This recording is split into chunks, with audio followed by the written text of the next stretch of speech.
Hello, hello. Thanks for joining me once more. Give me another 3 minutes and we can start stream. Gotta set some things up. Should be good to go.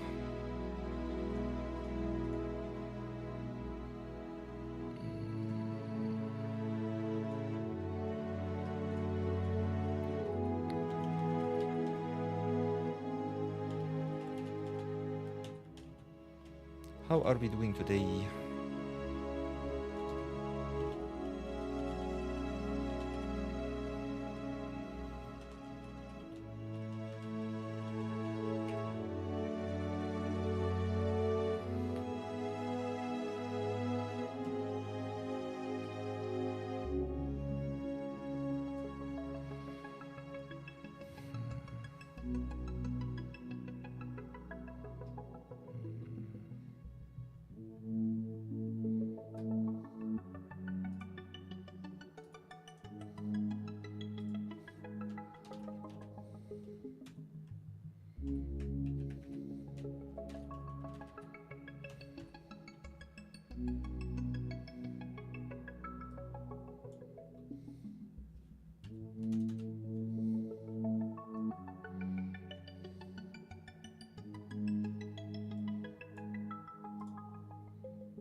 I'm so dead today. Definitely motivated, but jeez. The weekend took a little bit of a toll on me.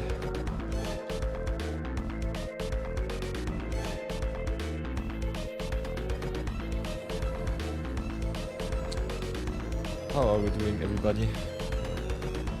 YouTube works. Music works too, so that's fine. Discord is notified.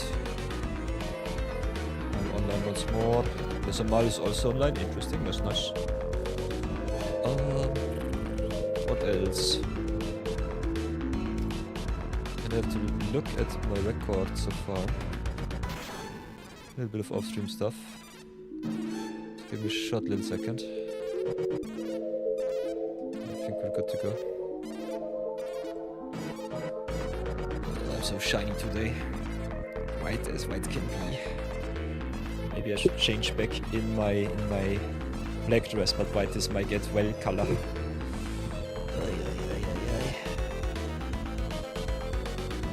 And I think we had some teleport redemptions I'll have to look those up too. Big likes.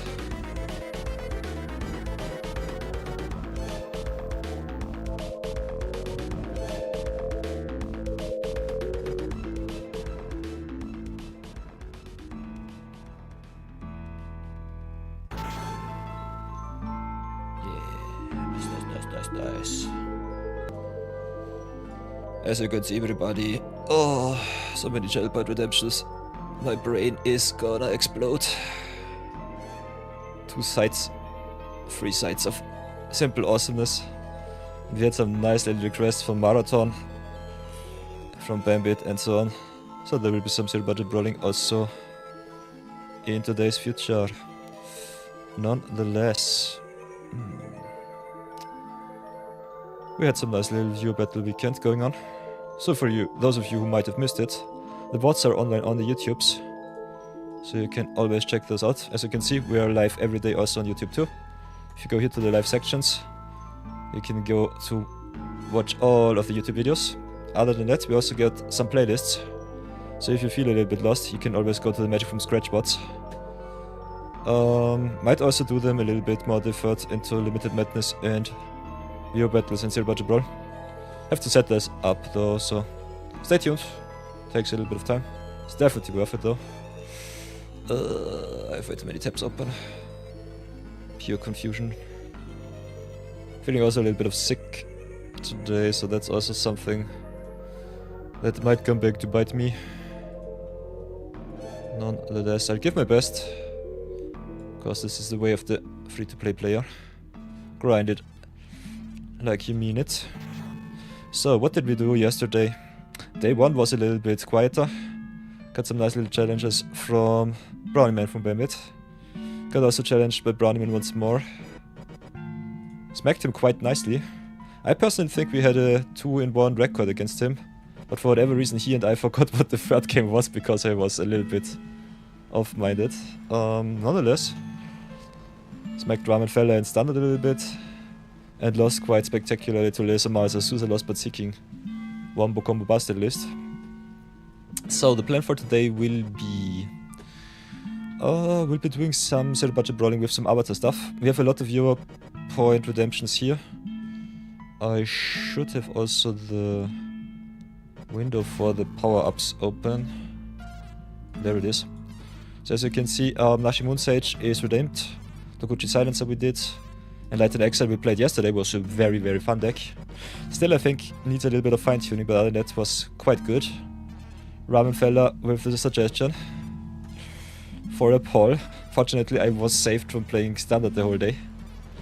Then reject the Lesser Mal special, get out of here. Because I could play whatever I wanted. So he gets his channel points back. And I was also saved from the poll of having to play standard, so that was good. Jump start, so that was fine. Other than that, Brownie Man arrives at the door of your and sees all of the good stuff. You'll love to see it. So, get the small stuff out of here. Whatever shall we do today? We have a little bit of gold running around, and I want to up my gem contents more, so I think we'll start with a little bit of avatar draft, and then we do some zero budget brawling. Because I'm feeling sick, I'm not sure if I'm streaming the full 4 hours, like usual. Will still give my best. Yeah, protection from Atla jumpstart. Question is for how long? By the way, if you have a look into your play or into a play section and go to the jumpstarts, where is it? Where is it? I think it should be in events. In limited, I guess there's no jumpstarts. Ah, there it is. Okay, go to limited. 200 gems and 1000 gold for the jumpstarts. I don't know. Jumpstart is always something that I personally don't like. I think it's so boring. You play 2 to 3 games and that's it. Get 1 or 2 rares for a lot of gold. Whereas you are drafting a lot, limiting a lot. I think you get so much more awesomeness.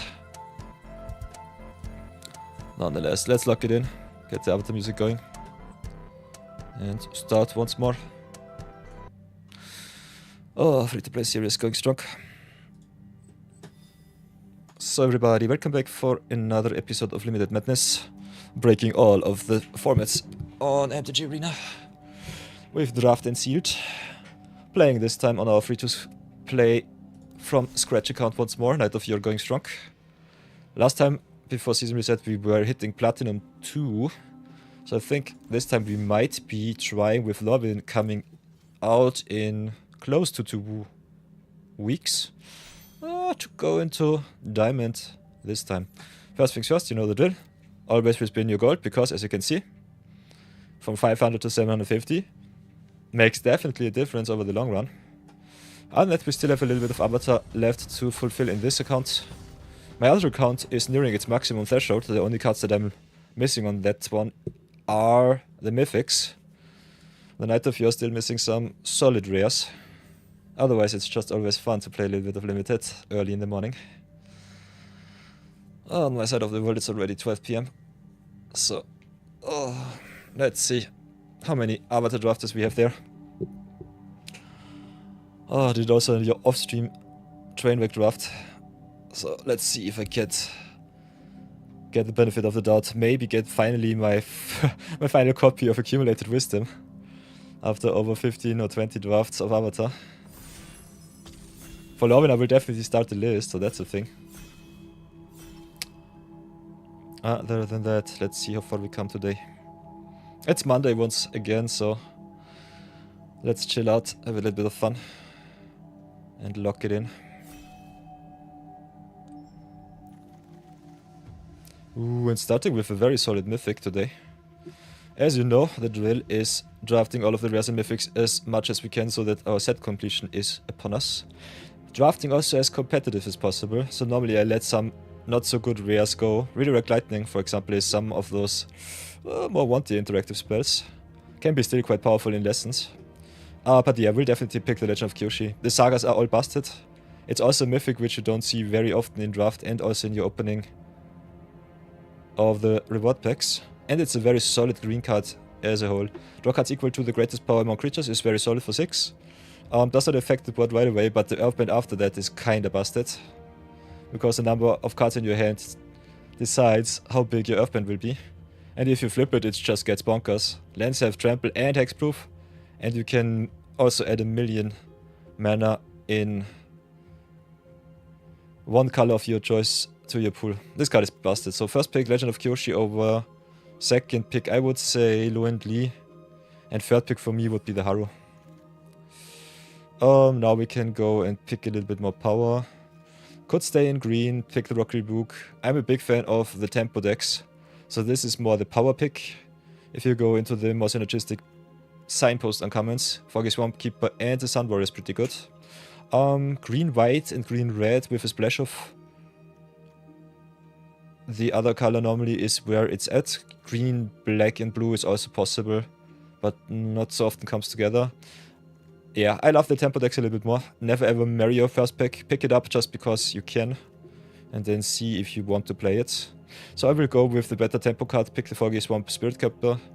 Long term, the Sun Warriors are good, especially with some potential ramp from the Kyoshi. This card definitely can go quite a distance later on. But I think the blue decks perform way better in draft. And we want to get ourselves a nice little winning record too, so keep that in mind. Now, pick 3 is interesting. We could go for the North Pole Gates just to fix us in every color that we want. Pick Sparing Dummy, which is, in my opinion, an overperform in a set. Big fan of Shared Roots because it's a lesson and also ramps you up in green decks which normally need it. We already have 4 copies of Suku, so we will not pick him up. Would be a free 20 gems, which normally is more important in quick draft than in premier draft. But still getting some nice little bonus is pretty sweet. So my pick here is between the Shared Roots and the Sparring Dummy. North Pole Gates, just if you want to force blue, black, blue, white, definitely a possibility with some potential splash. But yeah, picking lessons high and early is normally the way to go. Not the biggest fan of green per se, because I think it gets out-tempoed quite too easily. And the earthbending, one of the weaker mechanics, because you have to tap down your animated lands. But if you can go late game, you normally win quite easily. Now I've got the choice between the Guru Patik and the Realm of Ko. Realm of Ko really good in blue-black if you have to go white. Also really good finisher if you play tempo and go aggro. Just having 1 or 2 spirit tokens that can go for unblockable lethal damage is so good. And it's also another 320 gems. As I said before, the gem count should not decide your pick. Power-wise, I think the Guru Patik is better, but Lessons normally overdrafted. And his potential to whiff is definitely there. This is a tough one. Value-wise, I would go for the Patik. Power-wise, I think the Realm of Ko is where it's at. We might not be playing black though, so keep that in mind. Now we've got the North Pole Patrol, which is awesome. It's a good tempo spell in both directions. Taps the opponent's stuff down. And can also ramp you up for 1, because it can untap your own lands. Untapping a permanent of your choice is such a strong ability, so we'll pick that one. Could also go blue-green Lessons, so letting Patik go, definitely a choice. If you want to play tempo, I would recommend picking up Parrot. Normally underperformer because no type on the creature that synergizes with what you want to see, especially ally typing. I think it's just a very good tempo card, because you can attack, you can defend, you can pump it when you need it. Otherwise, Boomy of 3 Trials is solid, but as a 6 drop, I kinda want it to give me at least some life. If you top deck it, it's nice, but otherwise I think it's not impactful. Could still short green if you want to. Parrot normally wheels for whatever reason. So what else do we have here? Got the Dragonfly Swarm, which is normally really, really good. If we want to go the Lessons route, I think the Dragonfly Swarm is neat. Brownie Man lurking by the way while you finish your shift. Totally do that, Brownie Man. Always appreciate it. So if we have the choice to maybe go into Lessons, I've been beaten quite badly by Lessons yesterday. I think I will pick up the Lessons payoffs over the Lessons per se. But yeah, letting Abandoned Attachments and Cycle of Renewal go stings a little bit. Nonetheless, Pack 1 is picking power and we'll see where we end up. Now we've got the choice between the Serpent's Pass, which is always awesome, and the Cycle of Renewal if you want to go into green. As you can see, our opponents give us a lot of green cards because they know green is normally a little bit too slow. So we could try to force our blue-black pickup so far. Pick the Serpent Pass just to have the fixing at the ready. Other than that, just going for the Cycle of Renewal is good. Taking your turn 3 off for not impacting your board though could kill you. So I think we'll go for the Serpent's Pass. What we have so far, as you can see, the Lessons are coming by quite late, especially the green ones. Waterbender Skin, in my personal opinion, a definite overperformer. Otherwise, Leaves from the Vine gives you a solid amount of value for what it does. Also a solid 2-drop with the food for the waterbending deck, if you go green-blue waterbend. Then we will short the Lessons as always. And pick up some fillers on the way. So starting green, I personally hate it. But yeah, if you pick up some good cards that you can splash, green is the best base color to be in. So we'll definitely pick up the Toff here. Also quite nice with the Dragonfly Swarm. We picked up one of our Cycle of Renewal, so fixing definitely good. Always keep in mind where your fixing is at. So yeah, easy pick up Toff. Toff is busted, we still have only 2 copies, so that's good. Otherwise, Hermetic Herbalist, if you stay in blue-green base, as you can see, also very good. Might come back to us, depending on how many green players we have. We've seen a lot of good green cards on the wheel. Fatal Fireball can be interesting, but it's very expensive. I did not see that one being played and constructed ever, so I think I'll let it go. And that this pack only offers us Lost Days in blue, which I think is a very solid opener. Geyser Leaper is a very expensive flyer, but still flyer is flyer. You want the tempo in this format. So could go for the Lesson pick off. Don't marry the Channel Fiber ratings too. We'll go for the Lesson here, pick up the Lost Days. Also makes our Tough better. And it's really good if we pick up an Iroh. Otherwise, being able to bounce back the opponent's lands to their deck is kinda nuts. It's a very good tempo swing, and it also gives you a clue for waterbending too. Hey Ramen fella, welcome back, welcome back. So now we've got some solid choices. Could go more into red. Go green, red, maybe splash the blue. Can still go blue, green, and maybe splash the red. I think our Lessons base is solid as is, so I think we'll go for the tempo spells over the little bit strange value plays. Fire Sage is definitely the best card, needs a lot of mana investment though.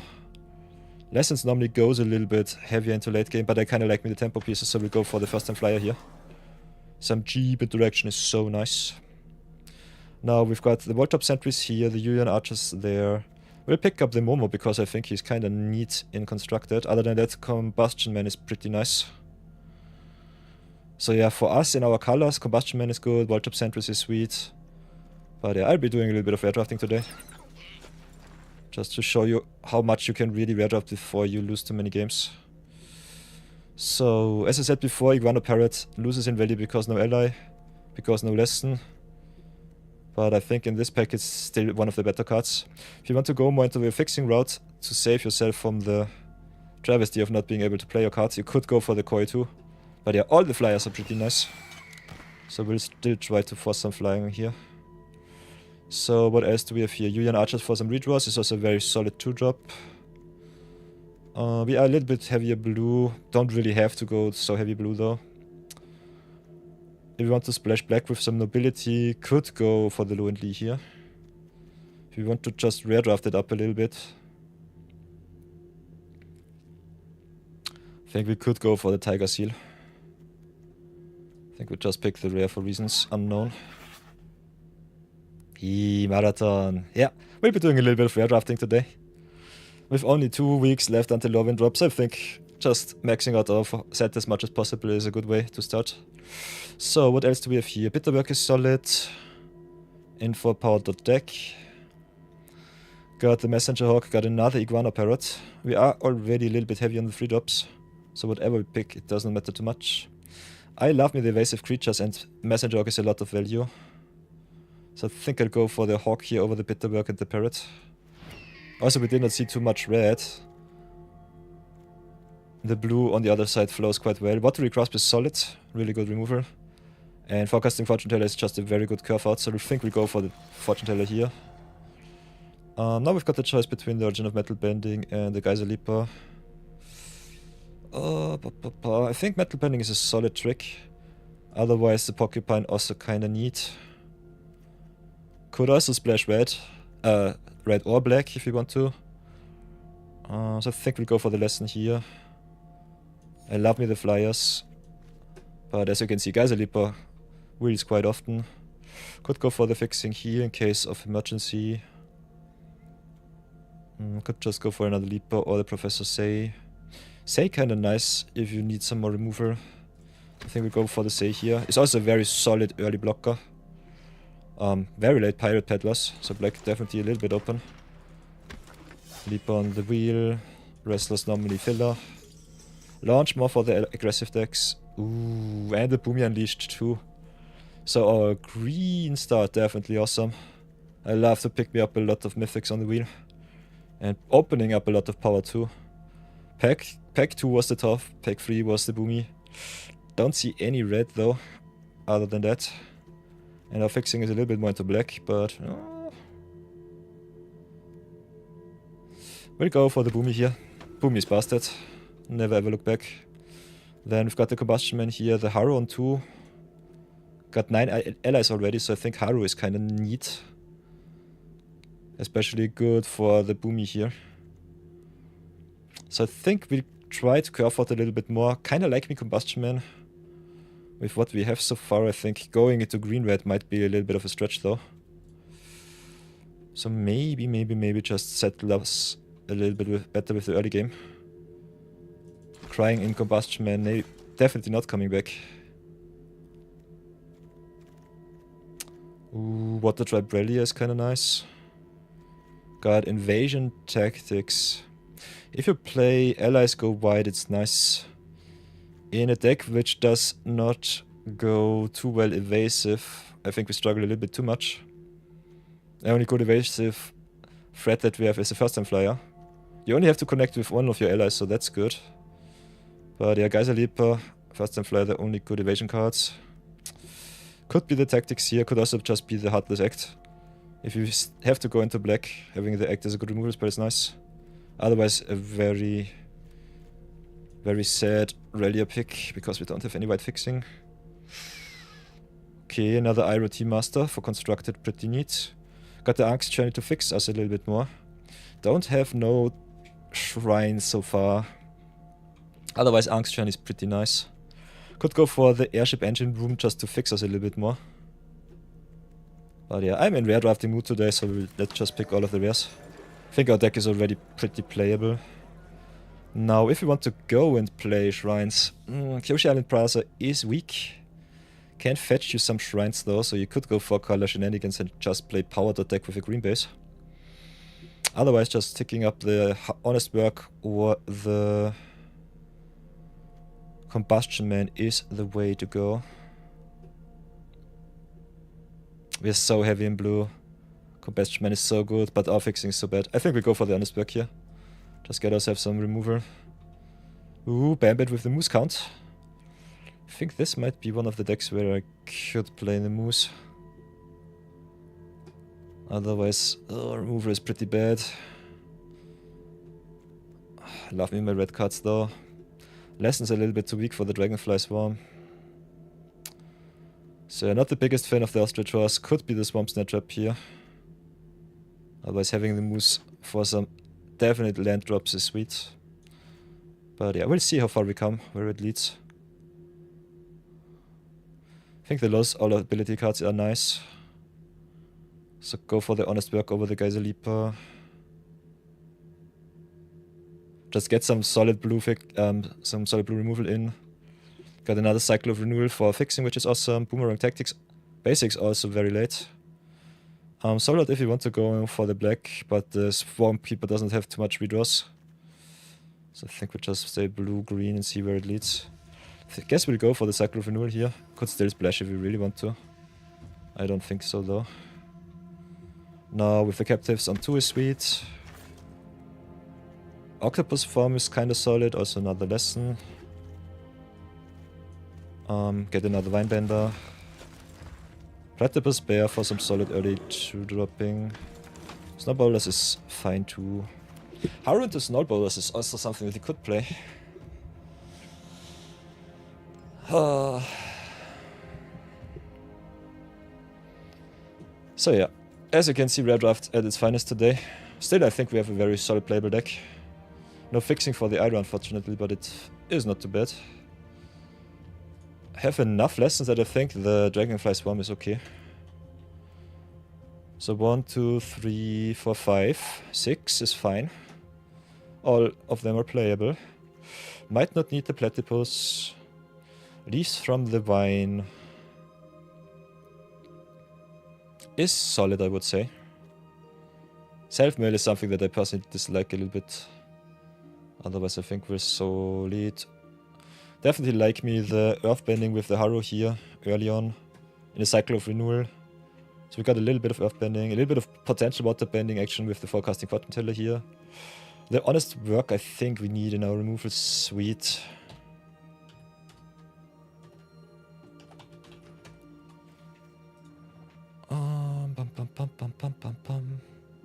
So yeah, the Red Splash with the Dragonfly Swarm is fine. Professors say getting us back some of our interaction is good. Not being able to fetch the Honest Work sucks because it's our main hard removal here. And at that, it's also pretty weak against tempo heavy decks. I think it's still okay-ish. Giving the opponent a creature that taps for mana though sucks. So yeah, our removal is not the best. Our tempo I think is okay.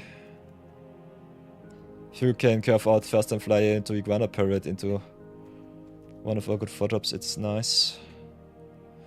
Otherwise, I think we could shave a swap Vinebender. Will not cut my lessons, could cut the leaves from the vine. Giving me more tokens though is sweet, and having some life gain in your green decks is something that I need. Just for my peace of mind. So what we could do...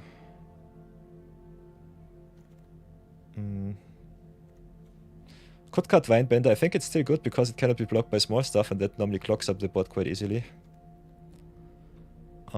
Fixing wise we are a little bit basic heavy, which sucks. But I think it's okay.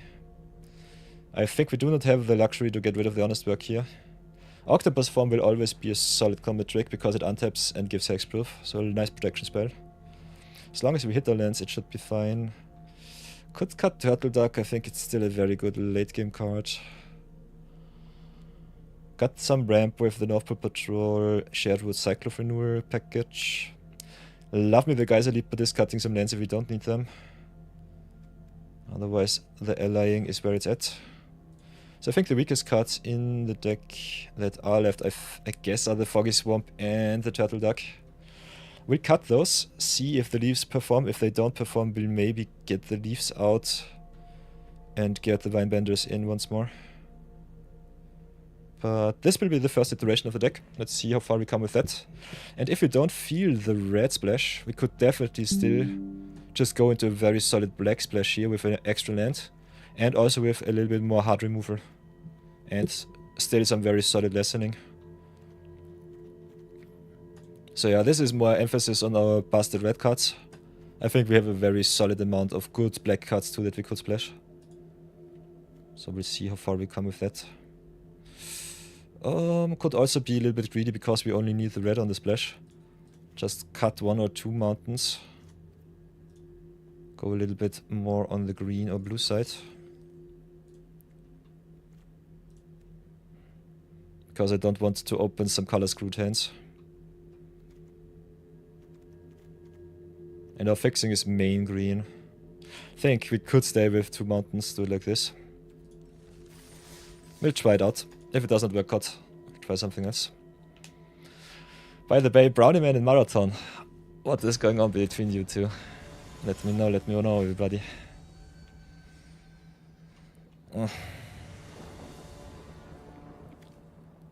So yeah, solid opener. We've got the fixing into Boomy into red. Have to decide between Hawk and cycle on 3 on the draw. I don't think it's good.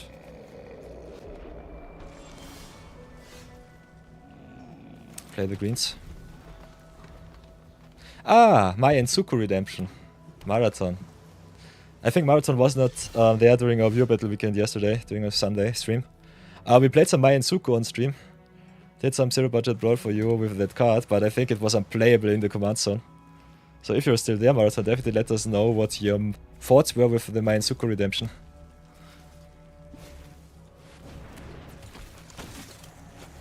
Okay, 3-drop Freedom Fighters. We got some options here playing against blue-red aggro. Could just try and stabilize a little bit more with the Messenger Hawk. Could ramp it up to 5 so that we can drop Boomy next turn. Which I kinda like, just getting 2 lands out of the deck. With the Haru potentially earthbending, it's still nice to cycle later on.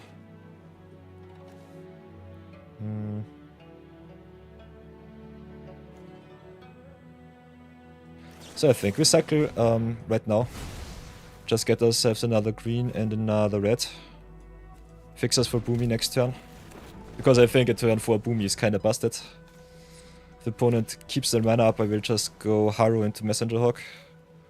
Set myself up for the ally payoff here.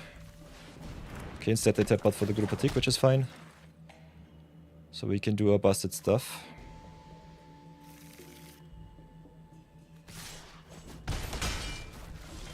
Then let's go play Boomy while the shields are down.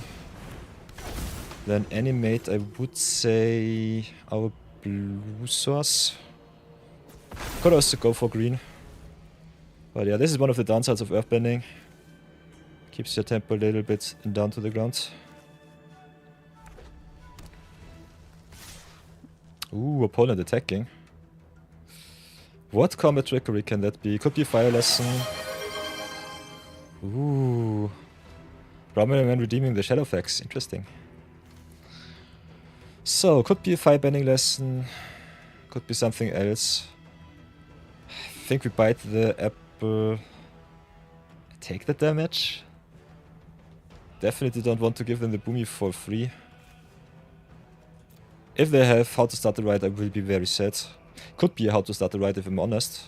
Because they can pump their creatures, give the extra counter to the ally token, and everyone can hit for 4.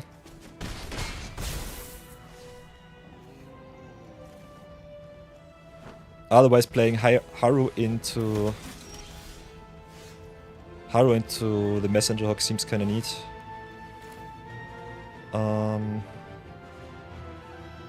Could also just drop the Haru here. Can definitely attack with the Boomy and the lands. Get a lot of damage in.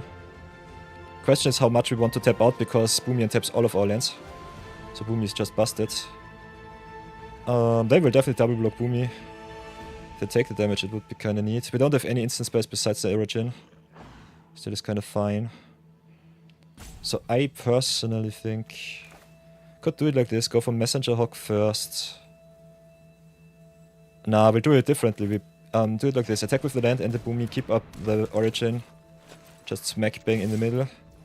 Then up tap our lands, have 5 mana and then just play the Geyseleeper and go even wider. Opponent takes the damage, that's nice. So we can Origin of Metal Bending right away.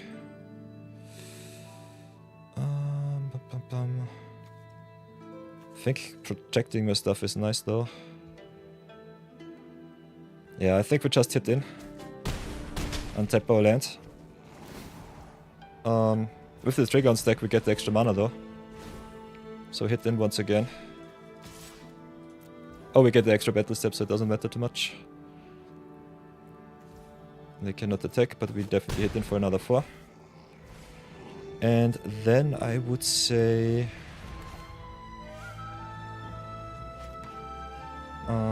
what shall we do now?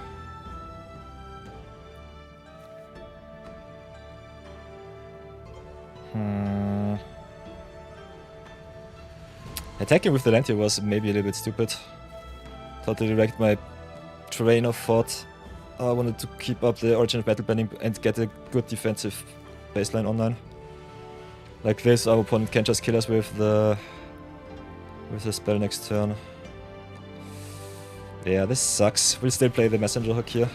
Would have loved to keep the land up. That was stupid. Might kill me here. So that was pretty greedy. The first attack was super with no blocks. But no blocks definitely also were a sign that the opponent had us maybe dead on the crackback. Let's see how bad it really is. How much pump does the opponent have? How much removal does he have? Okay, what temper test us? I have to jump, that's for sure.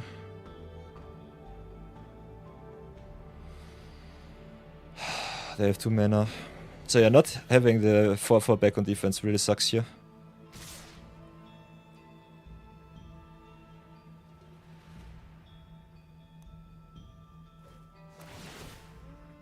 They fireband. I think they have. Yeah, I think they have more than lethal. So I have to block here, I have to block here. They still attack for 7. If they pump their whole team, I'm dead. Let's see what it is. Might have been too greedy attacking with the island here. Otherwise our attack was okay-ish. But our defense line after that is just terrible. So I might die to my stupid punt there. Not using my mana the right way. It's cunning maneuver. Exactly lethal. Yeah. Died to my own stupidity. So limit madness grows strong. I think the attack there with the land was a punt. So I'll take that one. Playing some Yu-Gi-Oh! Lessons.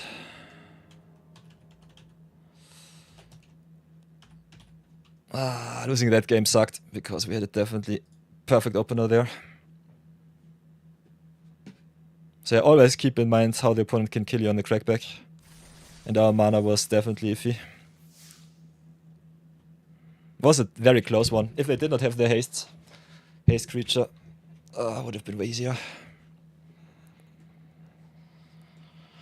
Pure sadness right at the start. First loss is the most toxic one, I would say. Normally during draft breaks your concentration a little bit too much. This is not really impactful, but on the player I kind of do not want to mulligan, so I think we'll keep as is.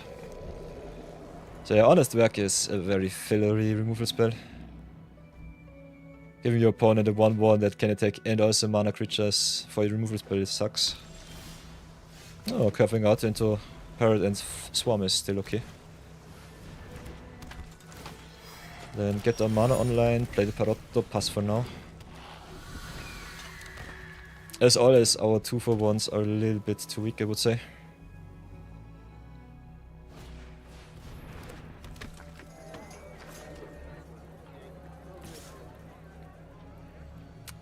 Okay, seems like octopus form. We'll take it, that's fine. Not too much damage. Go to decks first, hit in for 2. Could blow up the clue token, but I kinda want to keep my interaction for more important enemies. So pass for now.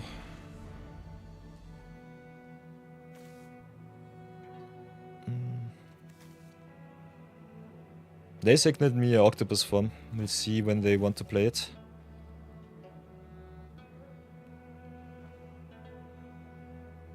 Dragonfly Swarm should be safe.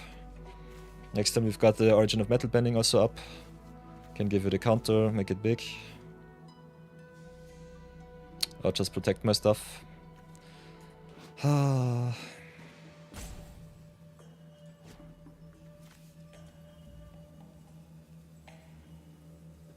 So yeah, our deck is solid. Airbending Lesson is fine. With the white here. Let's see if they have Yip Yip too. They have everything, come on, this sucks. This sucks so bad. So I replay the Parrot. Play the Forest, pass for now. I hate it when this happens. Maybe I should just take the damage until I have the good Combat Trickery online. Because this is annoying me right now. I lose against so many stupid combat tricks. It's so unfun. Avatar is so pushed with stupid combat trickery. This is also one of the reasons why Origin is not too good, because cards like Path to Redemption exist. Indestructible is such a meaningless text most of the time. But yeah, I'll blow the opponent's stupidity out right now. I'm so enraged. Do we eat their Poxbearers or their Fortune Teller? I think we just eat their big boy. Giving them the token, but yeah, it is what it is. Then I guess we'll drop the island, play the vines, leave from vines. Pray that we don't mill too much of our good stuff. Okay, that mill is fine. Get the food. Then play the honest work first. No pump for our opponent. Smack in for a solid 4.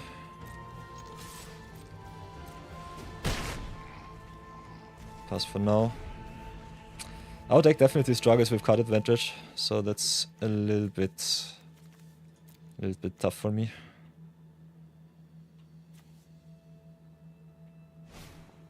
But yeah, we'll definitely draw a card.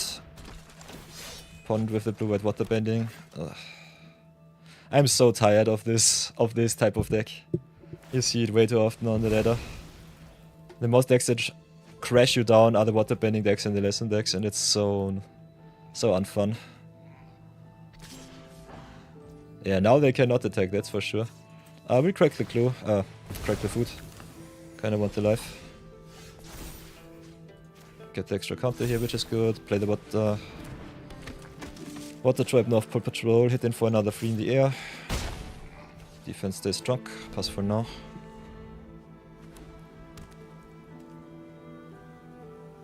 So yeah, because you don't have too much recursion in this format, Leaves on Ravine is a little bit of a double-edged sword.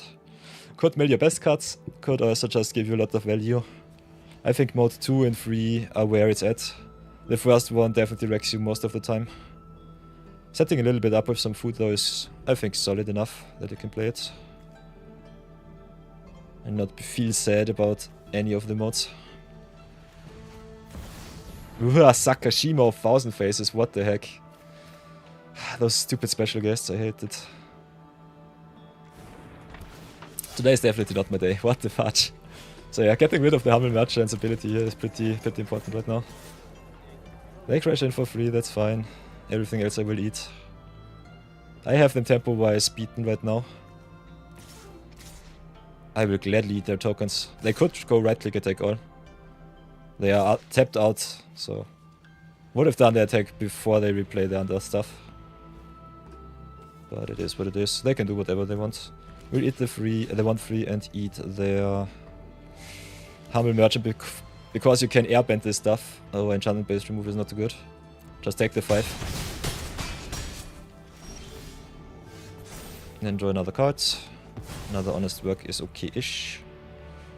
Let's cycle Vanilla before anything else. Give our parrot a little bit of a boost. Kinda want to push as much damage as possible.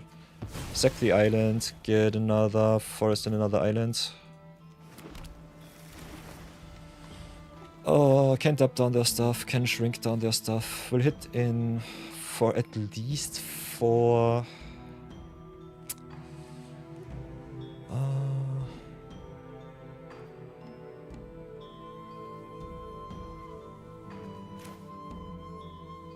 I think we keep the honest work back for a potential flyer.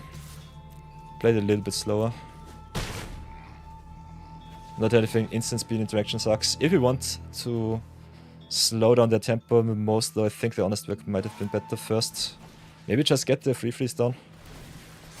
Losing out on 1 damage. I hope it's not too bad. Drop the island pass for now. Keeping up North Pole Patrol if we need to tap down a blocker. Yeah, there's the glider kits. I have to stop controlling cards into my opponent's hand. It's always the same stupid stuff. But yeah, with such a wide board, I think shrinking down the big creature a little bit better. We can also tap down the flyer. Still have the defense up every turn. So they can hit me for free, that's totally fine.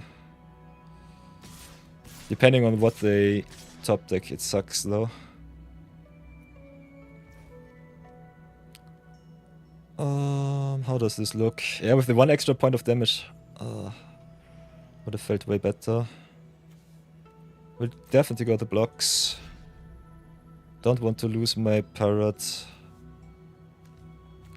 If they have Yip Yip, if they have Footworks, I will lose the parrot either way.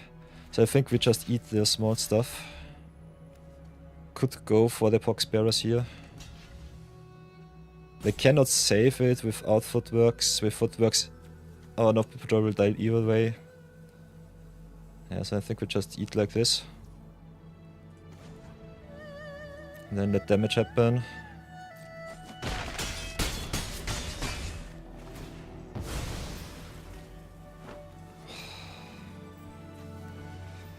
I have to go offline for this. Sheesh. I'm not in the mood for this stuff today. So, do it like this. Tap down the glider kits. Ooh. Yeah, if I played the Honest Work first, we would have won. Now I'm pretty sad. We're not dead on the crackback, but it sucks.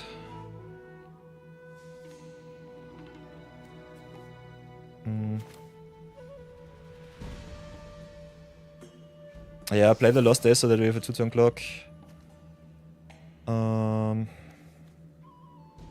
If they have a redraw, it sucks.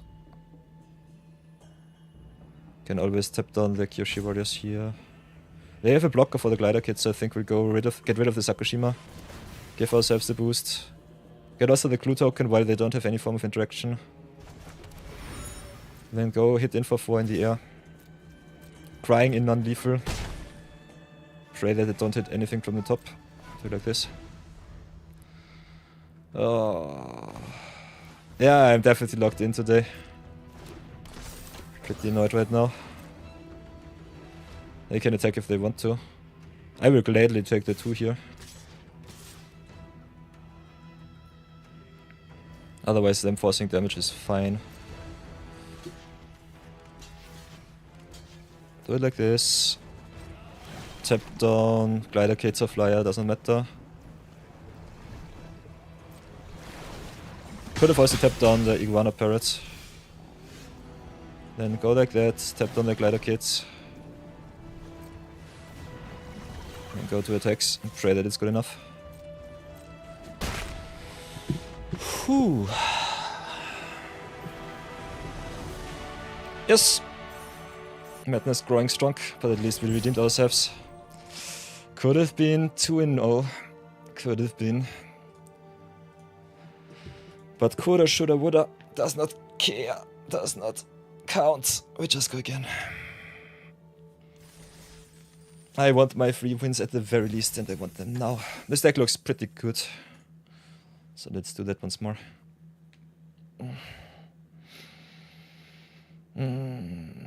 So yeah, I have to look up Shadowfax. Show them the meaning of haste.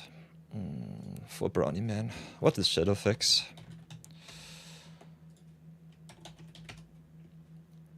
Ooh, Lord of Horses. That's a nice one. That's a nice redemption, Brownie Man. Okay. Honest work buying me at least enough time to set myself up for greatness. What else will we do today? Playing Islands and Cry. And curving out quite strangely.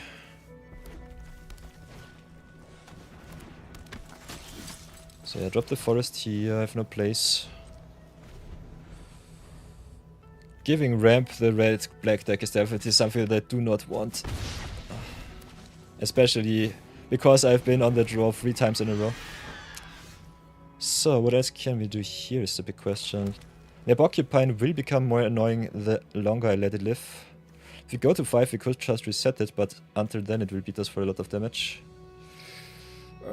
Might have to bite the apple for 1 extra turn though. Because we cannot commit to board. And I kinda want to get at least a little bit of competition online.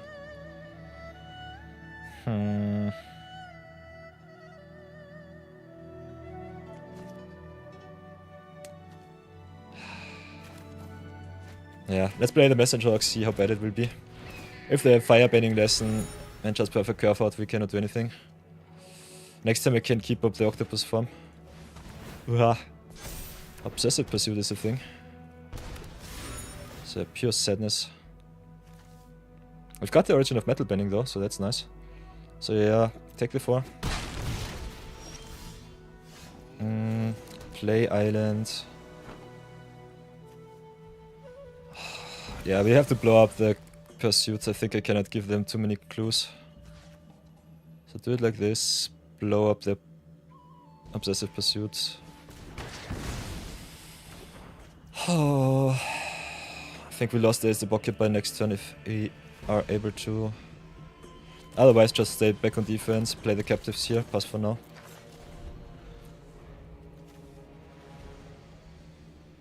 Two mana +1/+1 and a clue seems kinda neat for 1 life.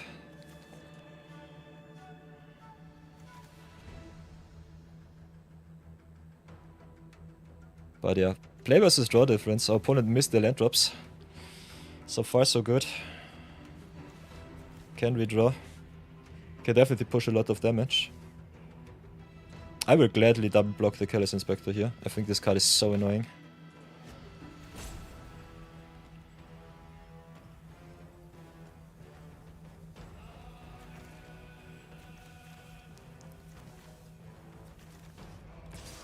Yeah, I have to take the 3. Will not run into combat trick or removal spell. And now I think we're in a solid position to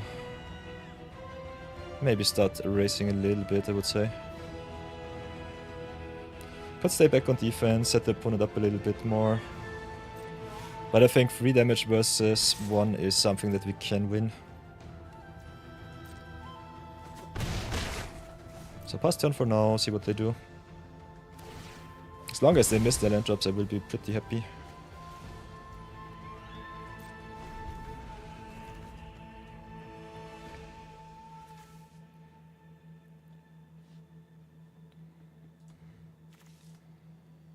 We also got the Octopus form to potentially ambush the opponent.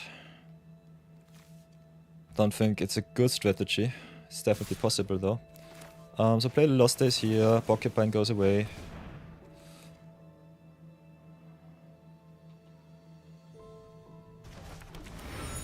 Goes under the deck, so that's nice.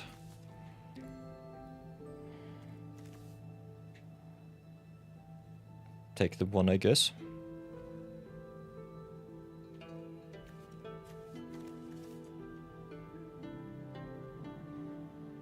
Yeah, this is one of the spots where the honest work becomes even worse because you don't want to give your opponent the extra mana so that they can curve out. But if they cannot commit to board, I think you can raise them if you commit at least a little bit of pressure.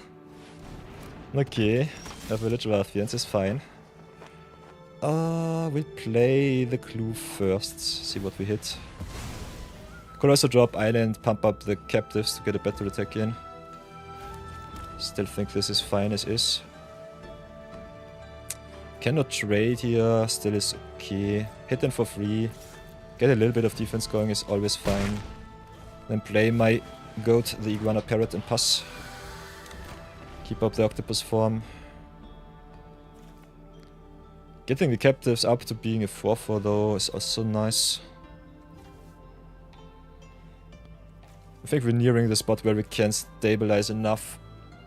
Especially with our opponent missing the end drops 3 times in a row. We are very well set up with our mana advantage. They might die with a handful of expensive spells in there. In their hand. I will take everything that I can get. This format punishes you so hard if you cannot curve out. And they still had some very solid early game drops. Okay, goes in for the attack.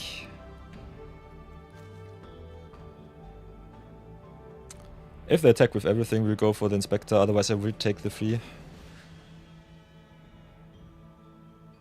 Because blocking with the Parrot, for example, and then Octopus form is not good. Also, if the Ruffian dies, they Earthbend too.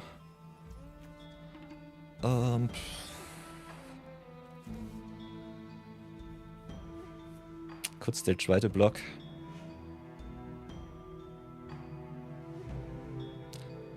If they have removed it will be bad either way.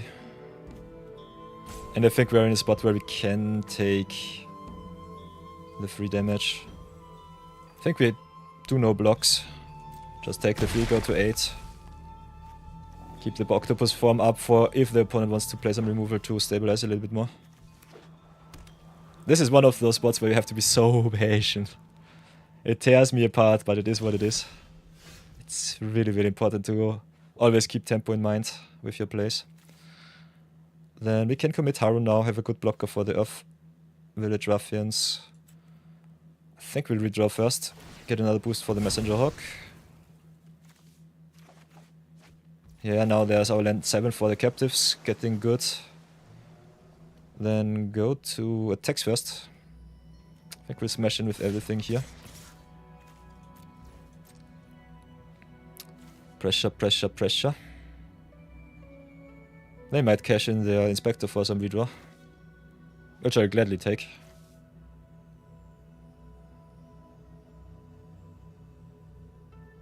Could also have attacked first, see if they want to do some trickery and then just Earthband, get a little bit of boost. So missing out on the activation here is something that we could have considered. But I think with the combat trickery and the follow-ups, this looks way better.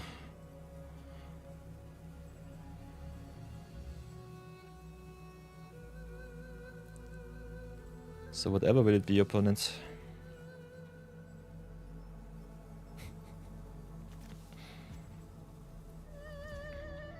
Okay, they'll take the damage. That 7 right now could be 9 if I'm greedy, but I will not be.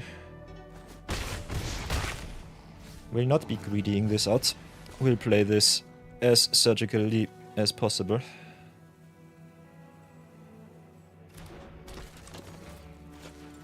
And then I think I'll pass. Do it like this. Can just jump with Haru, can also untap. Can save my stuff. I think this is a good spot to be in. Opponent with the white splash makes me a little bit nauseous. Okay. Soul Always Slice is good for them.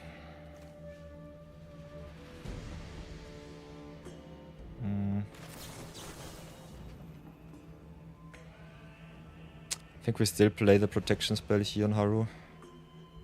Just keep the defense strong. They get the counter, so good spell for them. It's a +1/+1 discard. We'll gladly trade with the Village Ruffians here. Not being able to protect my parrots is nasty, but I think it's worth it. It's okay.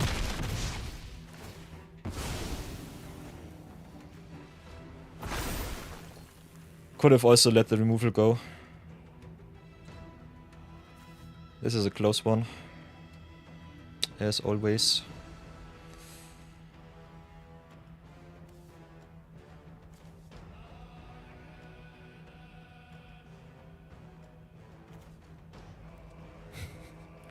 It's so strange.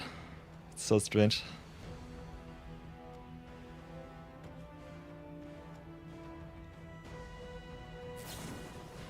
Ugh, lightning strike into my face is annoying. Oh, come on! What the heck is this? What the fudge? Oh, I hate it. What was that? This was some shenanigans. Oh, yeah. So yeah, we've got some ad breaks. Ugh. Got some ad breaks in 3 minutes, but yeah, this is nasty business. Oh, I hate it. So yeah. Let's settle that into our minds. Go into a short little ad break, then continue.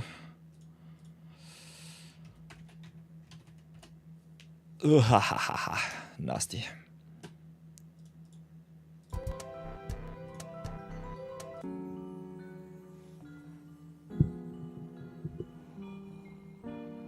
Oy, oy.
So boys and girls, last 14 seconds of ads, and then we can finally have another hour without any interruptions.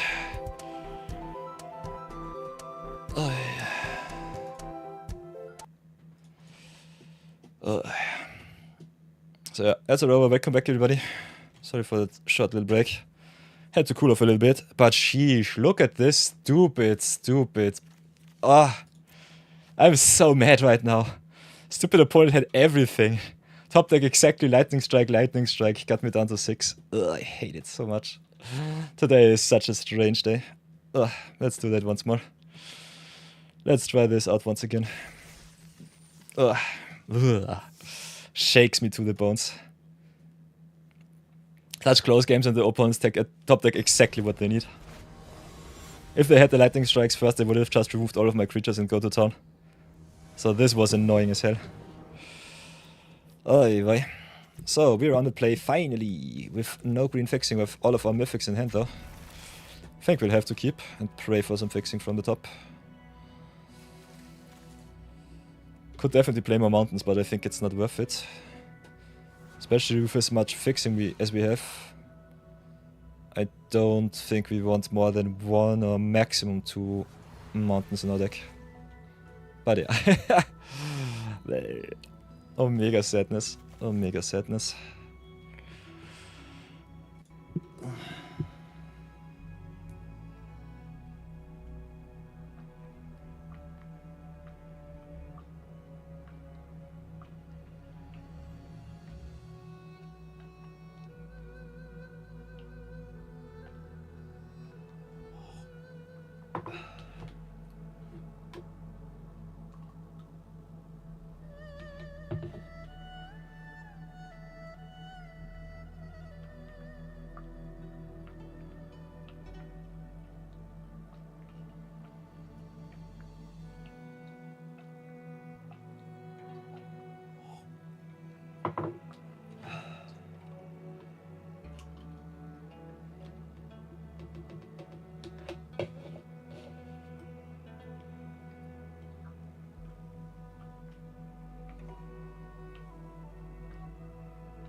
So whatever will it be, our opponent decides to rope a little bit. Mope a little bit. Maybe also enraged. Who knows? We'll see. We sent them the hello at least. Ooh, Malto 6. Okay, interesting. We'll drop the forest and see how good it is.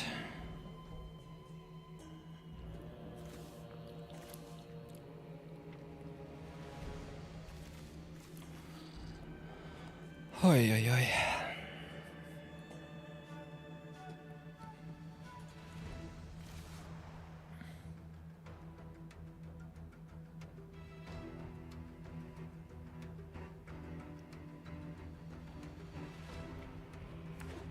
Whatever will it be?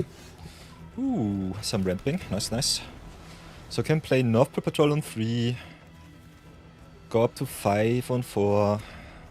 6 on 5 if we feel really fancy. Otherwise just picking a little bit on the opponent's life points with the Iguana Parrot is nice. But yeah. Playing a 2-2 into open red mana is kinda nasty with some firebending lessons being a thing. But yeah, they will still have the removal spell. So if they snipe my bird, it's fine. As long as my ramp lives, I think I'm pretty happy. Playing against red-white. Yeah, there's Team Avatar. Ooh, there's my red.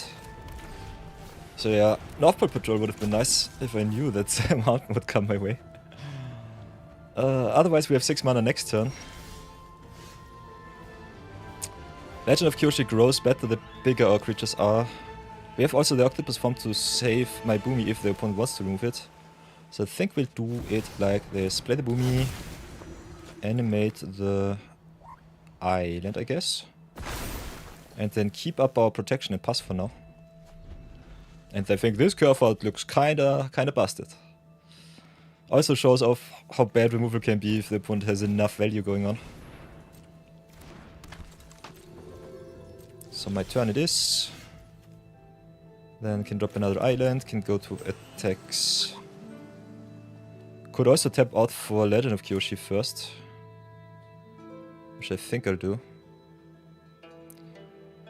So play Legend of Kyoshi. And then I think our Busted Mythic should show us the way to greatness. Untap here, be greedy, hit with everything in. See what removal they have. If they take the damage, that's awesome. We have enough mana so that we can attack in once more. Yeah. Patrol into Boomy into Legend of Kyoshi is what my deck should normally do, so I'm pretty happy with this game. This is just a beating for the opponent. We have also the protection for our Busted Rares and Mythics with the Octopus form here. So yeah. Opponent just came back to get beaten down once more. Our deck is good, so pretty sad with what it delivered to us so far. Opponents just curved us out perfectly and that was that. Otherwise I think I'm pretty happy with where we are. Can do a lot of trickery.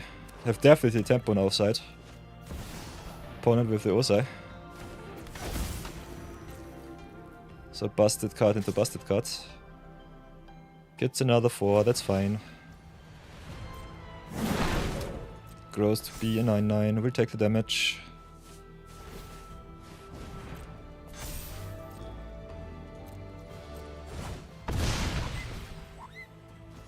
Could have untapped our North Pole Patrol and tapped on the Osai. Might have been better, but yeah. Just protecting our stuff is good enough on this board state.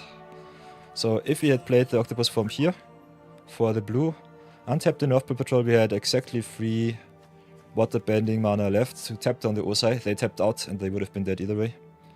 So this was a risky business, but it still was okay. So 2 into it is. Let's pray for another awesome curve out like that, and yeah, let's get ourselves a winning record.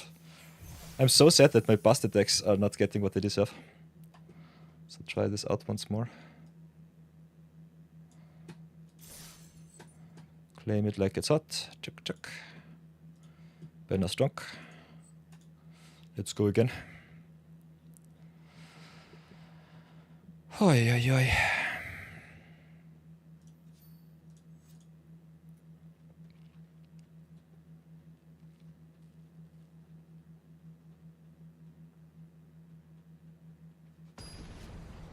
Come on, gold. Convert into gems. I want all of the gems for Lorwyn. Did a lot of rare drafting, but still got not punished. Okay, we've got the green-red start here with the Boomy. Leaves from the Vine into Boomy into Legend is interesting. On the draw we might be way too slow. With the color screw also get punished for that one.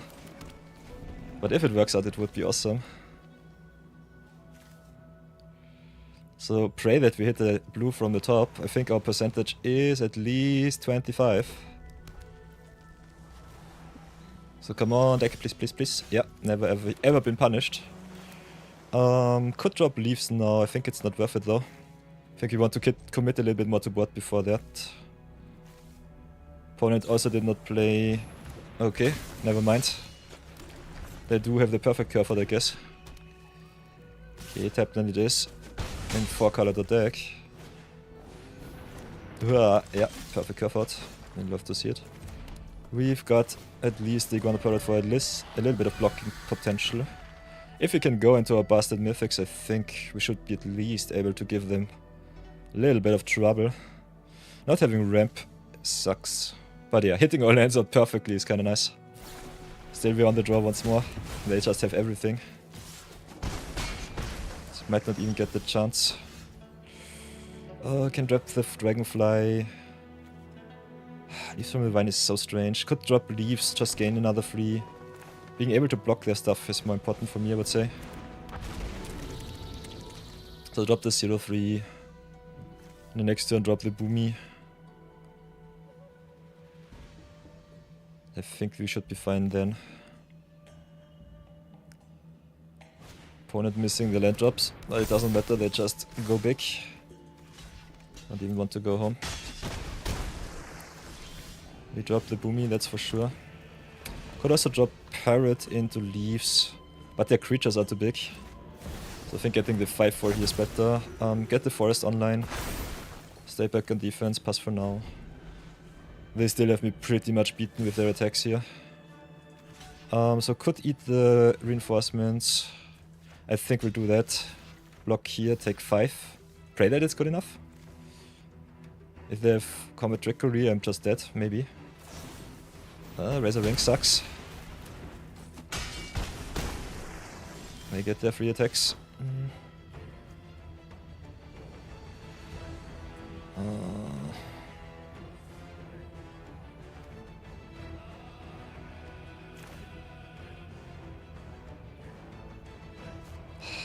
Now we don't hit our land drops. Pure sadness. Have to commit some defense, but the White Lotus staying alive with the Razor Rings is really annoying me.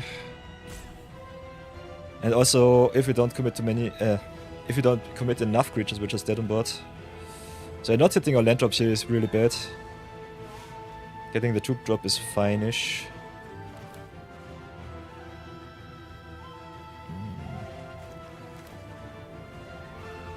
Can play leaves and maybe stay alive. I would not ever have drawn my lands. So I think we'll have to play it like this. We are at virtually 7, so if they don't have removal, we should be fine. If they do, I'm just dead. They had the perfect curve out. 2-drop into White Lotus, into removal. And I think they just have all of the removal spells in the land. Yeah, this is annoying. So we get the redraw. They smack in. I can eat the Relia, go down to 1. Yeah, I have to bite the bullet here. Could also go for the redraw, but we don't have the blue for the octopus form. We'll tap out of one of our creatures either way, so it doesn't matter. Bite the bullet here. There's the islands. We have to eat the Relia, otherwise we're dead. They should definitely go right-click attack all here. No reason not to.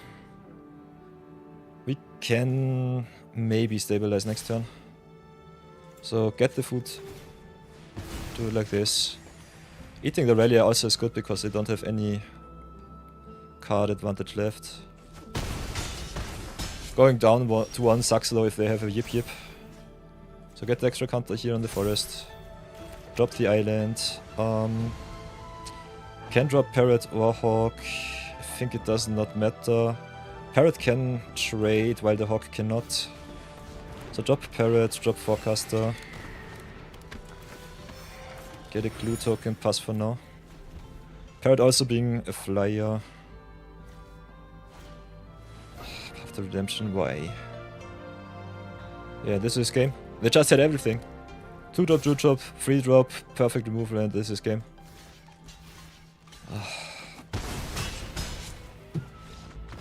Sucks. Why? Pure sadness. Our opponent's decks are busted. Getting wrecked by golden golds and platinum plebs. You'd love to see it. Okay, that was a shot, but nice one.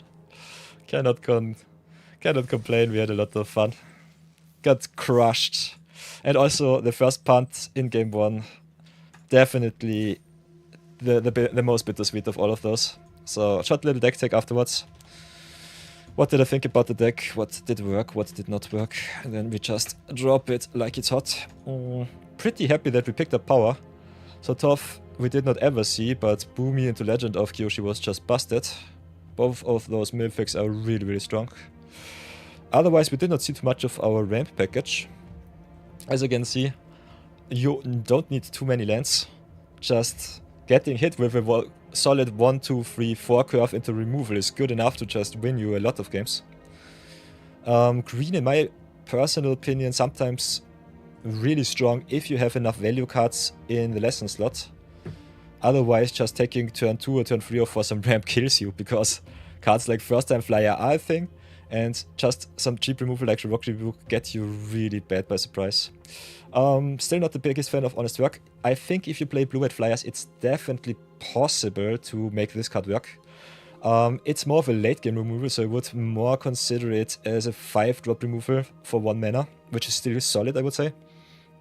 But if you have to answer your opponent's early threats because you don't have any creatures that you play, or if you just don't draw the right amount of cards in the right selection, it kinda sucks. And airbending being a thing makes auras also ever so weak.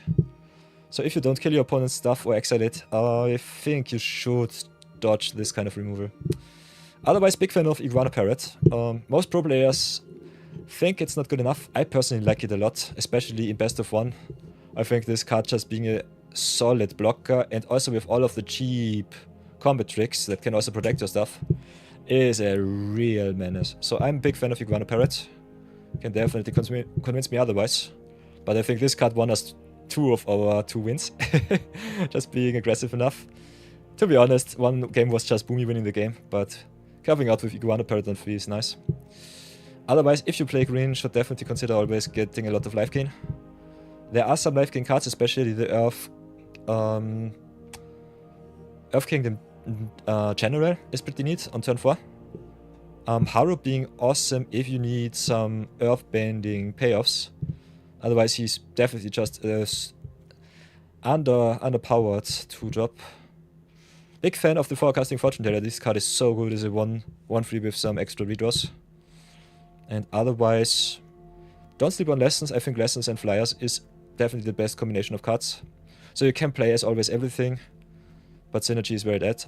We could have gone into black, but I think it did not really matter too much, because what killed us was definitely not our red splash here, but our opponents just having the perfect curve out with us being a little bit too slow, and sometimes having the wrong cards for the wrong timing. Nonetheless, as you can see, you can always go base green, just splash the best cards that you pick up. I would definitely disencourage you from forcing any archetype, because the rares are strong. The commons and uncommons are pretty strong too, but you don't have to force any archetype. Blue-white is the best archetype, so if you slot right into that because the packs allow it, it's awesome. But if you force it, you will definitely have to struggle with a mediocre deck, which, yeah, will use you more than often, so keep that in mind. Other than that, if you want to see more videos, you can always join our YouTube channel. Have a lot of Brawl videos, a lot of limited videos in the pipeline. You can also check out some of our shorts if you want to get some pack 1 pick 1 action. Maybe leave a like or a dislike, depending on how you think. Kinda surprised that our midnight posts are so well received by our American viewers, so happy for that. If you want to catch us live, we're live on twitch.tv/nightofyour. Whoops. Nearly every day. Whoops. Of the week, so that's kind of fun. Community goes also strong, so if you want to ask myself some question live on stream, can also do so whenever you want. Otherwise, we also have a Discord server here. Links are always in the description box here or on the about page in the Twitch. Can join our Discord, the Order of Yore. Beep beep beep.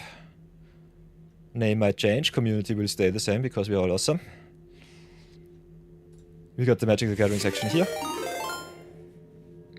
Empathosaurus Rex just raided with 3 viewers. Ooh, Empathosaurus Rex with the raid. Rex, welcome, welcome. What were you up to today? Oh, so as I said before, if you want to check us out, don't have the time to join us live, can always go here to the live section, check out all of our VODs, because we dual stream on YouTube and Twitch. Can always check out the Twitch here right now with the raid of Empathosaurus Rex, so thank you for that. And also we got the Discord server here, the Order of Yore. The Magic Room Scratch is what we do right now, so everyone you joining the stream, thank you so much for joining us. My name is Peter, I play a lot of Magic, sometimes variety too. And yeah, we have got this nice little series here, where I'm not allowed to craft any cards, have to draft them, have to get them with the daily rewards. As you can see, draft some very busted decks from time to time too. Unfortunately, I only got 2 and 3 this time because the opponent's curve out was too good. But definitely have a lot of fun with that. And if you enjoyed it, yeah, can always join the Discord, check out the Twitch, or also just subscribe on the YouTube channel. We're hunting for 500 subscribers, try to get both channels monetized so that we can afford ourselves some more awesome budget for some employees. And other than that, just continue as always with a little bit of free-to-play awesomeness for all of you new Magic the Gathering players. So let's cash in our pity gems and then continue with the madness.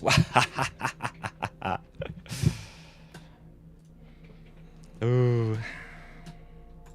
So yeah, Had a nice little rare draft today. Cashed in my gold, so might have to slow roll with the limited on this account. My other account is pretty much cashed out. We'll show you that one too, if for a little bit of a second insight for every one of you. So if you go look out here. Bum, bum, bum, bum. I've been a Magic player, by the way, for 20 years by now. So, if you want to see a fleshed out, nearly gone infinite account on Magic Arena, enjoy. This one has been founded right when Arena hit the internet. So that's a pretty busted account. Called it Lovingly and Caringly Perilous Pit. Because this is the abyss. If you stare too much in it, you will become the abyss. As you can see, set collection quite strong, 92%, pretty golden. And pretty much fleshed out. So that's pretty neat. Also, a lot of extra gems running around, lying around. So if you want to see more drafts, everybody, let me know in chat. Chat section is open. If you want to see some zero budget brawl, can do so too. I also play a little bit of Constructed from time to time. On this account, my collection and my deck list looks quite all over the place. If you go into the chat section, by the way, have a look here at the redemption page. We've got some channel point redemption, so if you want to craft some power or some shenanigans into my free-to-play series account, can definitely do so. Get a lot of free shoutouts also for the viewers. And otherwise, if you want to see some busted cards being played, can definitely play some standard, some historic for you all too. Because this account has all of the rares mythics, cashes in all of the packs as soon as possible. Has a lot of wildcards also. So yeah. This is my first ever Magic account. Perfosaurus also with the lurk. Thank you for that, my friend. So what does a Perfosaurus Rex say? You tried a bunch of standard, which was annoying since the bats just couldn't do it. Some drafts with a trophy. Ooh, bad cards and bad mana, but yeah, you need to raid and run. It's totally fine. Thank you so much for the raid once more, Rex. And yeah, my lurkers, my chatters, always let me know what you want to see. If you want to see some early morning drafts, definitely can do that. This account is nearly maxed out with the rares and mythics though.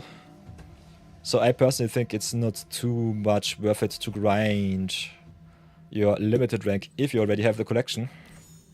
At least in my opinion, because yeah, I'm more of a limited player for the fancies and because I'm a gatherer and a hunter.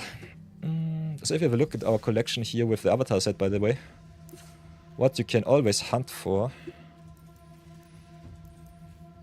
is for the special sheet cards. I personally dislike most of the artworks of the avatar special sheets. I think the jump art cards are neat, but if you want to craft them, just do so. As you can see, some cards like Enlightened Tutor also have an uncommon redemption point with the wild cards, because Wizards finally realized that it's kinda stupid to make some alt arts which are mythic or rare, and you just have to crash in all of your busted wild cards for this kind of cosmetic. So always check out if you have to burn a mythic and common or an uncommon for that, or if a rare has also go its way. Other than that, as you can see, a lot of jumpstart cards that I personally do not draft because I think jumpstart is low value. Otherwise, if we get the special sheets out of the way, nearly all of the set has been already full drafted.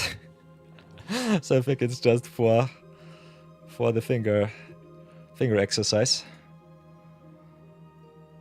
But I personally think Avatar Draft already a little bit overstayed its welcome. So depending on what you want to see, you can always check that out. Otherwise, we do also a lot of brewing and brawling. So if you are into some deck brewing, want to see how that works out, with an account that is not allowed to craft anything, can do definitely some of that. We also got some channel point redemptions, so I'll have to log out once again. Give me a short little sec.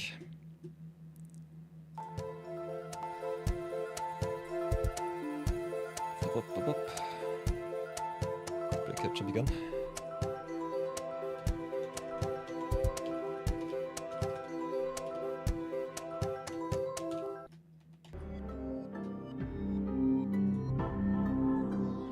Whoops, get the music out of the way. Finally have to fix that, that's for sure.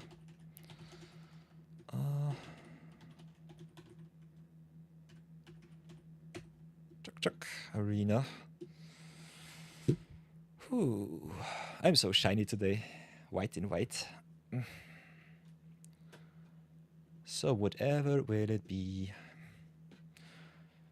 Yeah, for my lovely viewers, we've got the channel point redemptions, so lock it in. Go right back into our overlay. Got at least some pity packs, have a lot of power still to open. Do from time to time some pack 1 pick ones to give you a little bit of insight how it feels to draft with a little bit of knowledge.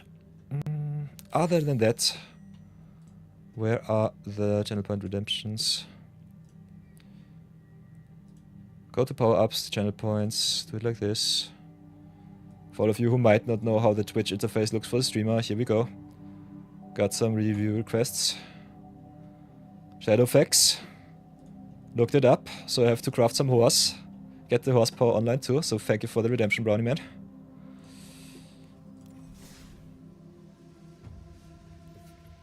Go to my decks, go to something white and red. Because as you can see, my collection always pretty heavily fleshed out with all of my brawl lists. I have 89 brawl lists. A little bit of standard, a little bit of alchemy. A little bit of historic too from time to time, just to try out. But mainly I'm a brawler and I'm a limited player. So go into the red whites and then craft for Brownie Man the Shadowfax. Also, by the way, all of my viewers get some shoutouts for every craft that they do for this account. Starting Magic from scratch in 2025 was the mission, and was quite successful. With Edge of Eternities and then going straight up into Final Fantasy, Modern Horizons 3 and the Avatar set. So a lot of historic playable cards too, right from the start. So Shadowfax. Get me the horse. Not collected. As you can see, we slow roll all of our rare and mythics and other wild cards. Did not craft anything for me, just always for my viewers. So Brownie Man, I salute you. We'll have to play some Shadowfax. Whenever horses you control, whenever Shadowfax attacks, you may put a card with lesser power from your hand onto the battlefield tapped and attacking. Ooh, that's a powerful upcoming. So I think we'll have to do some zero budget Brawl Shadowfax today. So that's nice. So yeah, this is the Wall of Fame, by the way. So that I stay sane and remember who crafted what for me. We'll do it like this. Also keeps me up to task to know how many days of magic from scratch we already have in the pipeline. Check. Get the browser back where it belongs. Then mark is complete. So thank you for that, Brownie Man. Let's go and brew something new up and have a lot of fun. Shadowfax I think is a very strong commander. A little bit expensive in white and red for 5 mana, but still I think something that you can definitely draft around with. Especially because it works on its own. If you have some horse tribal going on, it's definitely even nicer. Other than that, we'll see how far we come with the Shadowfax today. Still have to also brew around a lot of Avatar commanders. Still have 2 weeks left for the YouTube videos for that. So I have to get on the road rather soonish. Also played at the very beginning of the series a lot of Standard Brawl. But these days we have such a big and vast collection already. After nearly 150 days of grinding it out, 5 months straight. I think I only missed 2 days where I did not max out my daily rewards. Other than that, we were just bastardly strong. So, yeah, I think we'll drop the Verilex, send it to the stars. I think it's a good deck. Could also drop the Kuja here. We have so many good decks, But yeah, monocolor is normally weak. So Verilex, I salute you. Let's make place. Everybody, it is time to show off a little bit more zero budget brawl. And now we have a nice little channel point redemption, which I have to craft around with. For the Brownie Man, the Shadowfax will be our commander today. For those of you who do not know the power of the Brawl, we'll show you how it's done. So go here, go Shadow. We already crafted the cards. As you can see, Wildcards still going strong. Not allowed to craft anything besides my viewer redeeming the channel points. Because zero budget Brawl means no Wildcard Crafts allowed and only power being played. Because the viewer battles also have to go strong. My viewers can redeem some nice little budget commanders too for you all. If you want to see me brew it up with a certain challenge in mind, like Artisan for example, where you're not only allowed to craft commons and uncommon cards, let me know in chat too, because I've gotten the feedback that my zero budget brawl ever so often becomes a little bit of rare deck these days, because our collection after 150 days of Magic from scratch is already a little bit too powerful. But we've got many different viewers, and some of them want to see the power, some of them want to see the power of the rares, some of the uncommons. So if you are into one or the other, let me always know. Other than that, let's redeem for the Brownie Man, Shadowfax, Lord of Horses, and see how I would craft this deck from scratch. For the Brownie Man, here we go. Shadowfax itself is a pretty easy commander to play around with. If you play a lot of horses, can definitely go straight up into the horse archetype.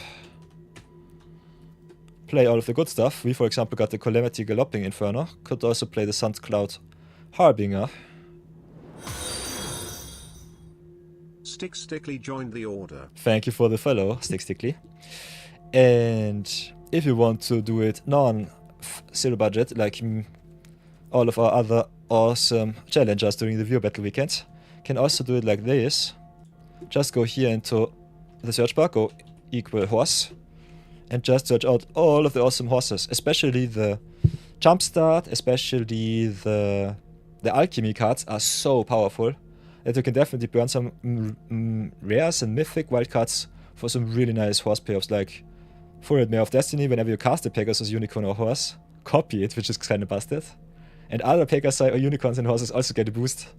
So you can definitely go quite heavily into horses, have a nice little top end with the Sunmare, with the Crested Sunmare, Guardian Sunmare, and the Furet, which I personally would recommend right away for the rares and mythics.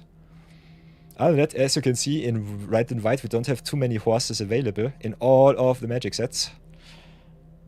So we'll definitely use Shadowfax just to cheat in some creatures with lesser power and go to town with some nice little aggressive deck. Which I like, because I'm definitely in it for just going smashback phase. So first things first, because Shadowfax is such an expensive commander, what I would recommend is go and have a look at all of our mana acceleration before anything else. Some enter the battlefield cards like Guide of Souls pretty heavily get a boost from the Shadowfax, because you can cheat in some cards that make you some tokens, get yourself some energies. Because he only triggers an attack though, you will not get the attack trigger of the Guide of Souls. Other than that, if you search for your ad cards, you can definitely get yourself the dual lands from Modern Horizons free in before anything else. I love me some extra spells that also double as lands. Smooths out your land drops, also gives you some extra removal if you need it from the top. Otherwise, just getting cards like White Aura Sight for budget players in is always one of my most favorite cards, because we opened it in, I think, right at the start of our journey, and it was just always an overperformer. A Mana Rock that also removes, or a removal spell that is also ramping you up, is so good. It's so much fun. Otherwise, I will be definitely playing a little bit go wide. Aggro definitely loves themselves some token making. Get in all of our utility lands that we open up so far. If you play a little bit of a Legend sub-theme, could also go for cards like Monumental Henge, but we'll have to look at that. Started the journey with Endrider Catalyzer and other cards that need a little bit more setup. Nowadays, I personally think it's only worth it to play some pure mana creatures. In aggro shells, it's always awesome. Especially having some mana creatures in red is pretty good. Otherwise, you could also play some cards which bank a little bit of your red mana, or play some cards that get you more board presence here. We're looking at our dual spells right now and our mana rocks. Could definitely play some cards like Spawn Gang Commander, which also can sacrifice some cards. Otherwise, cheating in some cards with Enter the Battlefield triggers is definitely the way to go. Just cheating mana, getting the ATBs, it's fine.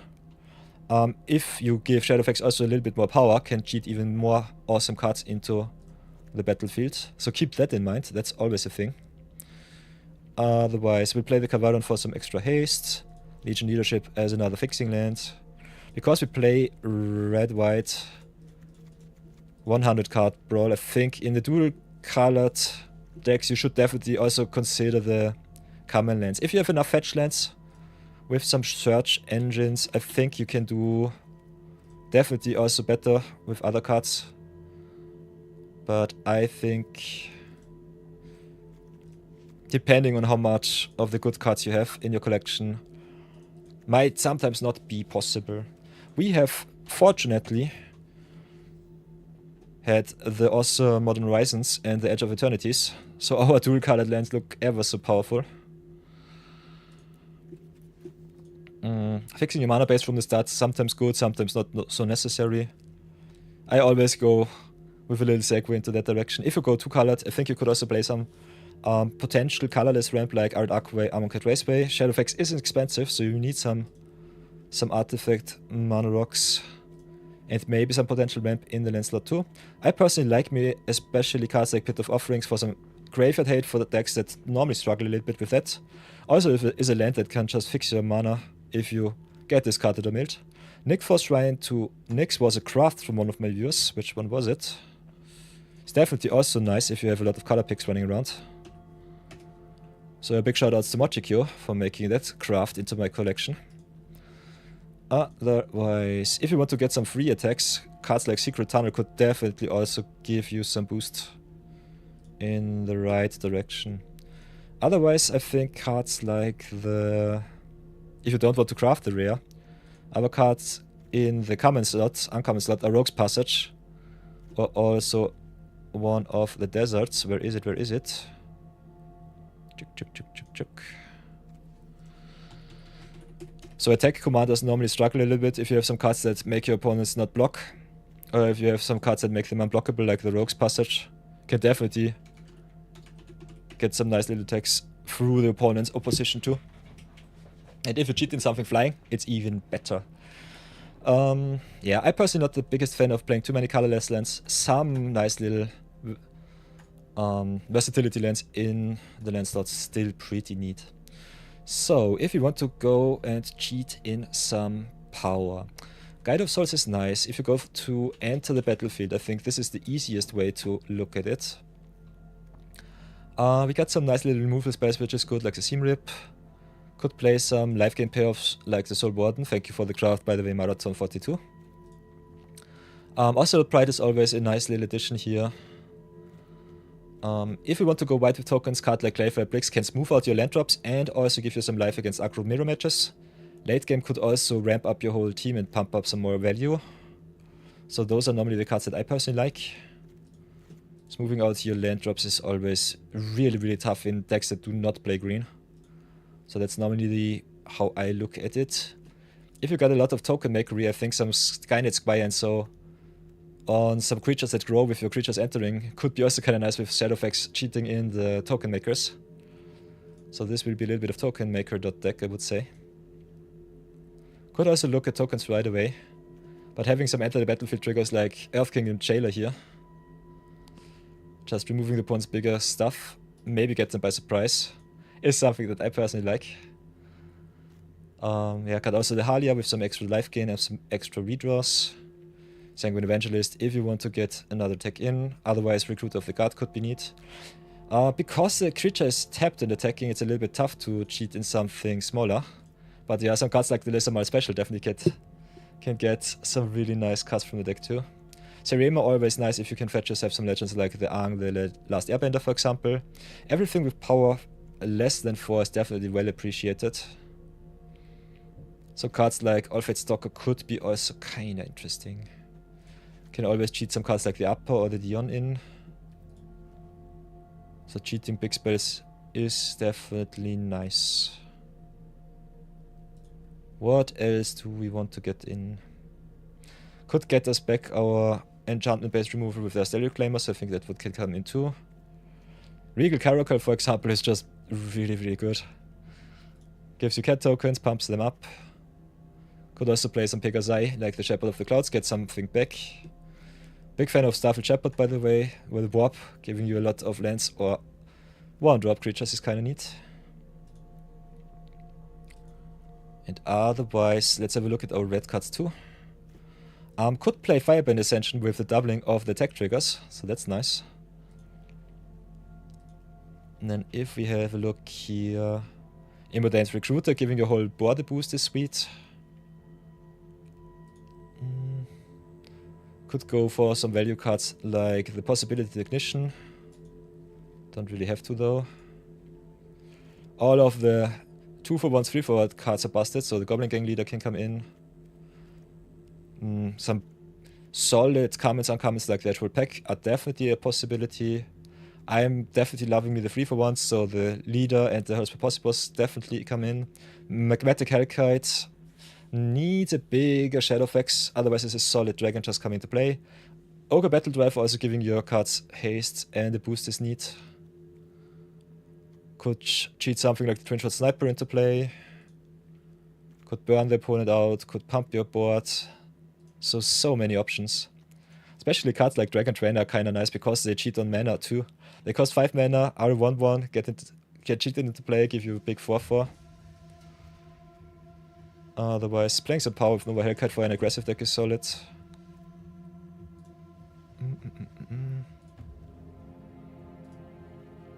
So all of the good enter the battlefield triggers.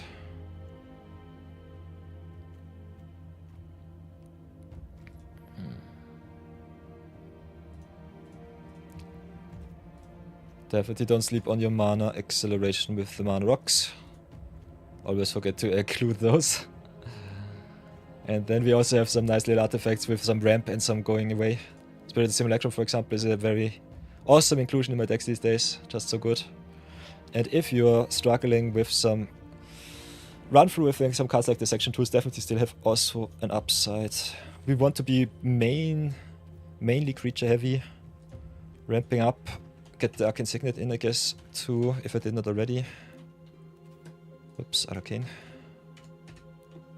Yeah, so all of the ramp cards in the artifact slot before I forget them. Get them right in. Arcane Signet, Cold Steel Heart. Could play Painted Prism too. Solar Transformer, cards like these are definitely good. So thank you for that craft too. Painted Prism, I think, was also the Brownie Man special. Yeah, so I have to include this.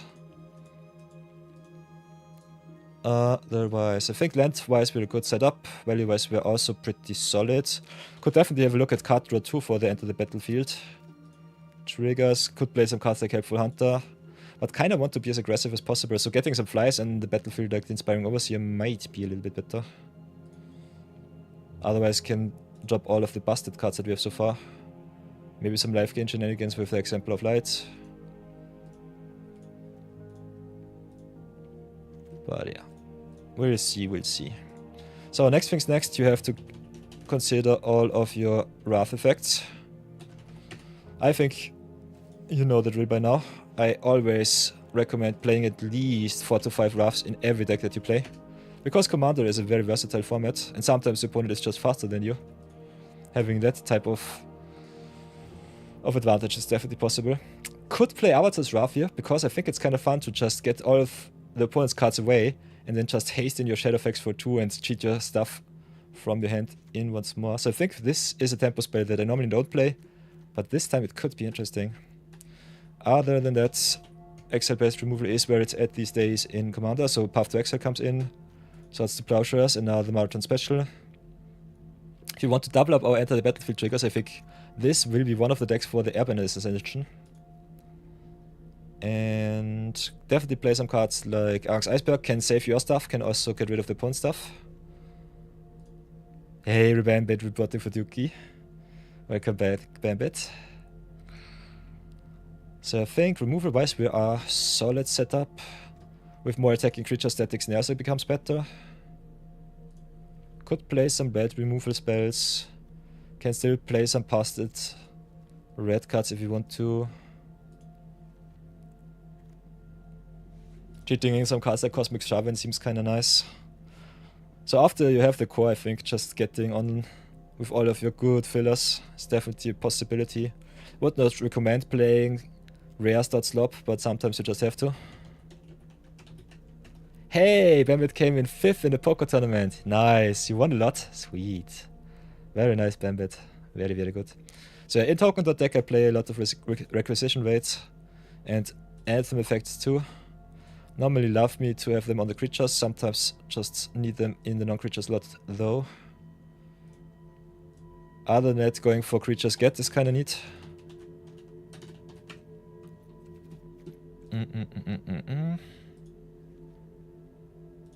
Have a look at our influence effects to pump our board. Could go even heavier into the effects, which pump also your commander to cheat something bigger into play, something better. And otherwise, I think with your go tokens, some cards like Frontline Rush, Heroic Reinforcement, Scurry of Gremlins definitely has some potential upside. Just giving you a boost.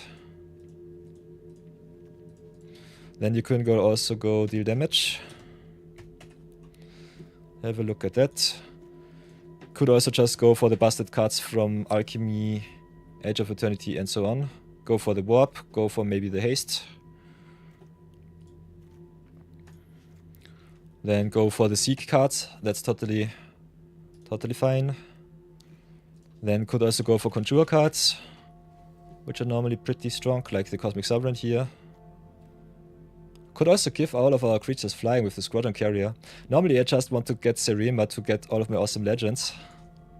Because as you can see, our legend pool is also quite solidly set up. If you play enough flyers, I think Momo could be also a nice one drop. Otherwise cards like the Suki I think should be the way to do it. So I think this might be our deck. Well set up, a lot of power still left in the tank. Could also play some cookie cutter cards like the Fable of the Mirror Breaker. Also a really good free drop. Can set you back up, can ramp you if you need it. Don't have to play it. I definitely recommend you play power though. So maybe just include the Fable too. Could always cut the land, would not recommend it too much. If we had more 1-drops, would be also better for our Starfield Shepherd. Other than that, what would I cut? I think we just cut the Painted Prism. We don't have any other synergies besides that. So let's go with the Brownie Man Special and have some fun. I think this deck came together quite nicely. And let's play some games. Go at it.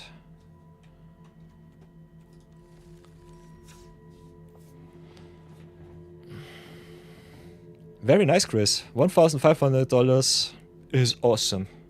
That's really, really cool. Congratulations. So yeah, record is set up, and then we go into some games.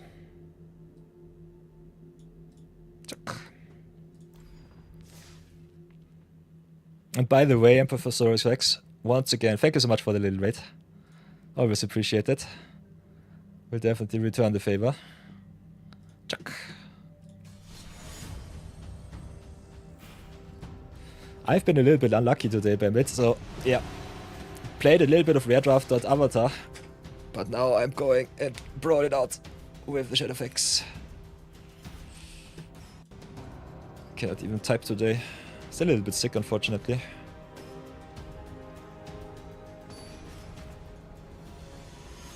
But yeah.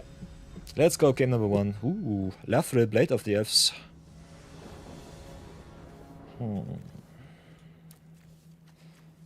Solid opener, a little bit of search. No ramp so far for our Shadowfax. No removal for the Lathril besides the ambush. We'll give it a go though.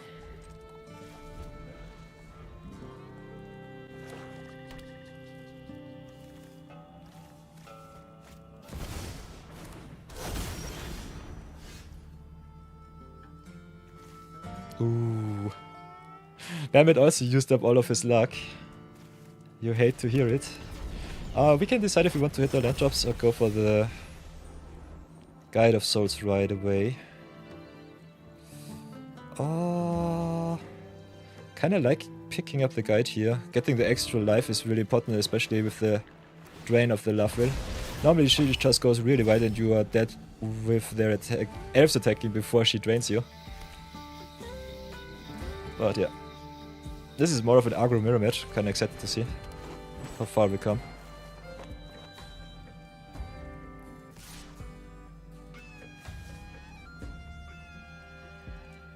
Moose count is a 0, yeah. We drafted a green deck, but I forgo the power of the moose.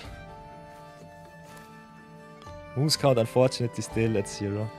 So, whatever will we do here?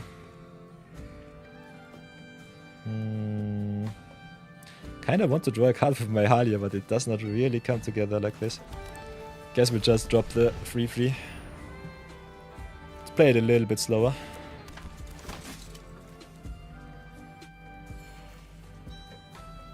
It was just bad drafting. Yeah, indeed. I'm always a bad drafter. I'm the baddest drafter out there. But I think our deck was okay. I just got a little bit screwed by opponents curving out perfectly. We died in game 1 because I miscounted my attacks. Made one stupid attack with my 4/4 and the opponent had exactly Lethal on the crackback. In game 2 I was just curved out by the opponent on 1, 2, 3 in black and red. And then they had exactly when they needed double lightning strike from the top. Nice. They were also dead on the crackback. And in game 3 I just lost to the green-white allies curving out. So yeah. Drafts are sometimes a little bit tough. Did I include Painted Prism for turn 3 Shadowfax? I think I'll have to include it once again. I cut it for Fable of the Mirror Breaker, but I might have to get it back in. So now with the Ocelot Pride I feel way better. So play the Guide of Souls.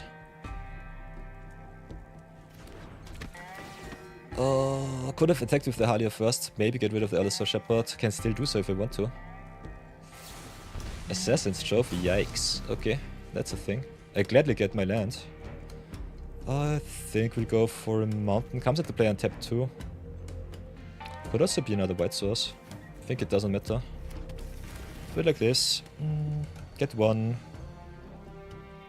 Can hit into the Tyberkel. Besides that, don't really have to do anything. Could get 2 with the Dion. We'll get another token with the Ocelot Pride though. So smash into the Tyberkel, get them down a little bit. Then I think we just drop the Ocelot Pride to go white. And doubling up our tokens seems kinda neat. Can keep up the Razorgrass Ambush. We have our 5 mana. Do not need the 6, so I think we'll just shock us here for 2. Get another white source. Then Ocelot Pride triggers, gives another life, and we draw. So pretty happy about that.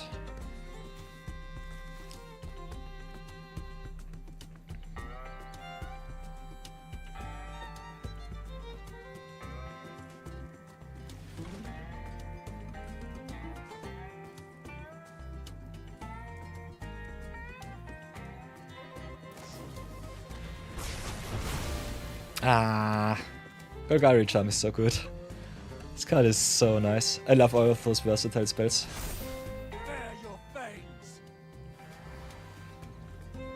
If they attack with the Shepherd, I will be pretty happy. The ambush waits them.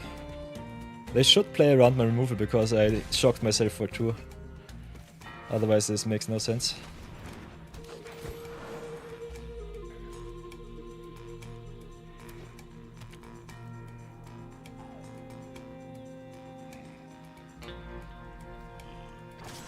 Ooh, gains Death Touch until end of turn. Nice. Maybe they have some protections. Ambush only deals 3. Nasty. Okay, never mind me. No ambush here. No ambush here.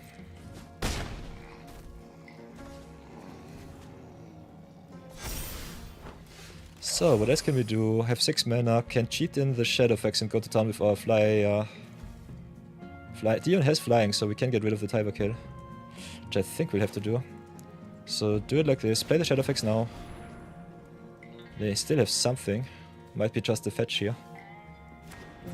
If they have exactly removal I will be sad, but it is what it is. Come on, come on, come on, opponent. I want to cheat some creatures into play. You're gonna craft me set with the wreckage? Sheesh, ever so much power. Okay, with the mortuary. Let's go, Smeckin. No good blocks for our opponent. Or at least I would love to say that. Halia will die to a trade with the Visionary, which sucks. So this attack was stupid.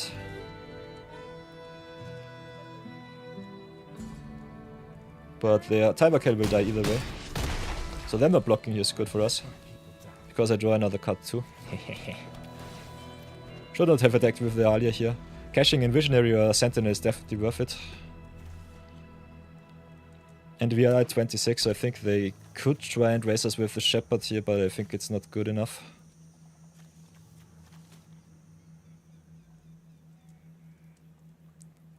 Settle the Wreckage is your favorite board wipe, Bambit. Sweet. Nice, nice, nice. Nah, not even a moose could not save me. I was just outraced by the opponents quite heavily. Tempo is where it's at in Avatar Draft.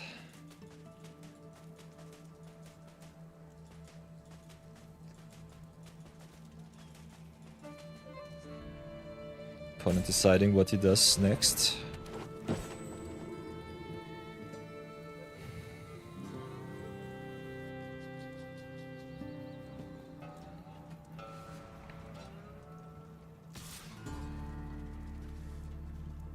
Yeah, I settle ramps the opponent. Sometimes it's good enough for them, sometimes not. Gladly take the 5 here, doesn't matter to me. Luffel needs to tap a lot of elves down. So not too scared about that. We could go Dion and just go to town. Which I think is okay. Could go Starfit Shepherd search for another plains. Unfortunately no extra 1-drops for me. Might have to change that up. So I could also go Heroic Reinforcements. I think both plays are solid.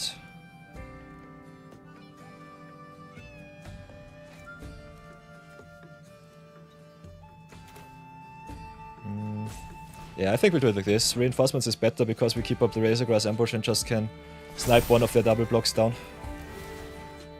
Still have a lot of pressure. Have to be careful on the backswing though. The Allosaurus Rider Shepherd can potentially kill me with the extra counters here. So might have to stay back with the tokens. We could just try and eat though. Maybe just attack in with 1. Do it like this. I think it's not necessary. Do it like this. Cannot cheat anything into play. Get a little bit impatient. This is 8. This is 16. Would be lethal. Next turn is definitely lethal with Dion giving everything flying too.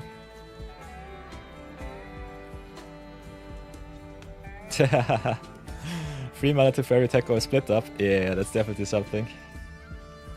Big yikes. Okay, double jump. That's totally fine. Gladly take that one. Agile. Oof. So yeah, ads are running. So after this game, I will pause the stream for 3 minutes. Yeah. So this is unfortunate.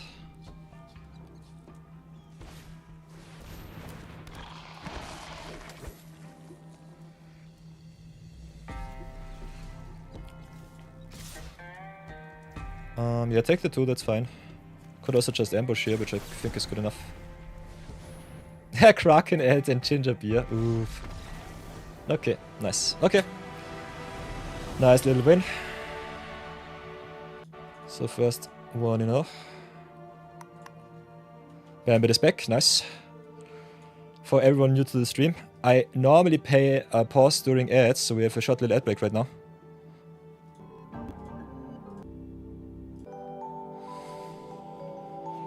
And after the ad breaks are over, we continue our games. I also give you a little bit of feedback. If the game ended, what did happen during your ad jail time? Well, pardon me. So you don't lose anything, you don't miss out.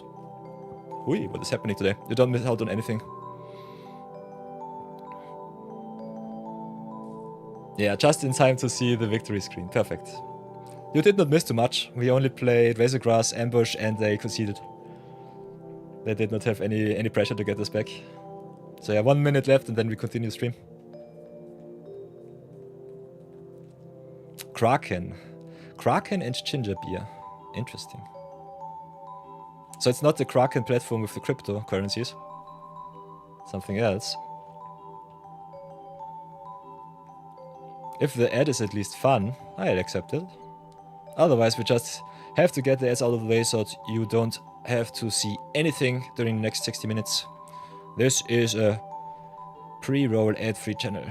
Mid-roll is minimized to the absolute limit.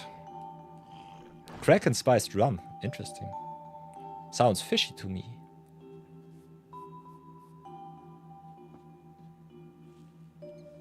So yeah, last 10 seconds and then we can go back.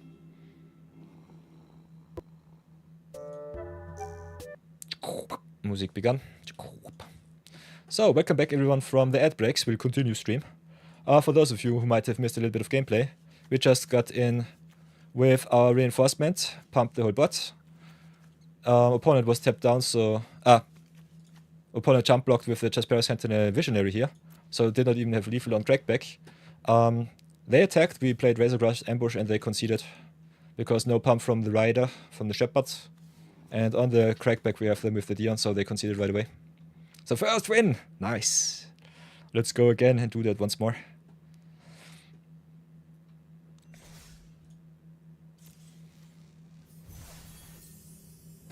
I'm not a drinker, no. I think I've been abstinent for the last 5 or 6 years. Might be even longer. Record at the moment is 1 in... Oh, here it is. So, game number 2 against Tyriana, Festive Fighter. With Harbin, Vanguard of the Aviators. Soldier.deck. Normally wins on turn 5 if you don't have removal in hand. We are on the play and we've got the Razorgrass and the Expel, so I think we should be fine. I think we'll keep this. Would love to ramp it up, but just hitting our lands is normally good enough against Harbin. Yeah, let's go horsey. Brownie Man is happy. So yeah, I personally, as a sports person, do not ever endorse drinking. I think as a pleasure, indulgence thing from time to time, it's okay. But I also come from corporate selling, from marketing and so on, and so I know how bad alcohol can be for you as a person. And because I'm also a biologist and a an ex-biochemic student, I know how bad alcohol is for your body. So my studies definitely showed me the way why I should not ever drink too much alcohol. So we could ramp the opponent up a little bit. Expel on 6 is a little bit too late. Could just drop Suki for a little bit of defense here. Ramping up our opponent sucks. But expelling their stuff is kinda nice. I think we'll get rid of the Thalia. The Sentinel still is annoying. So hate piece into hate piece is kinda nasty of an opener. Could have also just kept up the Razorgrass Ambush here for the Thalia. Kinda want to play my lands though. Yeah, the Australians are definitely known for their drinking habits. So I think it's fine. Ooh, also with the token making, so that's nice. I couldn't say commit or not. Kinda want to Wrath. Harbin has to attack, so that's good. We can always cheat Suki into play with the Shadowfax.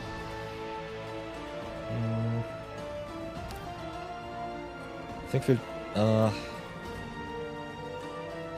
yeah, play land, play the team avatar. Do it like this. Don't give our opponent extra cards. Don't know if we have to Wrath on turn 5. We'll still give it a look. Ooh, the Strike Officer too. So now opponent draws a million cards. I think we'll have to Wrath now. They still keep the Vanguard. But everything else is a little bit too strong. Keep the Ambush. Play the Foothills. Crack for the Sacred Foundry. We have all of our colors, so I think we'll just go for the red here. We already have double white. Then Expel for 0. They get the extra card, which sucks. But I don't want to see my opponent drawing a million cards here. Next time we can go Shadowfax into Suki. Okay, they don't save their Adanta Vanguard, interesting. Could have paid 4 to keep it around.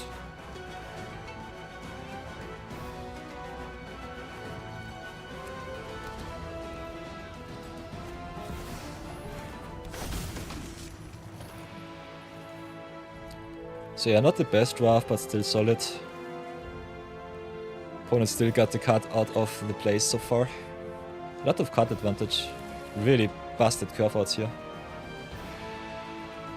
So maybe I should play more creatures which draw us more cards to cheat into play with the Shadowfax.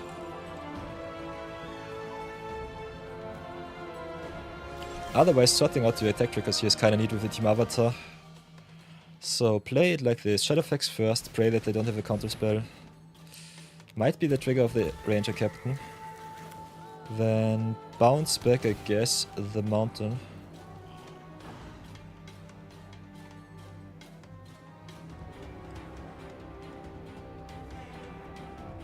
The cool thing is the avatar trigger will happen. We can cheat in the Goblin Gang leader or the Suki into play and still pump the Shadowfax for a lot of damage. They can eat our gang leader, which is annoying. So trigger the Shadowfax first. Can get the Suki in. Could give the Suki boost too. I think we just go for the Goblin Gang. Nah, Goblin Gang gives us 2 goblins which do not attack. So get Goblin Gang in. They can eat. Kinda want to keep the Shadowfax around. Yeah, there's the boost. Nice. So big boost there. They eat, they take, I guess. Yes.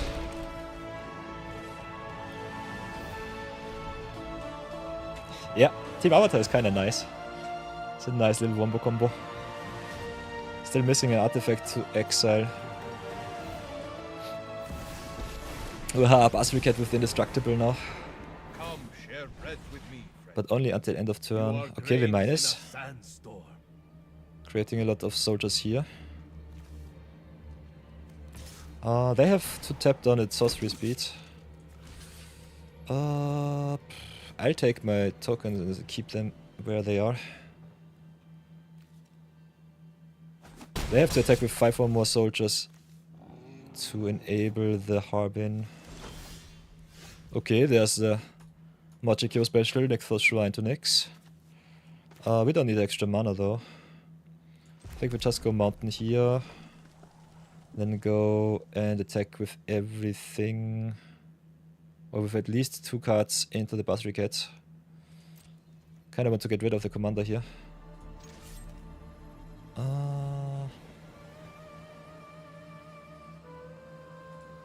Yeah, depending on the removal of our opponent. Might have to just crash in everything. Then cheat in the Suki. They play Ganja, which is fine.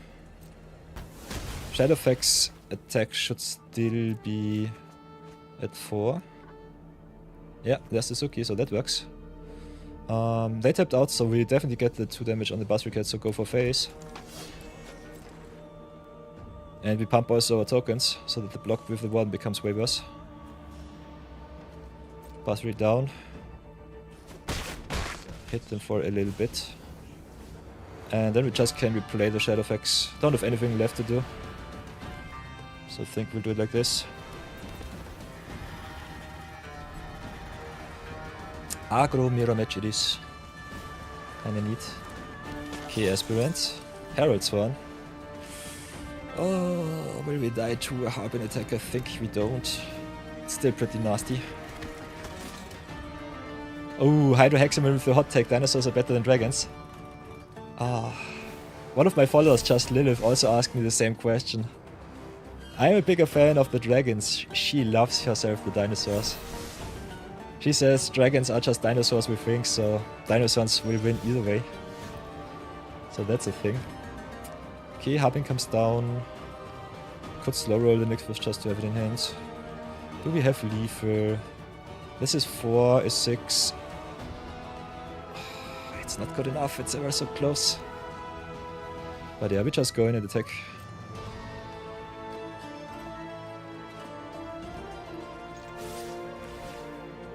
Cheat in the Strike Master, give it pseudo haste. Could have, yeah, we'll have to do it like this. This is 9, is exactly 15. It's a little bit too slow. We'll pass for now. When they get the trigger on the stack, can snipe their biggest threat, which might be the Harbin. Now we've got the Veteran too. Veteran might kill us here. This is 5, 6, 7, 8, 9, 13, 17. This is exactly 17. Their tokens don't have haste, so that's good for us. They get the boost here. I can snipe the Harbin here. So get the Harbin down. 4, 7. I think it's still lethal. I think the Veteran gave them the edge. Yeah, it's exactly 17.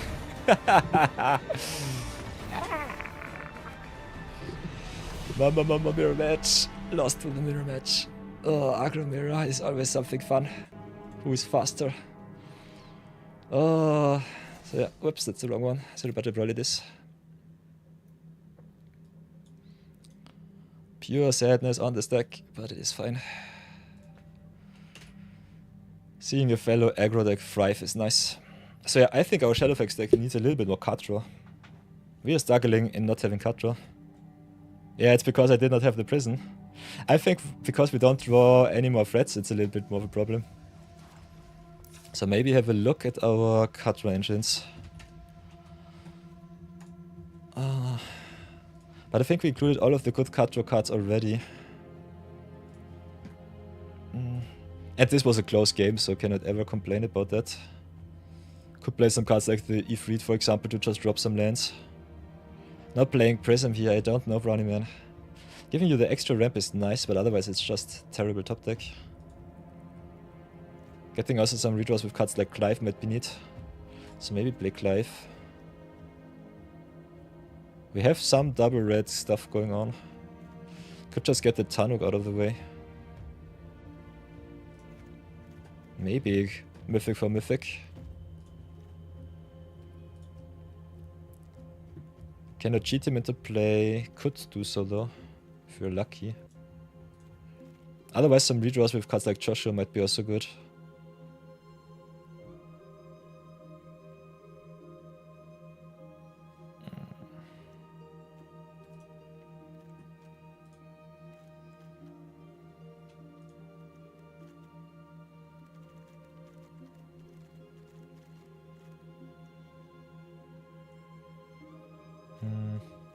I think our deck looks still is pretty solid.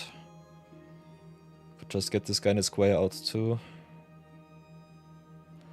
We have some token makers, but not too many. It's a little bit strange, not gonna lie.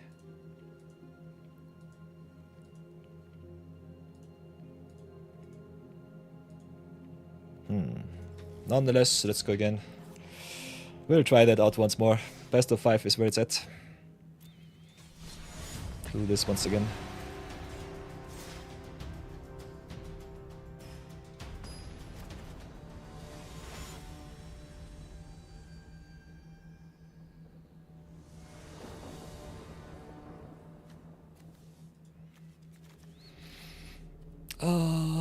We are on the play against Roxanne. No acceleration, which is frustratingly evident. The question is, do we even play enough removal? Having no removal for Roxanne is a problem, but not too much of a problem, because she always runs away. As soon as she hits the battlefield, it's over. So we're playing a lot of busted commanders against our budget commander here. Being able to get rid of the opponent's mana creatures is definitely a good start. Can also snipe some 2 mana man rocks, so that's sweet. So whatever will it be, opponent? Okay, Fanatic throw on us, prime target. Achieved. Drop the air temple, have the double white, go Seam Rip first. Fanatic down. And then exhaust for Sirium on my beloved. Get myself the card draw. Hit in for 2 and pass.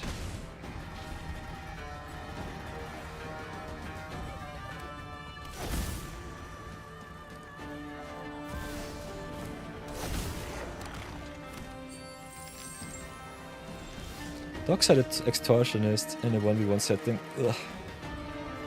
Surprisingly fair. Whatever will we do? Can drop Serema, search me good stuff. which I kinda like with all of my legends tapping down to attack. Just set up some good attacks. They will drop their Roxanne, so dropping everything with toughness 2, like the leader, not so good. Also, we have only tap land, so it doesn't even matter too much. Yeah, thin the deck a little bit. Also get my aggro in the air a little bit online. Set up for some indestructible attacks next turn. Aang is okay. Dion is fine. Here's the question what we want to cheat into play. Can cheat Aang, can cheat Upper, can cheat Dion. I'm not running Water Tribe Relia. I think Relia does not have enough targets in my deck. So could play Vinar for some Dejos, which I kinda like. Otherwise Dion for some flying is sweet.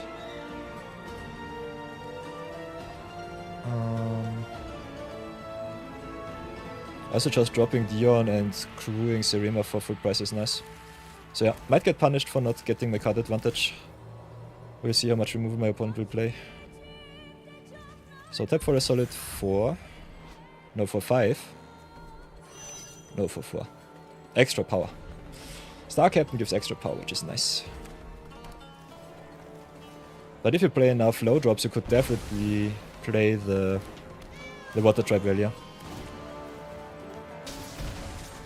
Big problem with cards like Relia is they search your top and then they can just whiff, and that's a little bit unfortunate. Don't want to see that. Could waft the board, get rid of my artifacts too. Thank you so much, Ultima. Not hitting my lands is unfortunate. So yeah, drop Dion here. Little bit of boosty boost. Then tap down. Guess we'll keep Dion as defense up. Tap down the token, which cannot really block. Just smack in for a solid 5. See what our opponent plays for removal. So I would have loved to play Shadowfax and just cheated to play my gang leader or my Suki. Just go to town with my legends. Now I have to stay on defense, get rid of the opponent's commander at least for once. Because giving them free destruction effects and ramp every turn is kinda annoying. Ooh, Terror of the Peaks. Oh, that's unfortunate. So yeah, token down. Oh, they go for face, interesting. Dion cannot really attack. He's got indestructible next turn. Do I know some exile synergies with Airband? Depending on the colors that you play, there's that definitely. So yeah. Can block Roxanne, don't really have to. If I draw land into ultimate, it's kinda okay. Otherwise could try and raise. We'll do it like this. What does the opponent play? Okay, heroic intervention, that's nice. Come on, let's punish the opponent's greed. That was so close. Still no Ultima. Ultima is pretty good against the artifact tokens here though. So I'm pretty happy with that. Yeah, no land armor 5 for Shadowfax, crying in agony right now. Also no extra land for Airband and Air Temple pumping up my attacks. So whatever will it be? Could Airband Serema just to save it from my Wrath. If I can, I will definitely Wrath, that's for sure.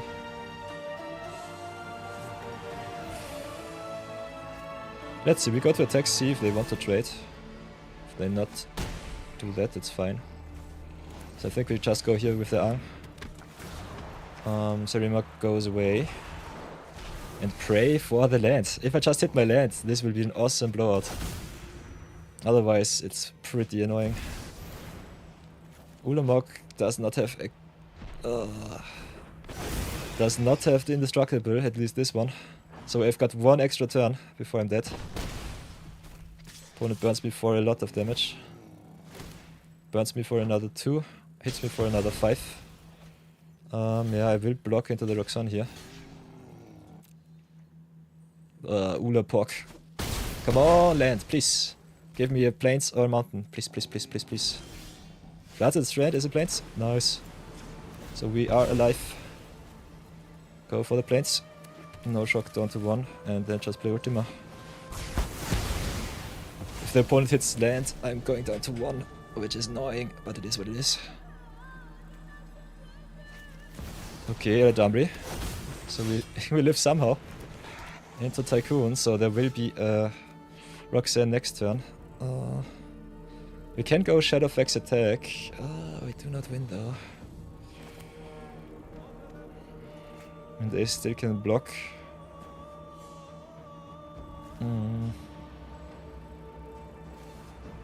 Have to commit to the board. What else do we do? Whatever will I play?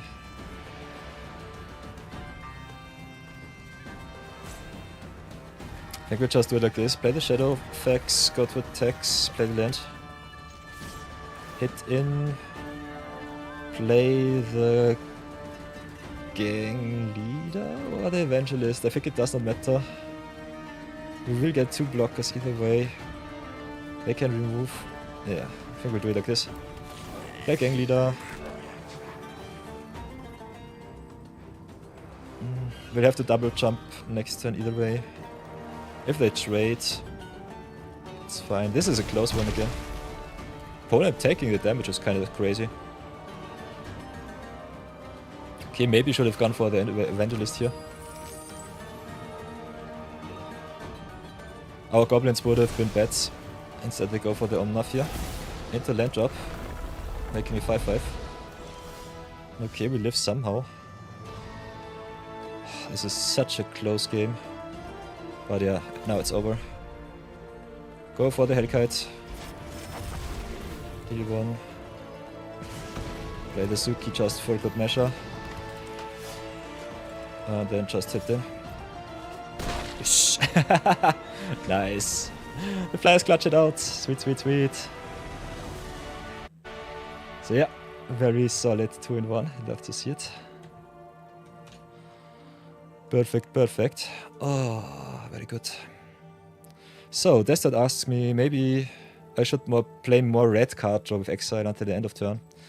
I think Shadowfax needs a lot of creatures, so if you play 2 little creatures in your deck will get definitely worse. Hey, Ace Gamer, hello, hello. How do you do? First time chatter.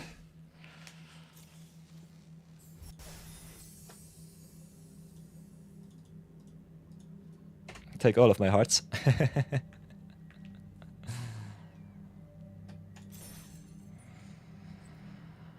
Hi. So yeah, Brownie Man's question was if I play Water Tribe Valley. I think Water Tribe Valley is solid, but you have to look at the top 5 cards, I think. And that is sometimes not good enough.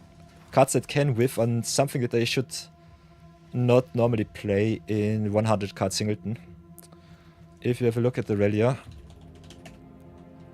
look at the top 4 cards of your library, and you have to tap down a lot of mana or your stuff. Is a solid budget option, but normally in aggro decks too slow. Then we have the red card draw, which I included in Clive. Is more of a curve topper if you need it. Otherwise, playing Pented Prism and then cannot use it anymore seems also a little bit weak. Getting that small extra boost from turn 5 Shadowfax to turn 4 or turn 3 Shadowfax is definitely a possibility. Could be a nice blowout. Still try it out like this. Might have to adapt the deck otherwise. All Access Brawl. Is that still a thing? Can have a look at that. Events. Ooh, metagame challenge. Ay. I've seen some streamers play the event. I'm personally not the biggest fan. I think Wizards unbanned some cards that you should not unban on Arena. So I'm trying to dodge this kind of event. Nope, this is just zero budget brawl. This is my free-to-play account, Night of Yore, which we started 5 months ago, 150 days, with a small little challenge. I'm not allowed to craft any wildcard, be it rare, mythic, common or uncommon, and my viewers can redeem the wildcards with their channel points. Other than that, everything of power that I play is either the channel point redemption like with Brownie Man here. He wanted to see a little bit of Shadowfax, Lord of Horses. And other than that, are all of the cards that I've drafted so far in our journey. So this is a little bit of a diary for all of the newer Magic the Gathering players to show them of how long does it take to go infinite, how long does it take to have a lot of fun, and what are the most fun formats as a whole. And I think we did quite a good job with that. Ace Gamer said he played it a lot. Have to get a shit ton of wildcards. Also, you're free to play. Sweet, very nice. So yeah, there are many different strategies that you can use. I'm personally a drafter. I love to draft me some good decks and get the collection together. But you can definitely do it in many different flavors.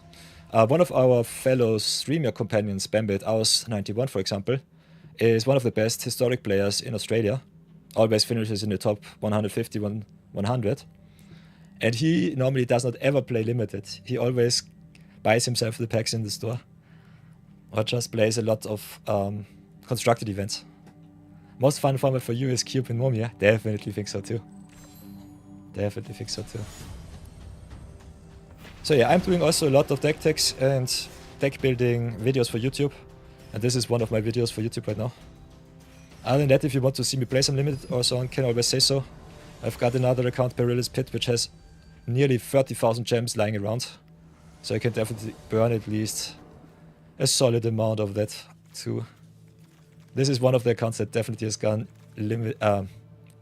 unlimited infinite already with the free-to-play aspect in mind. So we're on the play against Joda the Unifier with a solid keep. Joda normally plays a lot of creatures, so I think their judgment is neat. Also got the fixing with the Signet here. As long as our opponent doesn't rev our cards, our mana rocks, we should be fine. Yeah, Ace Gamer also says limited is fun. Standard you only play enough to get better rank. Yeah, I think if you go to at least gold in standard, you're well set. Everything else for a free-to-play player is not really that much of a difference. It's just 1 or 2 extra packs, a little bit more cosmetics, but yeah, the cosmetics on Arena normally suck. If you get a full art, you can definitely be happy, but that is most often not the case. So we could have gone here for the Iceberg to screw our opponent's mana a little bit more. Because we should be the aggressor in this kind of matchup, I think it's still fine. Slow rolling the Iceberg, just playing a little bit of pressure first. Might get punished for that decision, we'll see.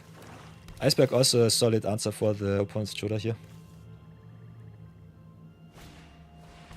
Okay, now for the Catilda. So maybe should not have committed and just draft the board right away. Opponent having fixing is something that I definitely do not want to see. We'll definitely get in for free. They could drop Joda too, I could reset them. They could also commit a little bit more to board, which would be kinda fun. So I've got some options here, all of them are pretty solid. I think we'll be greedy. Play the Day of Judgment. See if we screw their mana enough that they are slower than they should be. Okay, they hit everything. At least no white so far. Don't mind me, they have the relic too. So play the Dark One encampment, play the Shadowfax, and now it becomes really fun. Smack in. Could play the Immoden's Recruiter. I think we just go with the upper here. Next turn can play Signet into Iceberg once again. Get a little bit of a go white token making for the Recruiter here. Will not airband the Shadowfax though. Kinda want to keep the pressure as strong as possible. One extra token with the upper though is nice. I think for 2 mana it's fine. Ooh, and now with the Stifle Shepherd too. So airband the Arcane Signet once again. Could play Recruiter right now into Shepherd. Kinda need to get the Joda out of the way first. Do it like this. Do they have protection? Nope. And no counter spell, so that's fine. So let's go crash in.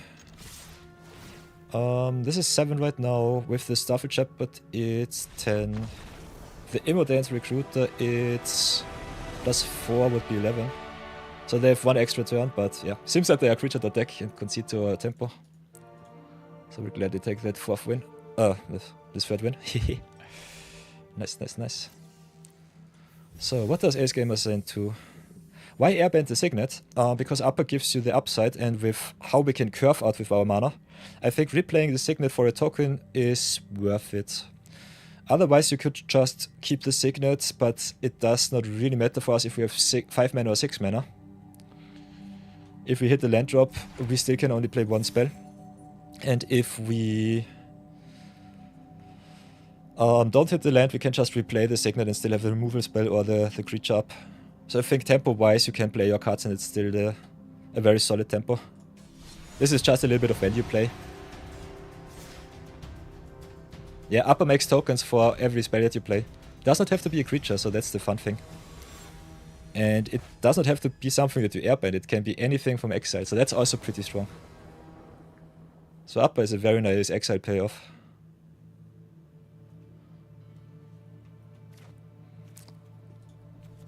So, whatever do we do? On the draw against Betor, got a little bit of removal, got a little bit of ramp. We just need to hit our land drops.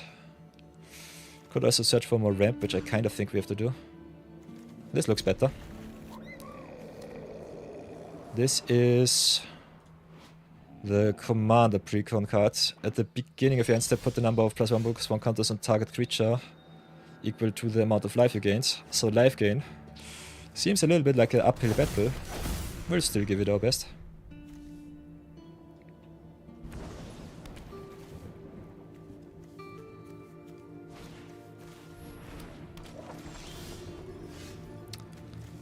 So whatever do we do next? I think just go and curve out as much as possible. Then go Shepherd for 2. Search ourselves. Could be Guide of Souls, could be also the Plains. Hitting our 5th land drop here with a potential removal spell is kinda nice. So I think we'll go for the Plains first, so that we can definitely replay the Starfield Shepherd. Can also station up the cover here. Warp it out, get the advantage. Still playing against green-based decks with my lists feels always a little bit slow. This is always the problem in 100 card Brawl. If you have an expensive commander, which enables the value very late in game, you normally struggle against the ramp decks, which just have at least 3 to 4 turns to ramp it up and go quite heavily over your top. But if you curve out with your aggressive cards, I think it's still fine. So let's commit to board. Station up a little bit. And Give of Runes only can protect creatures, so I think we might want to blow up the Insidious Roots with the Witch Enchanter next turn. Henge needs Plains, which we have, so that's good. And Passage needs 4 lands, which we also have, so that's fine too. Key opponent with the Nature's Rhythm into mana creature, I guess. Yeah, there's the Halfling. So opponent wants to ramp it up. We've got choices here. Could go for Enchanter, get rid of Insidious Roots. Don't know how much self-mill the opponent plays. They need to see creatures leave the field, so that's a thing. I guess we fetch for our second red for the cover on here. Then we can decide what we want to play next. Also, Suki sees fetch lands, by the way. So keep that in mind. Suki is bastard with your fetch lands. Then that could go aggro, play the Scurry. I think the later we play Scurry, the better the better it will be. So can curve out into Goblin, Gang Leader, just go pretty wide.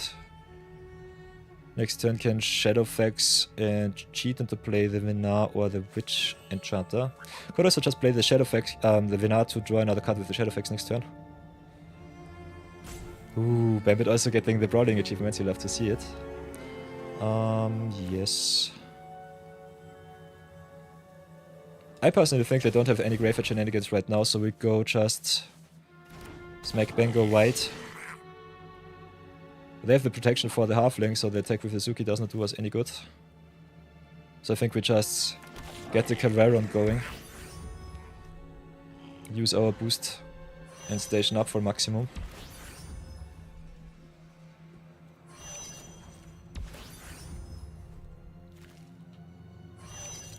And pass down. So far so good. They've got a big Betor next turn if they want to. There's that says he tried to play only 1 mana ramp and 3 mana ramp into 5 mana commander turn 3. But the problem is you only have 10 good options for that. Yeah, and mainly they are green. Ooh, Ramenfelder working in chat once again. Oi oi oi. So yeah, one attack with the Beto is already annoying as can be. We could just be fancy and draft the board here. I think our attack is good.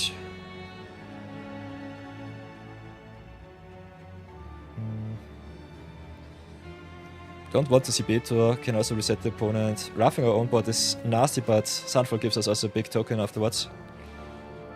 So yeah, I think we'll crash in for damage first. They get 3 life, but we hit in for 7, 9, 11. They can trade, can eat. Still think it's fine. Yeah, the resetting the mana, getting the protection away, then playing Shadowfax, cheating something into play next turn seems kind of good. So play Sunfall here, setting us up with a big token too if you want to. Could go Vena into token.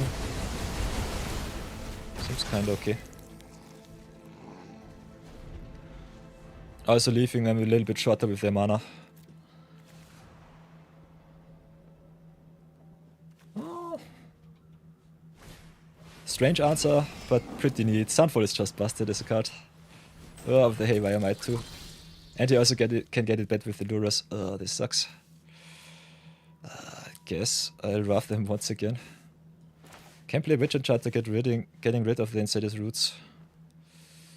But I think we'll just play it here right now. Do it like this. Play Day of Judgment first. Get rid of their recursion. They get 3, which is fine. Reactivate and hit in for 8, which is nice. Just get the aggression going. Oh, so far so good. Kinda like where we are. Wow, with the reanimate, what the heck. Very nice. So yeah, Omega punished, but they've definitely top decked that one, I would say. This is annoying. 2 Rafts and it still was not good enough. Could have gotten rid of the Insidious Roots. They definitely had the answer for my Incubate token either way. This is annoying. So whatever will I do? They can just crash everything into the Shadowfax too. How shall we do this? Them having answer for all of my good stuff kinda annoys me.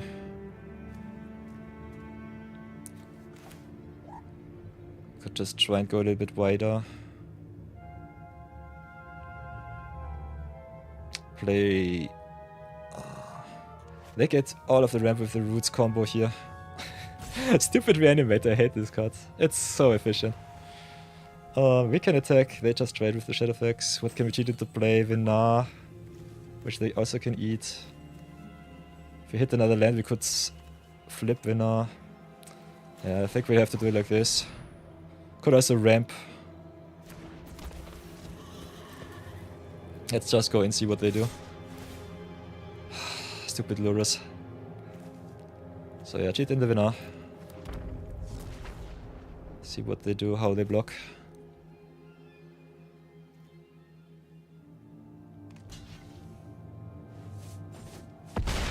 Ah, totally true. It only gets rid of non-creatures. So my Phyrexian token is safe. Thank you for that one, Brownie Man. Good to know. That's very good to know. I always forget. Now it's a creature. And Haywire Might cannot raft creatures. So that is pretty neat. They still get the Haywire Might back every turn. Also gain some life and distribute some counters. Hi. But yeah, we can flip Vena. If we hit the land, and we do. So in company days, flip Vena. This should be good. What do we exile here? I guess we get rid of the Beta. Could also exile the Haywire Might if I'm really honest. Exile Might. They have to block with Beta.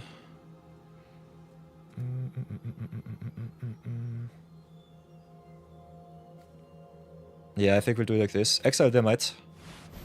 No Luras Wombo combo shenanigans for you. Go to combat, counter on the Shadowfax, give it indestructible. Also draw another card and then just hit in. And yeah, cheat in the Ocelot Pride. They have to block, so we get at least the tokens now. Ah, shit. Sheesh, they can jump. I'm stupid. Never mind me. Whoopsie daisy. Oh, punt level going up. I was so strong. This was a punt. Gave them 3 extra life. And also, my wombo combo with the dissection tool is also useless right now. Oh, boy. I forgot that they had another plant token to block. And now they have indestructible with the Boromir every turn too. This looks ever so bad. This is a nail biter.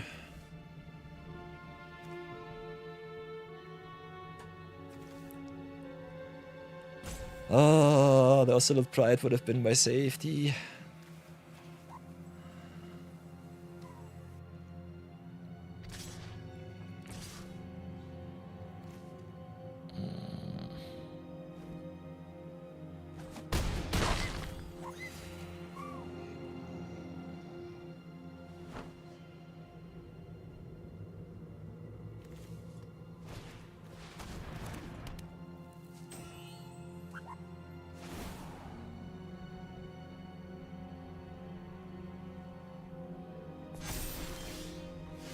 Okay, what can we do other than crying Boromir being just obnoxiously busted? It's a free drop though, so they cannot get it back with the Lurus. We could give our stuff flying if we hit enough tokens for the 1-drops that we can search with the Shepherd. So I think that's worth it.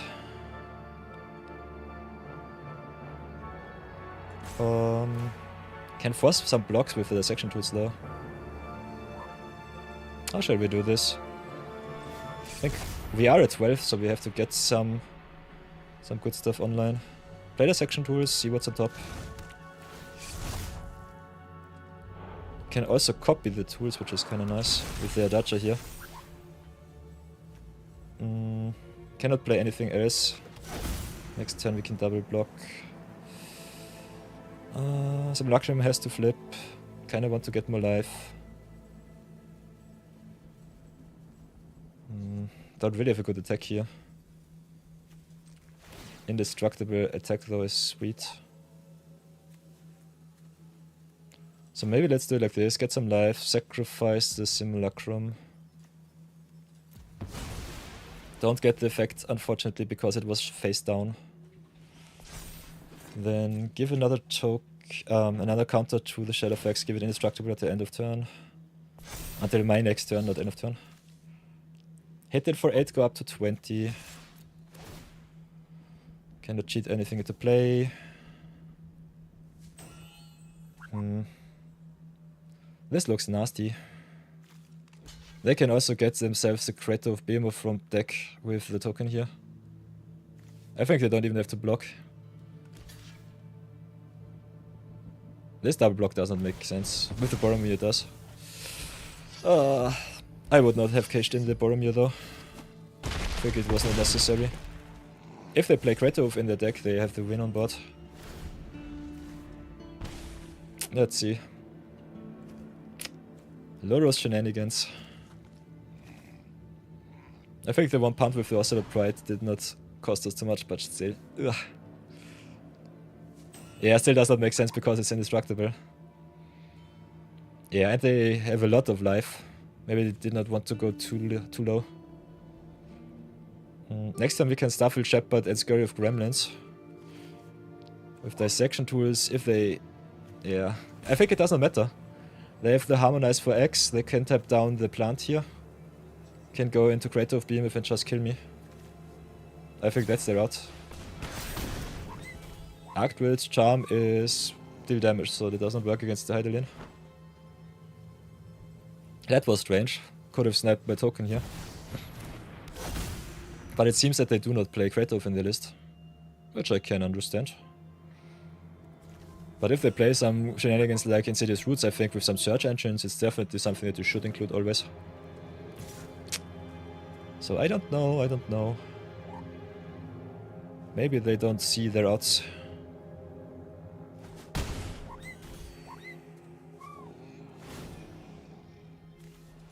This is such a strange game.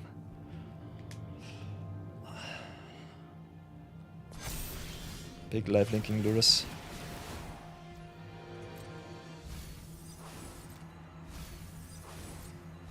Not being able to right click, say everything goes through. Mesmeric Orb sucks on Arena. Not big of a fan. So, what can we do? Drop the land, have 1, 2, 3, 4, 5, 6, 7, 8, 9. We have the Stuffle Chatbot, which is sweet.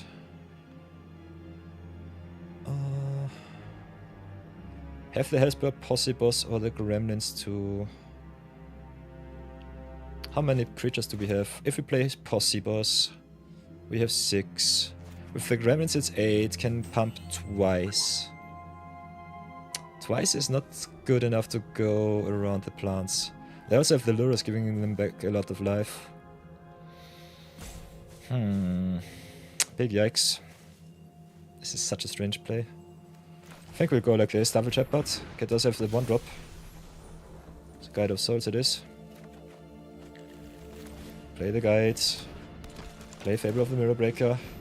If we can do some wombo combo copy shenanigans, it's nice. Otherwise just getting a million tokens to give our big threat in the air flying is kinda nice too. So let's go 2 attacks. Give another indestructible turn to the Shadowfax, draw another card. Ooh! And Calamity doubling up our Hellspur Posse Boss is also kinda nice. So smack in with the Death Toucher here. No flying right now. Oh, we can also cheat into play the Calamity. Or the Posse Boss, but yeah, they can block. So I think the cheat does not even do us any good. Decline. Life Linkers on defense is tough against the Shadowfax. So hit them for 9, go back up to 27.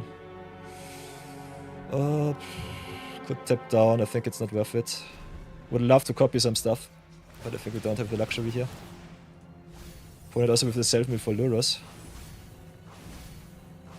Okay, Esper Sentinel. We have the Voice of Victory, okay. Oh, can also not block the Lurus with the 8-8, can still block it with the 4-4 though. As long as Guide of Souls live, I think we should be fine. That they did not fetch for the Silver Bullet with the Nature's Rhythm is kinda strange. Maybe they still need 1 extra green source to tap down. This might have been the case earlier. Because they need 4 green, I only saw 4 here. So they cannot harmonize with the big plant token.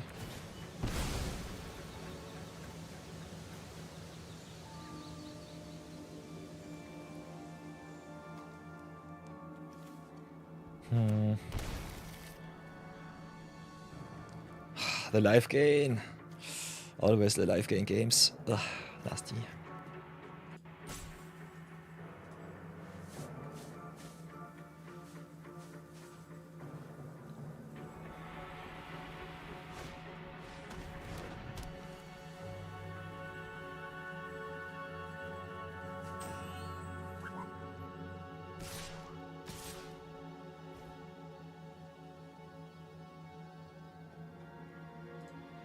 So, attacks in with the big boys and girls. We can try and eat the Lurus. Seems kinda okay. Don't really need the extra trash, I would say. Might need the extra creature. But yeah, we'll do it like this. See if they have removal. If not, I'm quite happy to eat the stupid Lurus finally. Lurus plus Insidious Roots is so nasty. Gets the food, so extra life. Is it virtual 16? Indestructible lifelink Death Touch Shadowfax seems kinda nice now. Not gonna lie, this looks busted. Looks awesome. Calamity also can only copy non-legends. So copying up Stuffle Chatbot seems kinda nice. Big question is, do we want to give flying to our Shadowfax? They've got the Boromir. They can also get our Calamity in a spot where it's not happy. So do it like this, do it like that.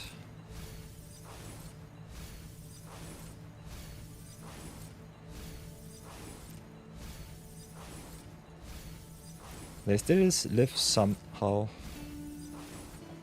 But I think with the Legion leadership this is game. We'll discard 0. How do we do this? Can go Scurry of Gremlins.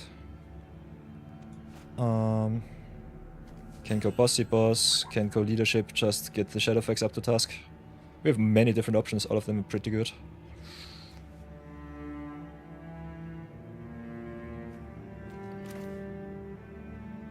Let me just commit a little bit.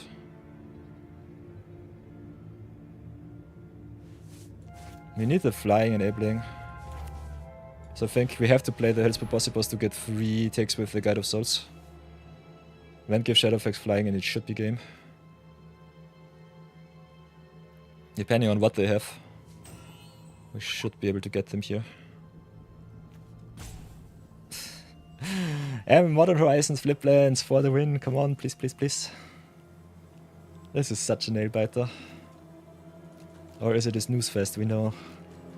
We know in a second. Whatever will be opponent. They have 1, 2, 3, 4 mana open. So it could be removal spell. It's a nail biter. Okay, okay. That's good to hear. I personally have so many possible plays in my head right now that I just want to see if they have the out or not. We're playing a game of better have it right now.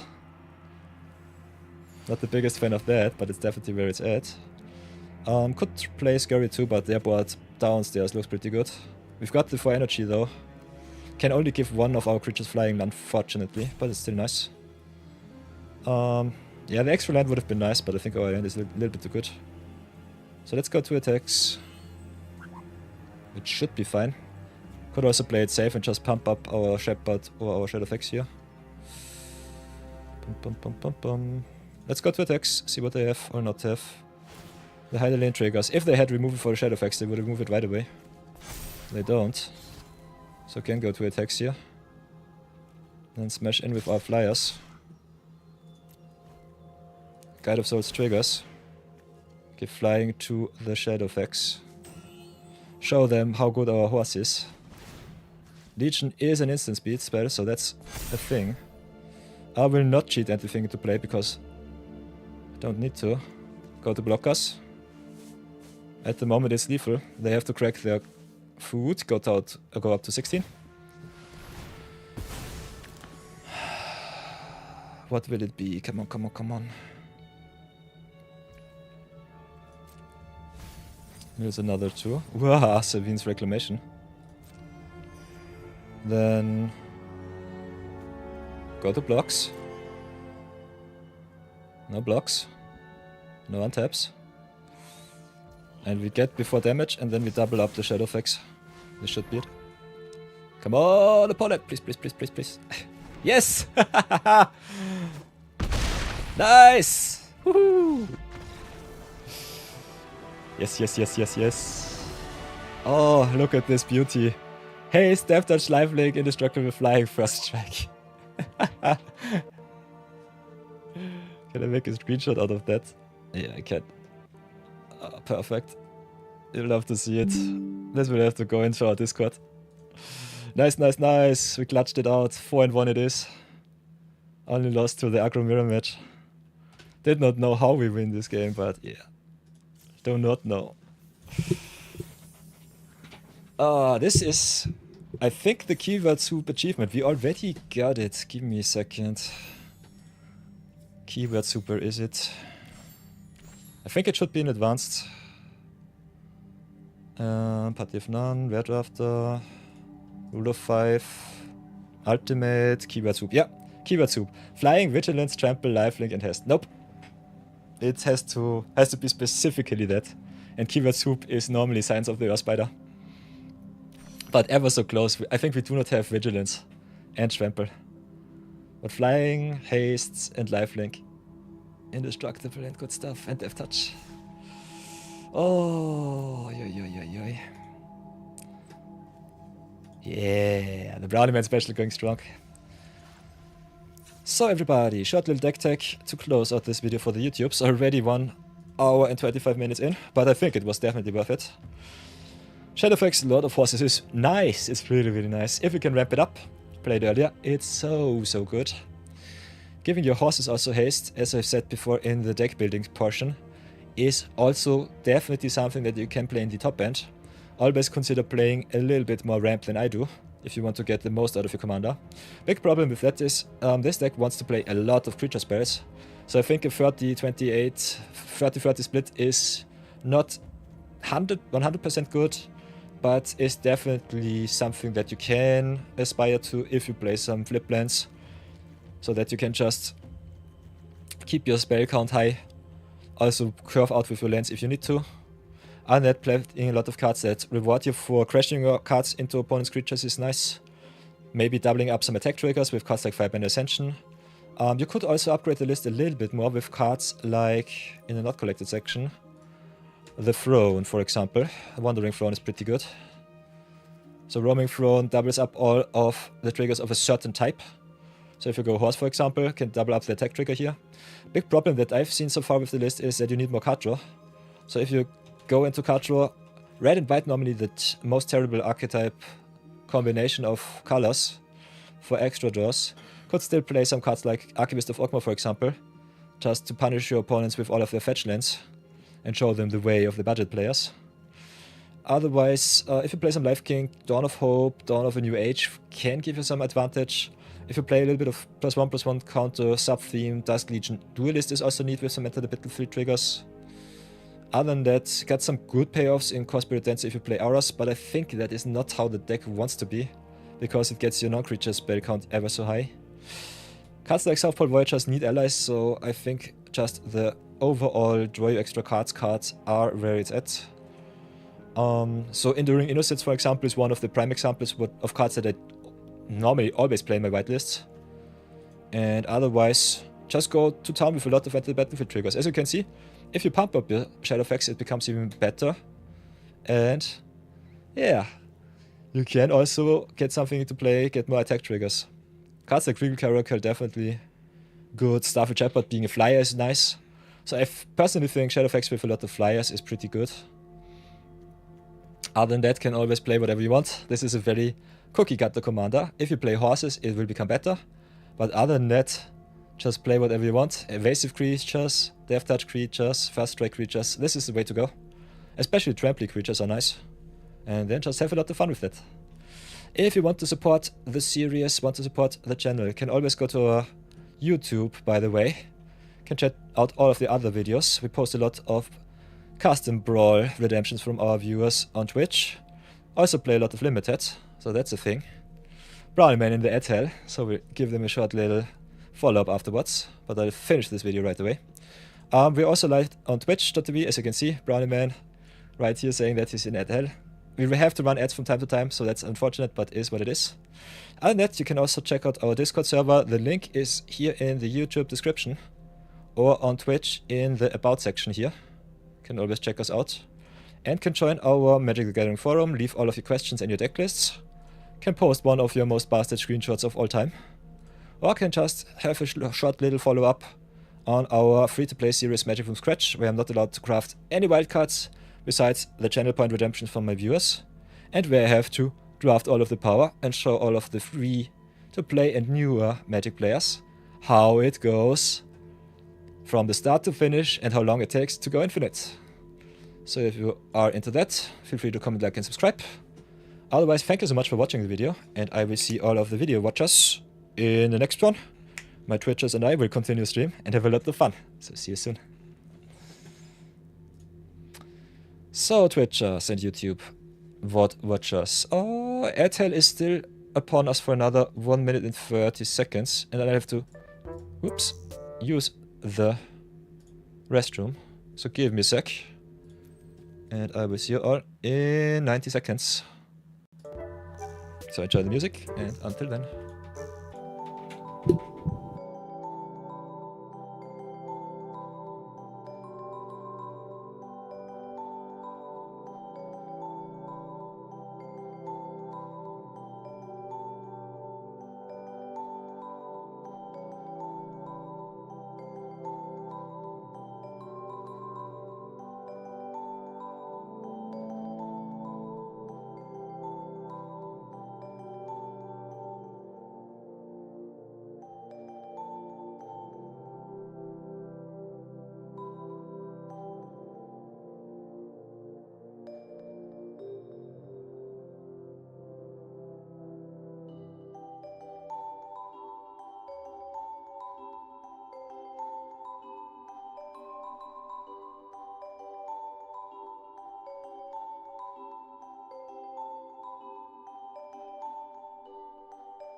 I'm back! I am back. Sorry for ad hell right in my deck review, everybody. The YouTube video is done. Music begun.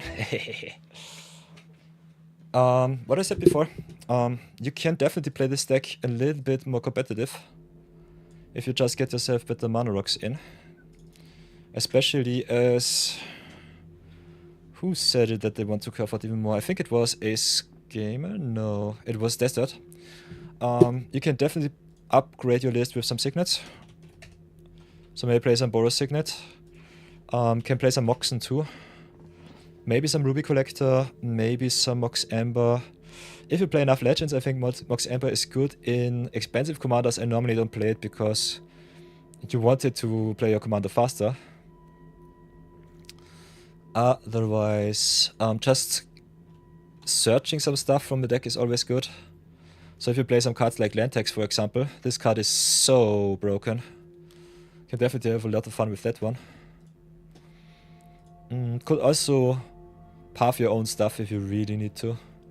Some cards like Ambitious Farmhand, for example, which also draw you another land from the deck, is kinda neat.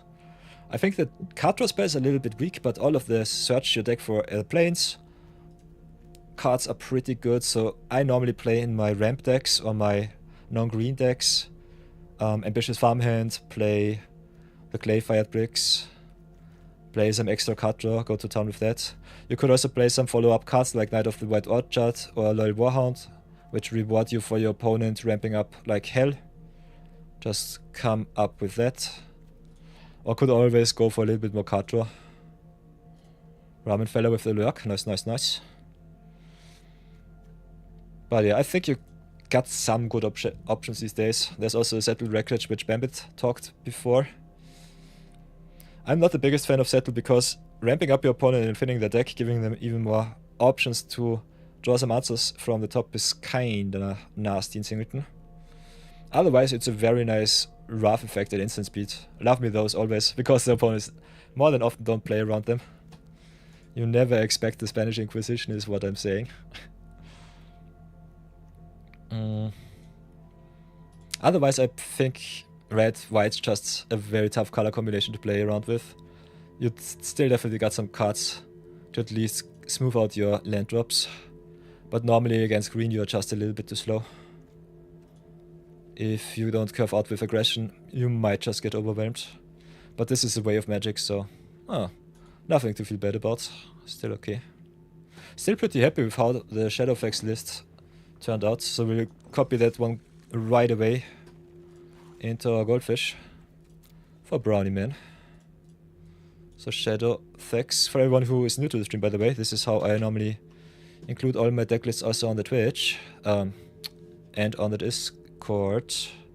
Go to my decks, go to create new decks, copy pasta from Arena because export is a thing. Then go Shadowfax Lord of the Horse. Not too many horses in my collection, but still neat. Go to Core, go to Commander. Then for Brownie Man. Then go 2026. 0105. And normally I also write Brawl, but this is a 100 card Brawl list, so yeah. Do it like this. 2026 it is. Still very non-readable because for whatever reason Goldfish does not read the avatar cards. If you go, for example, Abandoned Air Temple, you can still look it up. Go here in the search bar, go Abandoned Air Temple, whoops. And I think, yeah, they have the cards, but for whatever reason, you cannot find them in the deck builder. Don't know why the deck builder sometimes is a little bit strange, but that's fine. Yeah, Bambit saying instant Wrath, Oppo left with no creatures, it's a 10-10, 10 out of 10 Wrath if you're playing creature deck yourself. Yeah. Definitely nice. One-sided Wrath effects are pretty sweet, especially if you have the opponent back on the crackback, it's kinda nice. So happy with that. And that, here's the deck list. As you can see, playing solid 43 lands with the MDFCs. Also, our MDFCs coming in so clutch. The last game we would not have one without the Legion leadership. I think the opponent came back with the life gain a little bit too much.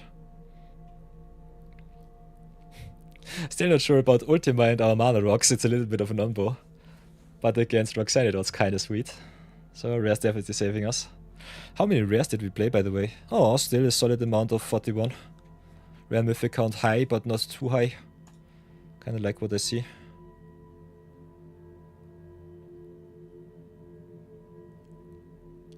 And still playing some nice little powerful uncommons too. So that's okay. Here's the list, by the way, for everyone who might want to check it out.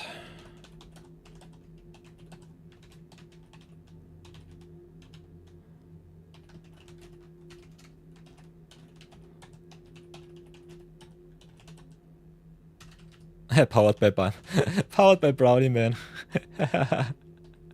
Whoops. So for everyone who watches the VOD, here's our list. Enjoy. Ay ay ay.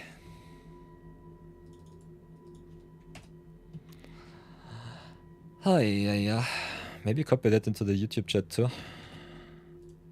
Our VOD normally pretty weak, but I think it's good to do like this.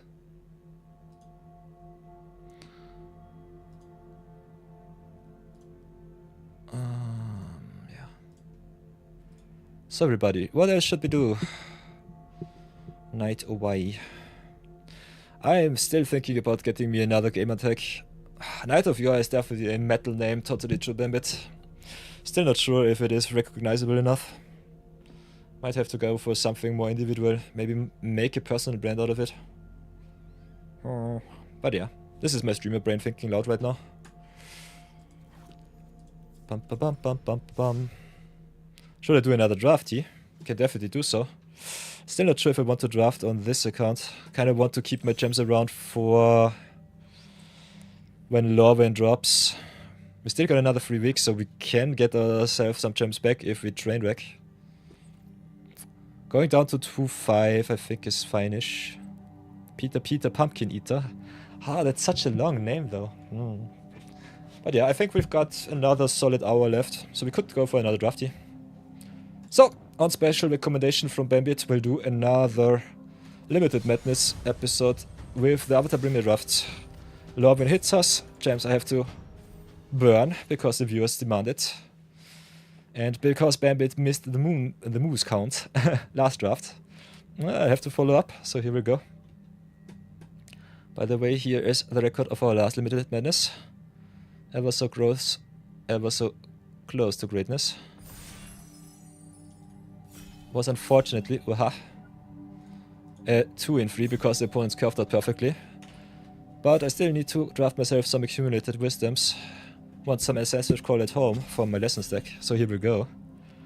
I have to take all the moves, even pick one. Bambit, why?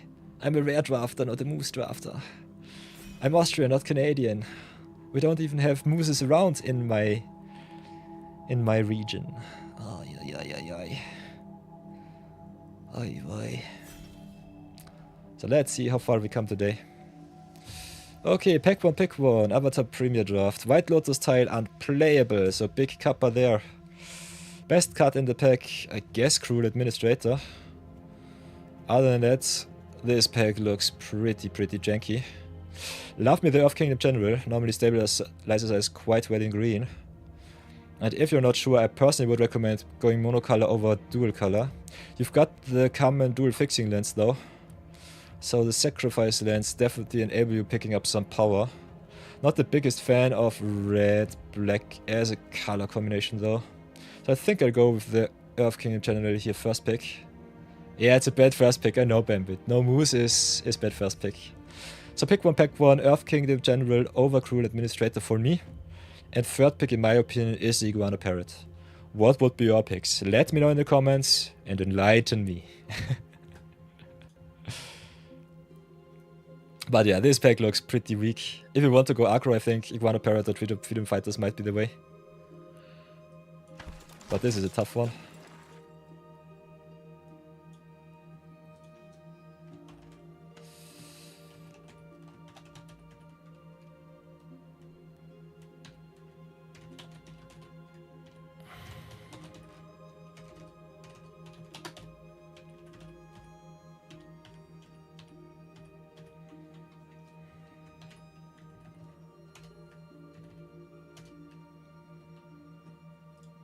Okay. Ooh-ha. Ooh, nice. I see power, I pick. Never mind me. Green card into green card. Whatever will I do? That's a banger, totally true, Bamit. Got the Earth Kingdom Jailers for the white tempo decks. Got the Iroh Grand Lotus if you would just go and green ramp it up with the Lessons deck. North Pole Patrol is an awesome pick. So pick 1, pick 2, pick 3, in my opinion, is Iroh into Earth Kingdom into North Pole Patrol. This pack slaps, I want everything. Epic Downfall is busted. Razor Rings is awesome. This looks juicy. And now we've got another nice pick up in the True Ancestry here. Could also go Cycle of Renewal, Banning Lesser, Lightning Strike. But yeah, this pack slaps. I think we'll go for the Ancestry here. Crazy second pack, crazy third pack.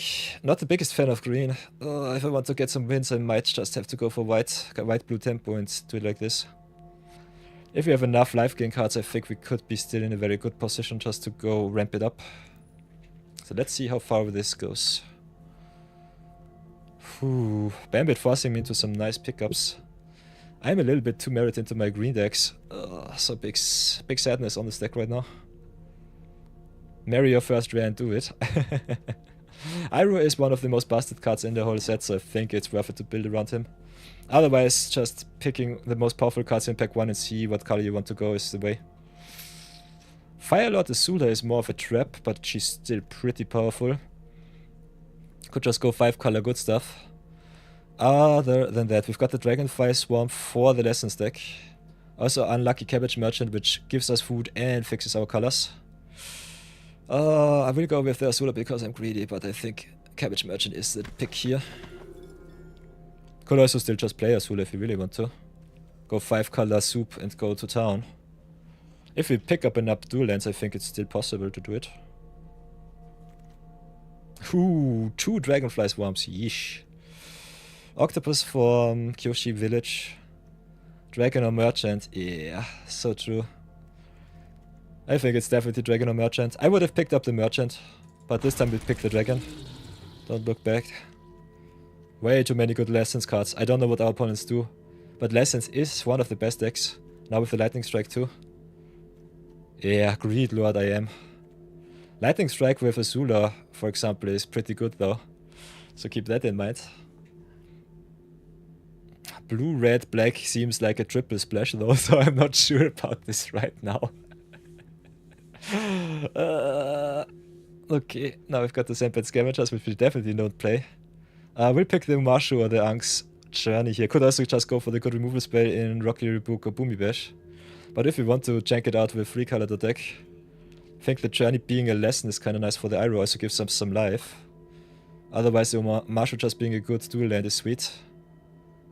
Bambit is married to my first rare. Because of Iroh, I think we'll go with the Ank's Journey here. Although Journey normally wheels, I think we can go for everything. The good thing with Dragonfly Swarm, it does not need lessons. Rocky Rebuke is my fringe pick. Could go for Seismic Sense to search for Iroh. Could pick Ank's Journey, Cycle of Renewal here. I'm a big fan of Seismic Sense. Just having the cheap lessons is so good.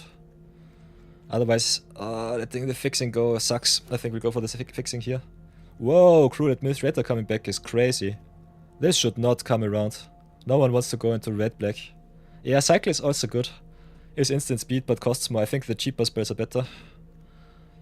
And Journey giving us life is the breaker here for me, because it commits a little bit to your overall board state. So it's either Captives or Administrator. I go for Administrator. Pack 1 I pick Power. Now with the Ruffians too, some solid blocks. Renewal of the Wheel. And with the Summon Air Temple too. Could go for Ruffians here. We'll pick the Temple though. If we want to splash twice, it's awesome. Having some Temple in the lands is pretty neat. Now we've got the Canyon Crawler for some Swarm Cycling here for the Azula. We'll not play the Tactics though. No, Mechanist is busted. Moose counted 1 for Bambit. Bambit wanting to force me to play Moose kinda is nasty. We'll go with the Mechanist here though. Pick the Power.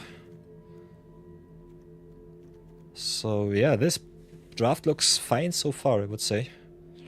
Still a little bit weak against the opponent's aggression. I think with cards like Lightning Strike you're good. Rocky Boogly, it's a little bit too much setup for my personal taste. This looks definitely juicy as a draft, I would say.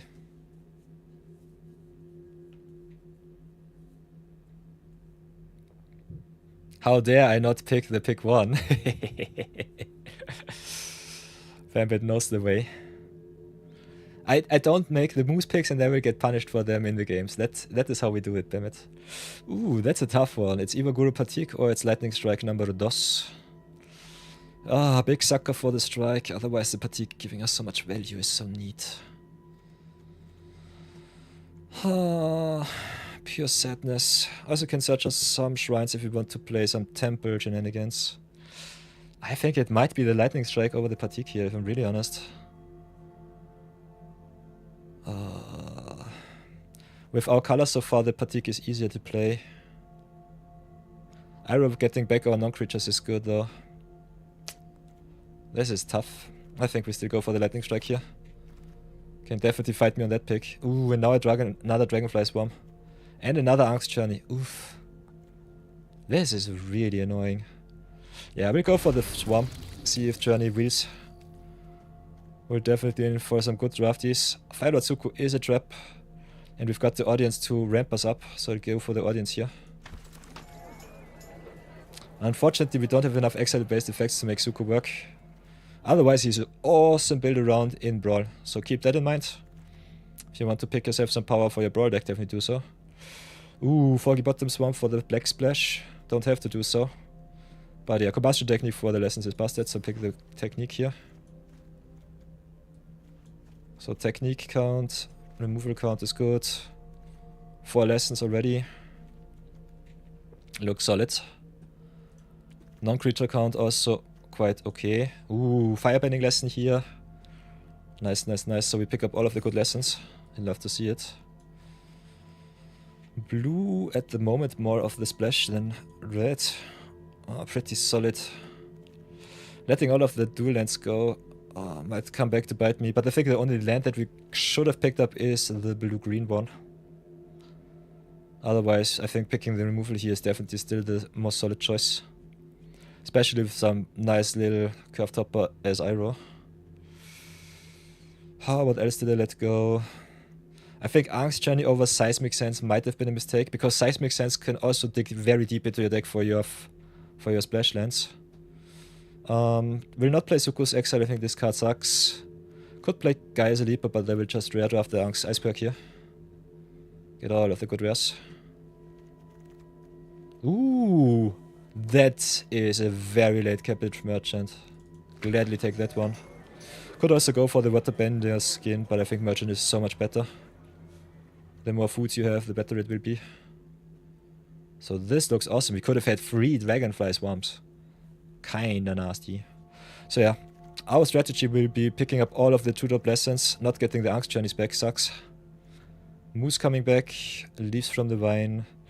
We have the Ancestry. We have the lessons, so leaves could still be neat.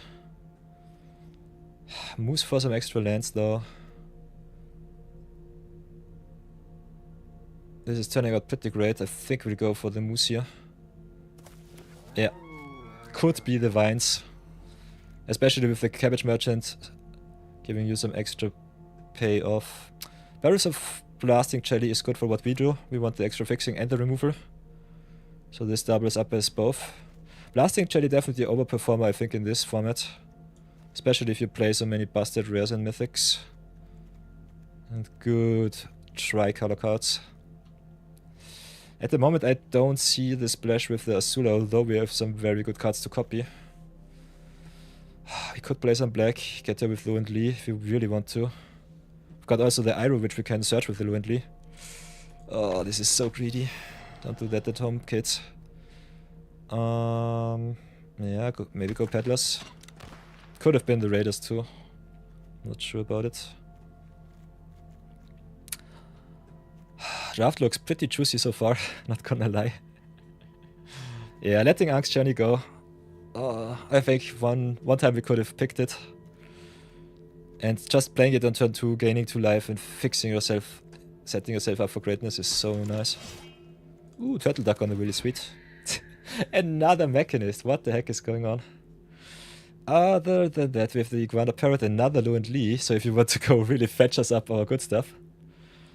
Oh, double splashing without the dual lands though, I don't know. Can't decide what we really want to play. I think the pickup is definitely Mechanist here. We have a lot of non-creature spells and a lot of good removal spells at that. So pick the rare, get our 4th copy of the Mechanist. Then if we want to go green, blue and black, I think the Hammer is the way. Otherwise we have already 4 copies of Avatar's Wrath, don't need that. Earth Rumble is a solid spell, I'm not the biggest fan though. No fixing for us. Got the Lost Days in blue. If you want to go blue, I think Lost Days is neat. We're not really so heavy in blue-black, and I think green should be our main color. This one's tough. I think we just pick... Yeah, we could still pick up the Hammer or the Earth Rumble. I think with what we have, the Earth Rumble is the correct pick here. Now with the meditation pools for the fixing, that's nice. Also Fire Nation attacks for our reds. Red core. Playing a Fire Nation attacks for discount is kinda sweet. I think we need the fixing though with the meditation pools. Would love to pick up the mythics here to get extra wildcards and gems. But yeah, we want to win some games, so either it's the quench or the meditation pools. I think we'll go for the pools here. Another Firelord Azula, another Lu and Lee. So the trap going quite strong. Otherwise for us not too much. Honest Work I've said I'm not the biggest fan of. Could pick the Deserter's Disciples here. Could just pick the Azula because reasons. Ooh, and Wartime Protesters too. So red looks nice. How many allies do we have? Only 4. Still is a 4-mana 4/4 with haste. Could pick the Boiling Rock for 4 fixing. This is tough. This is really tough. At the moment I'm thinking more about splashing good stuff. Could pick the Boiling Rock if we want to splash the black. I don't think we have to though. Yeah, pick the Protesters here. Oh, I want this whole pack. I want the Flopsy, I want the Firebending Lesson, I want the Cycle of Renewal, and I want the Angst Journey. If we want to be greedy, I think Angst Journey or Cycle is the play. Otherwise, if we want to play it straight, I think Firebending Lesson is solid. Could just go for the Lesson. Oh, this is really tough. Now the audience, the engine room, the seismic sense. I want all of this. I think we cut the black. Azula is a little bit of a trap here. With still a lot of value though. So I think it might be potentially still the black. I think we go for the seismic sense here over the Raucous Audience. And another Dragonfly Swarm Audience, come on, this is everything that we want. What the heck? What the heck is this draft? How greedy am I? The fixing for the Swarm is a little bit tough. We could have had 4 Dragonfly Swarms. I'm not sure if we should cut the Moose Band, but I'm really honest. I don't know. I think the ramp here is good. Otherwise 3 Dragonfly Swarms is kinda disrespectful. So pick Captives or Disciple here. Having the potential of the Disciples is fine, I would say. Yeah. Can go Lizard, search us for our lands. Not sure about it. Don't need the White Splash though. Whoa. Fire Nation attacks on the wheel, as is the origin of Metal Bending. How many? 1, 2, 3, 4, 5, 6. So yeah, I think it's Fire Nation attacks here. Pick up the Cadets. Pick up the Boiling Rock on the wheel. What the heck was this draft? Everything came back. I think our blue-red looks pretty spicy. Our black could have been also quite nasty with 2 Azulas and so many removal spells. But double color splashes without too many fixing lands, I don't know. I think 4-color list looks a little bit too spicy for my taste. What else might have to go into our deck? I think the rest looks fine. So yeah, a lot of rares drafted. A little bit of confusion, that's for sure. But yeah, let's go and have a look. I think the Turtle Duck can go. Turtle Duck Cadets is still a very nice low drop. We need the Dragonflies. We have a lot of non-creatures for the Iroh, so that's sweet. Also got one Seismic Sense to search for him. I personally think we need the Blasting Jelly just to fix us. Might have to cut the Rebuke. Got 6 allies, so I think the Water Protester is still pretty solid. Also just a 4 mana 4/4 haste creature is so nice.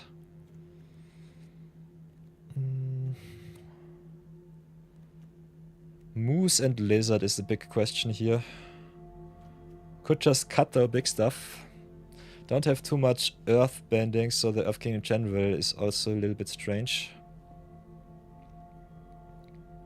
Drop the Lizard, not the Moose, says the Bambit. I think Lizard is better than Moose. Lizard has an ETB, Moose not. Color-wise, we are pretty well sorted between red and green. Blue would be the splash. 2 Mechanists is kinda nasty, especially with making us a lot of clues to redraw into the Iroh. Flashing back our good stuff. Big problem is our only hard removal spell is Combustion Technique. Not even that. I think at 5 our luck runs out. This is tough. This is really tough. We have enough blue that we should at least play 3 islands. We have 1, 2, 3 fixer, 4 fixing cards, so we could be greedy and just go for 1 island on the splash.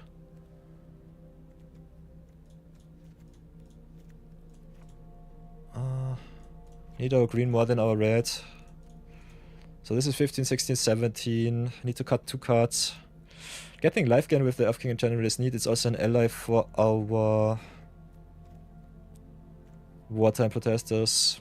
Wartime Protesters just gives us a counter, so it doesn't matter too much in my humble opinion. Could drop the Fire Nation Cadets. I think we want to be not too aggro.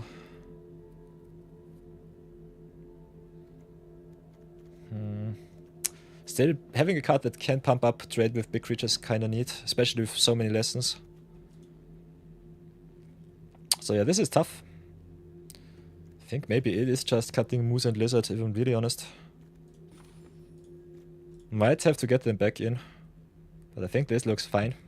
We'll try it out. They are also land fixers, so that's kinda nice if you need the extra lands. It might just be cutting the Water and Protesters, if I'm really honest. But this card could just win us the game out of nowhere. Could cut also Disciple and Water and Protesters. Get the big boys in once again. But yeah, giving him Mechanist haste is kinda nice. Quit this channel, you're out, never to return, taking Brownie with you. Lol. Bambit with the total terror in chat right now. We'll try it with this one time. If I feel like we do not hit our lands on time, Bambit will go and get ourselves a Cyclist back in. But yeah, this list looks juicy. Not sure about the single island here though. Might have to still go and play it a little bit safe. Just play 4 islands. But I think we're so color screwed. I think our mana distribution is a little bit too crazy. And we have some very good fixing. Maybe play 2 islands. Do it like this. I want to curve out with my blue cards, that's for sure. On turn 3 it's a little bit strange.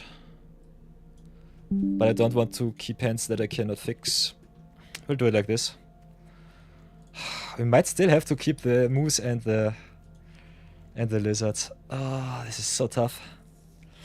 If the ally synergy does not work out, I will get the Protesters and the Disciple out and get the creatures in. Let's see if I get punished. Let's go. This is true limited madness at its finest.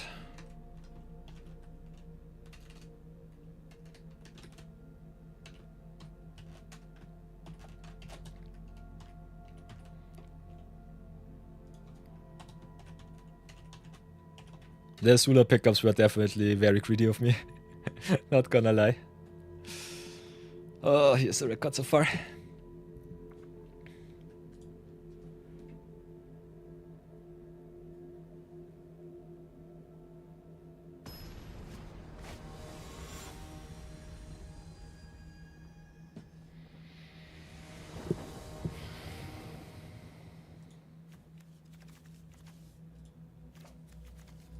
So yeah, this is easy keepable, all of our lands, all of our colors. Now I just need the power and go to town. Opponent without the penguins, so aggro it is. We could snipe it, could just go unlucky merchant, ramp it up. I think we'll do it like this, play merchant.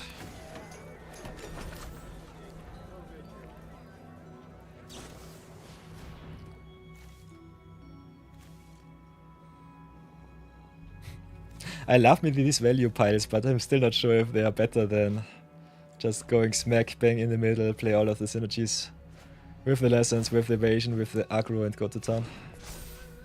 I think I lose way too often against these decks. So drop the forest. And then I think we go and attack in for 2. Snipe the otter penguin. I don't want to take too much damage. And just ramp it up. Go for another red source, I would say, within the deck. Gain some life fu. Next turn can also Cycle of Renewal. With the Deserter's Disciple.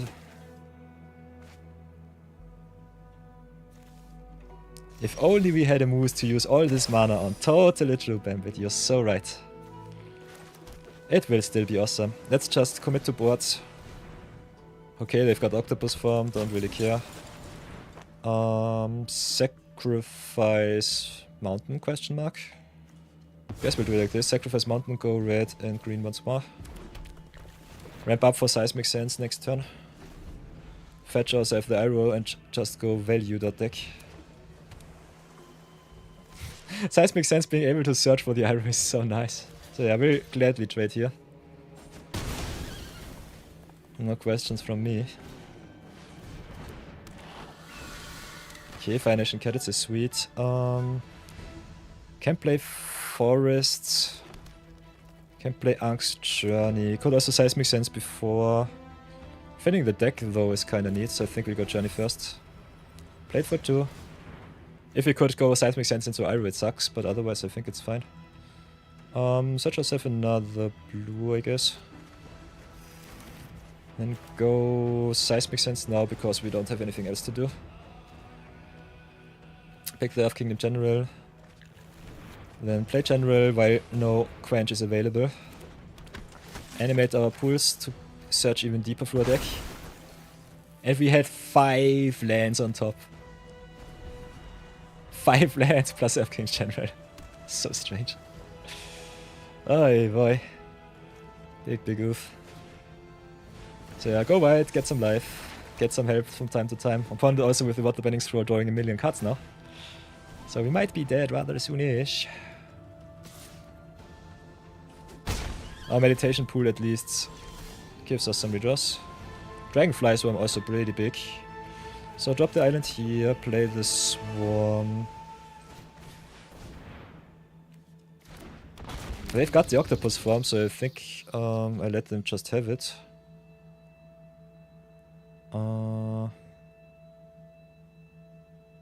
Want them to use their trick on the defense.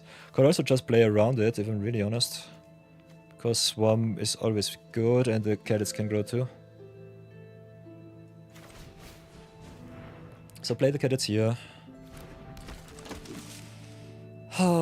I think I'll pass. I know about the Octopus form, no reason for them to waste it now. Or waste my creatures for it now. What the banks roll so busted. But yeah, Bambit, totally true. I think we have a lot of mana and not too many options to use it on. So that's one of the bigger problems for us. But yeah, we've got the Fire Nation cadets to solve that problem. Otherwise can always trade the Iguana Parrot for the Dragonfly Swarm, which I think is okay. Because they have to use their mana sooner or later. There's the Octopus form, they go up to 4. If they had another spell I would be sad, otherwise I think this is an awesome trade. They are now with the Mai. So tempo completely on our side now. Play the mountain. Uh, 1, 2, 3, 4, 5, 6, 7, 8. Yeah, I think we'll drop the mountain, go to attacks, just to make in with everything. Get also the extra mana, pamp up once. They block, pump, and pump. Could pump for everything, keep Mechanist back. Playing Mechanist seems kinda neat though. Extra 2 damage on Mechanist. I think we'll just play our stuff, do it like that. Oh, so far the deck looks pretty neat. Let's see how hard we will get punished. Oh, we could have had 4 Dragonfly Swarms. Letting that one Dragonfly Swarm for the Azula go was definitely something that I should not do. Still, just finishing my collection in that direction was so worth it, I would say. Let's see if we go 0-3 against some busted cards like Legend of Roku. Definitely a possibility. Opponent not having the red though is pretty nice. Next turn they can get everything done. Okay, no double strike on the My Suite.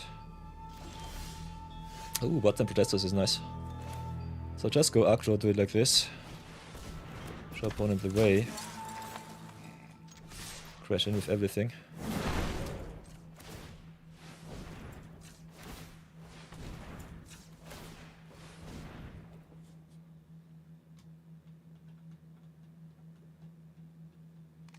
Yeah, 4 mana, 4 for haste. Going down to 3. This looks good. Cannot complain. Oi, oi, oi. Moose is officially on the loose. Best draft ever. I don't know. It looks definitely pretty tough on our opponent. But they have so much mana. I think they could definitely stabilize. In this format, everything is possible. So first thing, Lightning Strike for the Mechanist. If the hand is only removal. What-time Protesters with the haste is neat. If they cannot get rid of it, it's definitely over. The only lethal threats right now are Protesters and Cadets. So these are the must answers. And then I could still play Stabilize with some tokens or something else. Serpent is a start, I would say.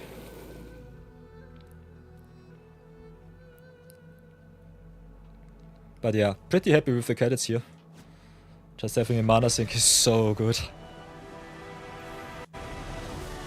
So yeah, easy 1-0. Let's see if we can keep that up. I think our deck looks pretty busted. Let's go again, let's go again.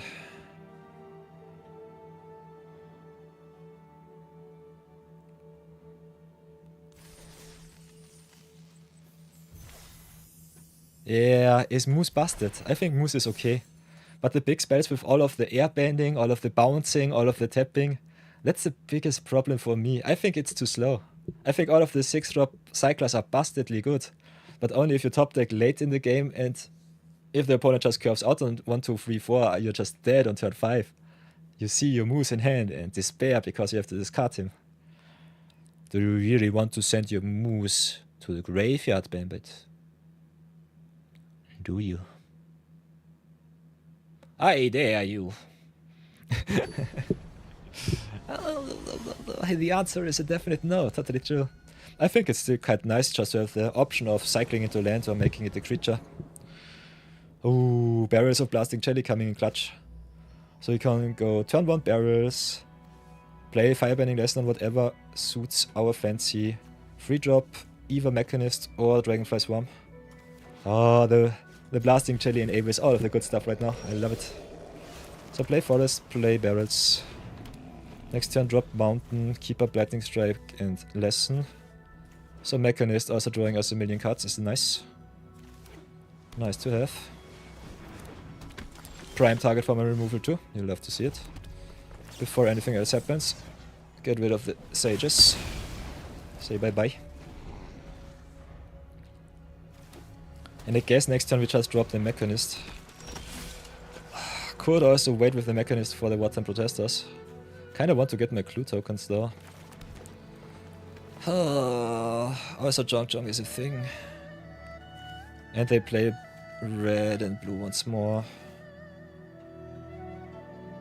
I think we'll have to play it slow. Get rid of Junk here. No extra value for the Lessons player. No extra value for us though, so sadness on the stack. Still, Protesters into Mechanist is nice. If they keep up with Quench, it's also good. Oh no, I forgot. It's bad for us. We don't have 5, we only have 4. So I guess we'll try and drop the Dragonfly Swarm. They definitely have the Quench because they are blue. Oh, if they don't, I'm really happy. So this is Meditation Pools into Protesters next turn. Let's see if our Rare deck gets us all the way through this madness. Yeah, we'll not run into any Combat Trickery, Firebending Lesson or whatever. 1 damage is a-okay. Basics is nice. Tapping out of your Quench is sweet.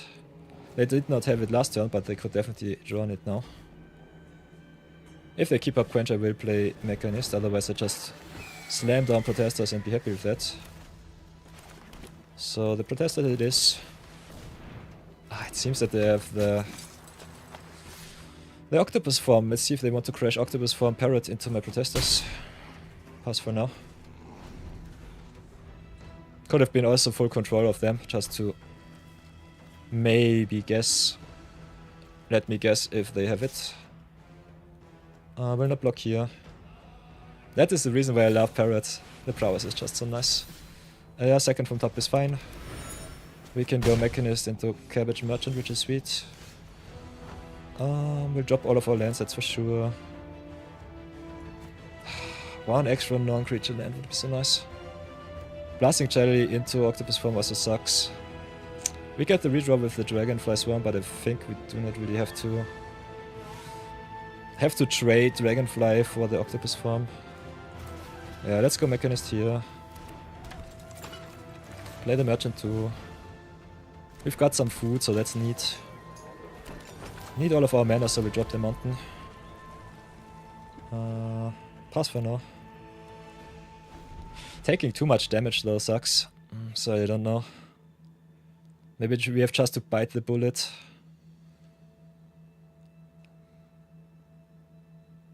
If they play the Octopus form, it's finally gone. They also lose 2 damage. But yeah. And our Blasting Jelly also becomes a removal spell for the Iguana Parrots. Let's see. Let's see how we will do this.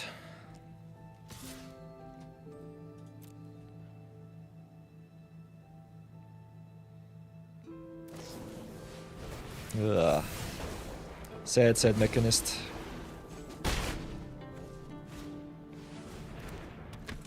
They have the perfect curve out always. So drop the Protesters here. We have also some good blocks, so that's fine. We cannot really raise, but I think waiting against the flyer sucks. So I guess we'll just do it like this. Just go smack, bang, attack all, see what they do. We have to raise them, and I think we can raise them with what we have. Yeah, we can get the Cabbage Merchant out. They can also, yeah, pump Sages, pump Parrots. We'll gladly shuffle the Merchant here. I'm empty-handed, so it doesn't really matter. Redraw with the Swarm is nice too. And wasting them some damage is nice. So yeah, sacrifice the food. Shuffle Merchant. Get myself another blue source, I would say. That is the way. Cleanse my deck, gives me life. Draw another card. General is fine. Not sure if we can raise.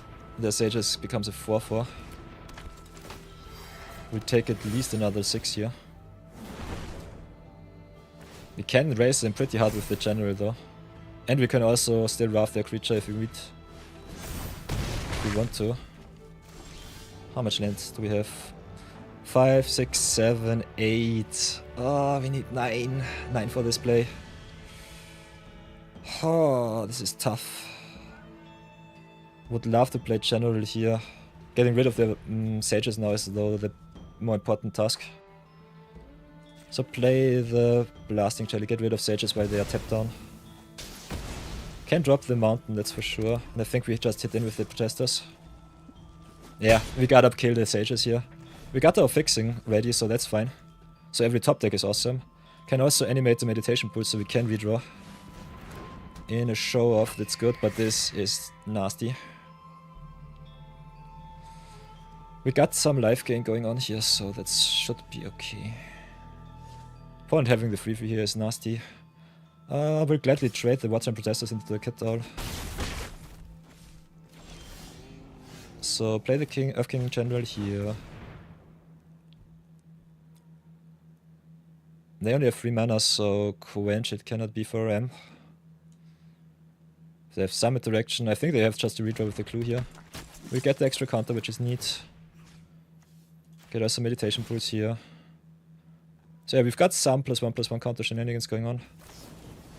Ah, come on with the lightning strike. That sucks. Hi, bye. Trading for one of their flyers might still be worth it. The question is, will it be the cat owl or the parrot? Parrot needs a little bit of setup, but can grow even bigger than the cat owl. Cat owl is definitely a good play. That they had exactly the removal spell here sucks. So yeah, I think I'll offer the trade. Question is it parrot or is it cat owl? I think we go for the parrot because cat owl has to tap. Can also sacrifice meditation pools, so that's sweet. Oh boy, this is a nail biter. They just had the perfect answer exactly when they needed it. Also, Octopus Form is a nasty card and I hate it. Hate it with a passion. Yeah, Kettle is also vigilant, so it did not even matter. So yeah, take the 3. Then recycle, search for some answers. Arrow from the top would be nice. Nope, it is not. So drop the meditation pools once again. Come on, deck. Oh, come on. This is obnoxious. This is so obnoxious.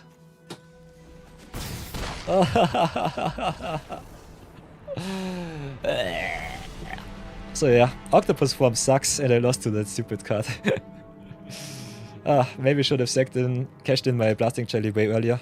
But I think our Curvewood was fine. I think we never ever had the chance to use our removal earlier for the parrots. Because at one time they just made the perfect trade with the parrot, or the perfect block with the parrot and with the... what was it? Was it Fire Sages? Nah, I think we did not have the time to do anything.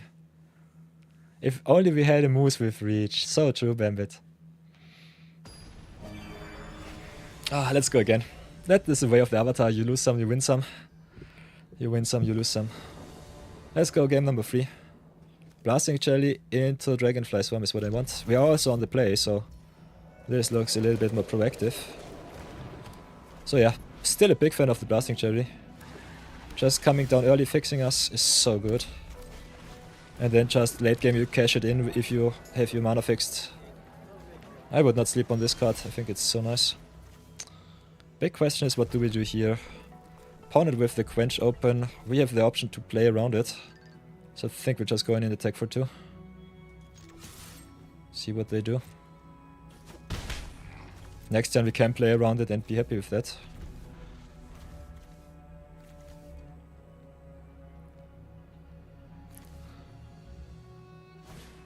Okay, Watery Grasp is fine-ish. They missed their land drop too. Ooh, that's juicy.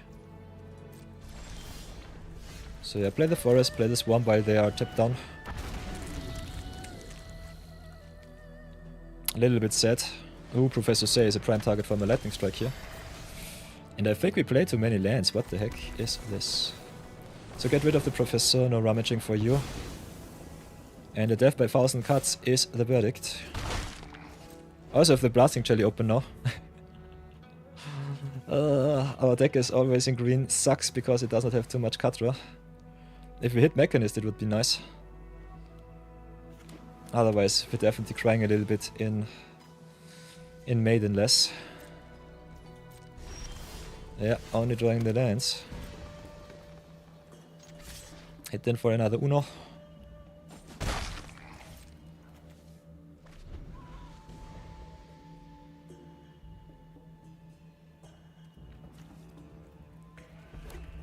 Maybe we should cut some lands and play more mooses, oozes and lizards. Landlord Pete that is. Yes, totally true. I am the landlord of MTG. Bow to my awesomeness. Also with no less than grave, so if they snipe my dragonfly, Swarm will be even sadder.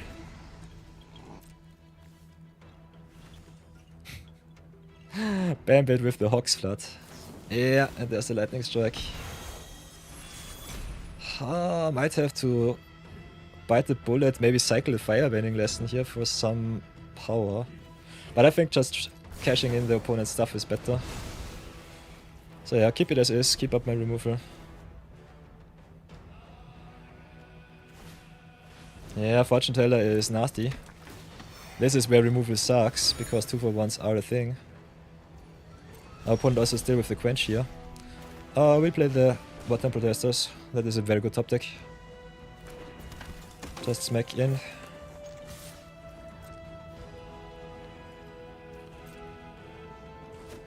Come on, my mighty rare. Get the job done. So yeah, one wombo combo that you could do is Firebending Lesson, cycle it into this Dragon Swarm, because it still dies and the Lessening Grave counts for the redraw. Could have been a thing. Is something that I normally do in Constructed if the opponent plays a lot of control. Otherwise in Limited I think keeping up the removal for the opponent's threats is way more important than just the redraw. Because the redraw could always be another land. That is not so nice.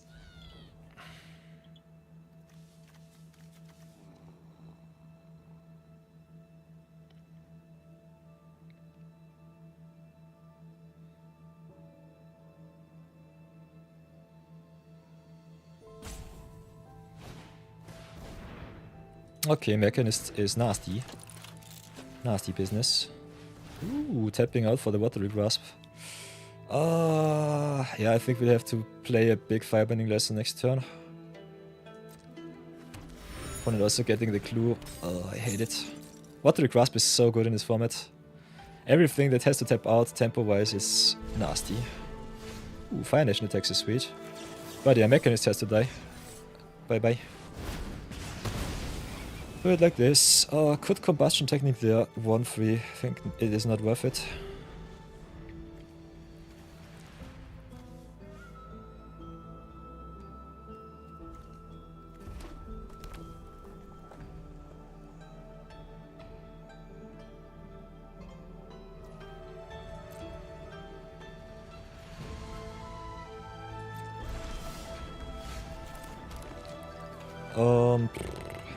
Yeah, I think we just pass, can play Fire Nation attacks at instant speed.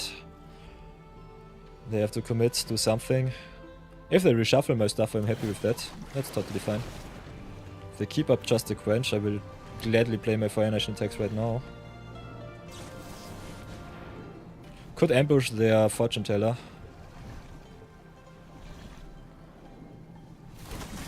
But yeah, we'll do it like this. Pass for now. Will Iroh ever turn up? Oh, that's a good question. I think my trophy Iroh list, I think it was 6-3 or something like that, played 2 Seismic Senses. And it was so consistent. That was such an awesome deck. Have to dig up that deck list. Have to post it also in our Discord. Oi, oi, oi, oi, oi. But yeah, it is what it is.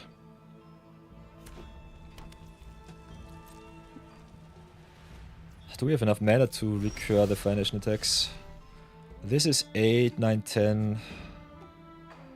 Oh, ever so close. So yeah, I got the attacks. Kinda not sure what the opponent is doing. Not playing anything is kinda strange.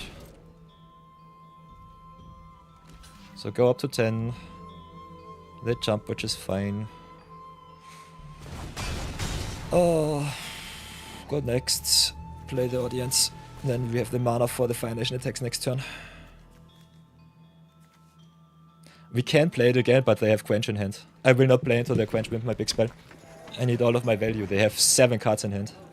The bigger question for me is what they do with their 7 cards and why they don't play anything. This is something that I personally don't understand. We could have been dead so long ago. If they play removal deck, it might be possible. But otherwise, I think they should just get rid of the tokens here, if I'm really honest. We still have so many non-creature spells left in deck. Would love to get my payoffs though. So Mechanist would be awesome, Dragonfly Swarm would be sweet. Ugh, we've got also ads, sorry for that. Forgot to snooze. Okay, Wanchitong it is for free. With the trigger on this deck we'll get rid of the stupid owl. So that makes sense.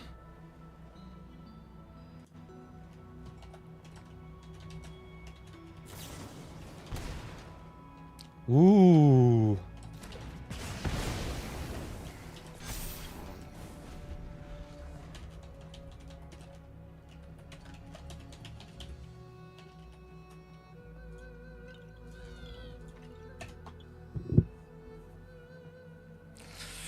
Yeah, white Wanchitong with redirect lightning. Pure sadness on this deck. I think they still have the Quench in hand. But yeah, this sucks. Wanchitong is really nasty. We got the Blasting Jelly though. So if they don't have Octopus form in hand, I think we should be at least fine-ish. Now we can play also the Iroh. Play out their Quench once again.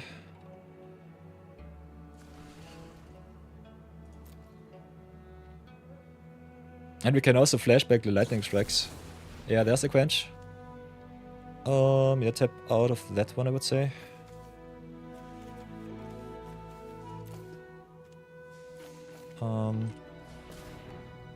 No, go back. Pay the 2 with the lens.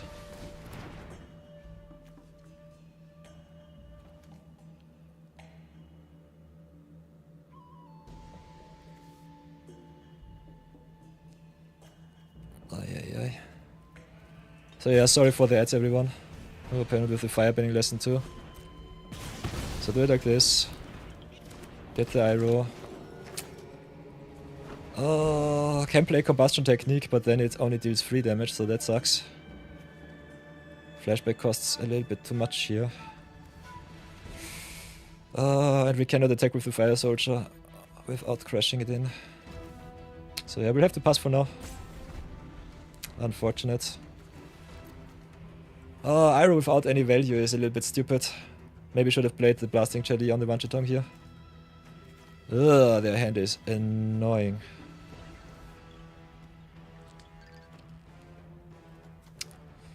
I think we should have definitely played the Blasting Jelly here. Yeah, I think we lose to the Wanchitong.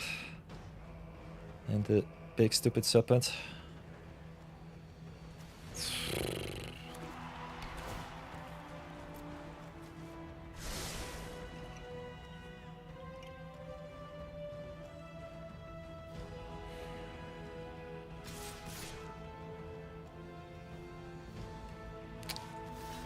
So yeah, jump the serpent, keep the Iroh, pray that it's good enough.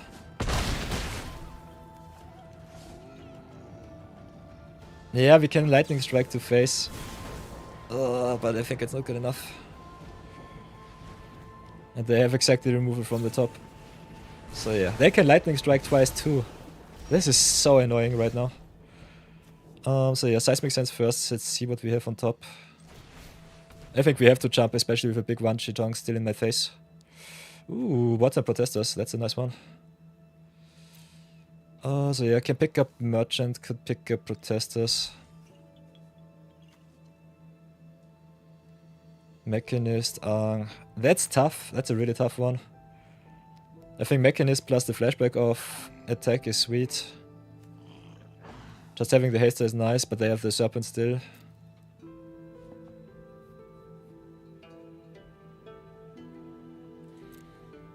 And I think we have to get rid of the Wanchitong here. Don't have any choice in that. So I have to pay 5 here either way. I think we go for the Cadets. Could have been the Merchant too. with 7 mana. Maybe just drop Merchants, Crash in if we need to. Or just go cat it. This sucks real bad. Because they know what we hit. I think we go for Merchant here. Looks a little bit strange, but hear me out. Uses our mana perfectly, we get rid of the Vanchitong. Hopefully, yeah. Play Merchants. Serpent is a 2-turn clock. They have another Quench, come on! They had just quenched that deck, what the fudge. So yeah, Omega punished here that we played the Iroh and did not get rid of the Vanchitong. Oh my goodness. Losing against control that deck, what the fudge. I hate lessons so much. Ah, them having exactly the redirect lightning was what got me. And now, don't tell me they have the Black Azula too. Come on. Okay, don't mind me, they have Osai. What the fudge. So I can play Fire Nation attacks, but we're dead to the Osai. What the heck. I'm so mad. I'm so mad. Our opponent did everything, did nothing for a million turns. Look at this stupid crap. So, sorry for the curse, but what the heck. What is this deck? This is block constructed lessons in limited. With Osai just to finish us off. Oh, Krabby Patty it is. Oy boy. What's the crab? We have a good deck, but the opponents just play all of the busted stuff. Nonetheless, collection goes strong. But burning all of our gems here stings. So I might have to reevaluate our gem usage in the future. Nonetheless, we still have one game left to lose. Let's come on. Lock it in. Curve out and go to town. Lightning Strike on 2, Mechanist on 3, Fire Nation attacks on 5 is neat. Entrance G to get us our good stuff back. Playing against the Snorlax. A ramen fella. Hoi boy. So yeah, this was tough. Losing to friggin' control the deck and only drawing lands. Sucked pretty bad.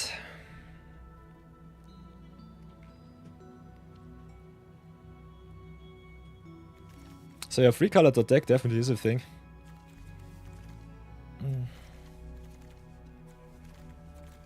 Oppo had a crazy deck, yeah, that was busted.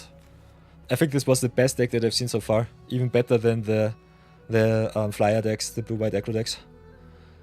What the heck. They had everything exactly on time. That was the most annoying part. I personally think Accumulate Wisdom is just a design mistake. It's such a stupid card. 2 mana instant speed, draw 3 in standard is too good. And you have so many cheap lessons that you can just enable. So yeah, our sweet spot here is 3 wins. So let's lock it in. And pray that the mono white aggro start from the opponent is not too good. Pass for now. Not the biggest fan of farm MES. Momo giving a counter here is nasty. We'll let them hit and see if they play something else. They might just play around Quench. Yeah. How do we do this? We can drop Mechanist. They could have Lightning Strike. I think we still keep our removal up. Let's play Mechanist, see if it's good enough. If they have Lightning Strike exactly, I will be sad. Not using our early removal against the creatures is not a good thing. Okay, Mechanist lives, at least for once. Might have to snipe their flyers though, so getting rid of the Momo might have been a good play. The more clues we get for the Mechanist though, the better that will be. Okay, there's a hey-bye, so the sacrifice is going on. On the play versus on the draw difference, you hate to see it. Oh boy. So yeah, big hey-bye is our end boss here. We can double spell, they get the counters on the Momo, which sucks.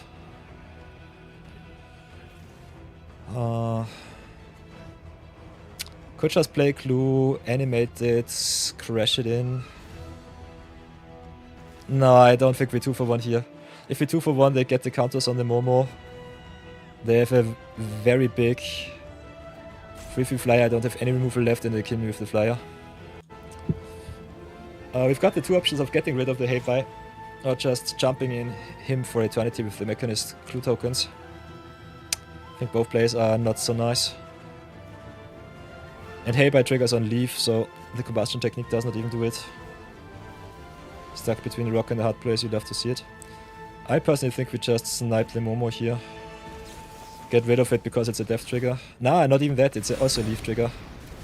So yeah, they can give another counter to the Heibai. They scry instead, okay, that's nice. I would have gone for the food token here. Crash in for a bigger Heibai. We'll pass. No attacks. The food token also has summoning sickness, so keep that in mind. But yeah, Heibai is our end boss here. Combustion technique, our only big spell to get rid of it. I think we just have to jump for eternity and eat it like that.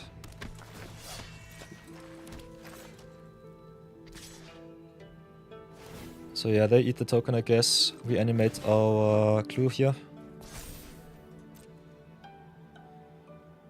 Could also go Clue block. Does not really do us any good. So block like this. I think we just snipe the Kyoshi warriors here. Could have also cracked the Clue, I'm stupid. So yeah, this was a little bit of a punt. So what else do we want to do?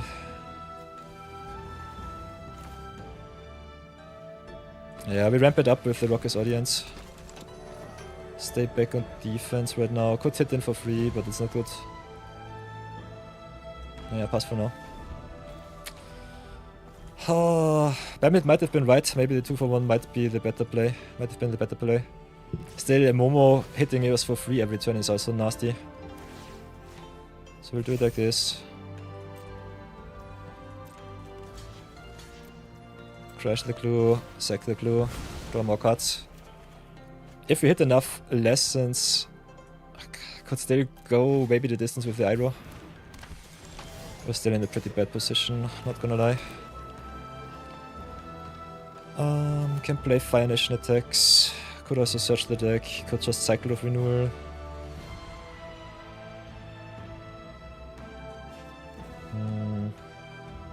None of these plays are really good.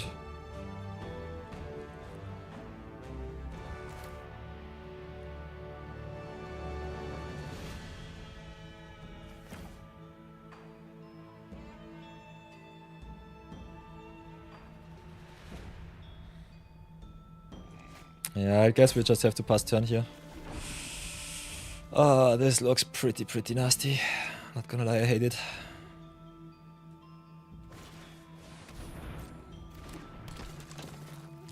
Bambit might have been right. That one window with the 2 for 1 might have been the way. We have some recursion in the deck. They sacrifice enthusiasts, I guess.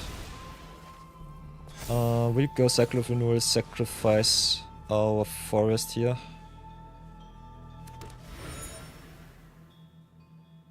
Do they have some removal?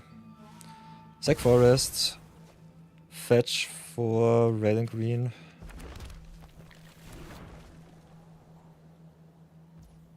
Animate our token. We'll double block the beetle-headed merchants, that's for sure.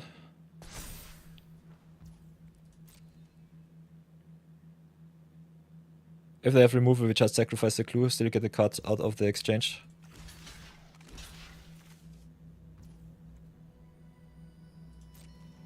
I have to take the 7. Hi boy.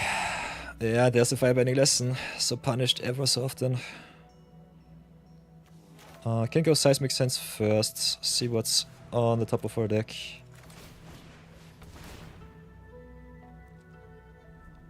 Come on, Iroh. Please. Yeah, there's Iroh. So take our Great Lotus. Can set us up some more mana, which is neat. 5 lessons in grave, so not good enough. Can still double spell to get rid of the Heibai here. So I think we'll just pass for now. Could also play Deserter's Disciple, set up with the clue. I think that's fine too. So it's either the Fire Nation tokens for some instant speed shenanigans here.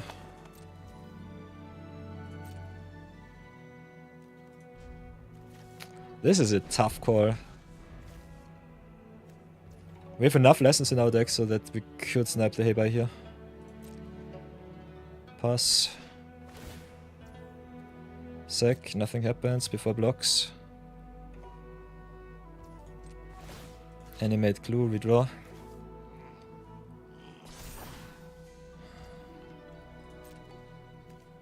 Could also go 3 for 1 ourselves. If they have removal, I will cry though. Can get back the fire banding lesson though. Cannot play anything if he hits with Iroh. And I think we have to set up against the Heibai, it sucks. So 1 block, sack. Try a little bit. They can get rid of Iroh too. As long as they do not play sold out, it should be fine. So maybe I should have played the Fire Nation attacks just to set up more mana. Iroh is definitely our win condition here. So yeah, sacrifice the clue. Hopefully hit our land drops. Yeah, there's a forest, that's fine.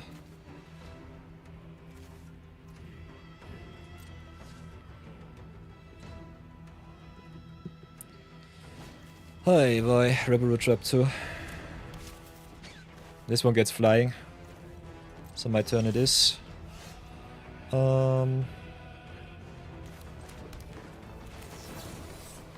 Play Firebending Lesson for 5. Get rid of the troop. My opponent is tapped out.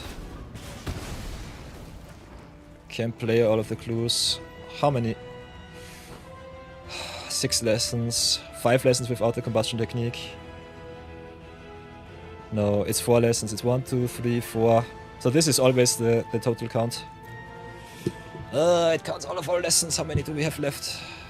Do we have enough lessons to get rid of the stupid card? Answer is yes.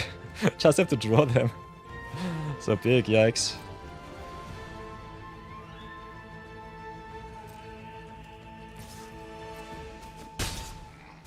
So yeah, pass that. See what happens. Oh. This is aggressive. If the opponent has remover, I will be really sad. There's Path to Redemption. We can still activate, so that's fine. So resolves.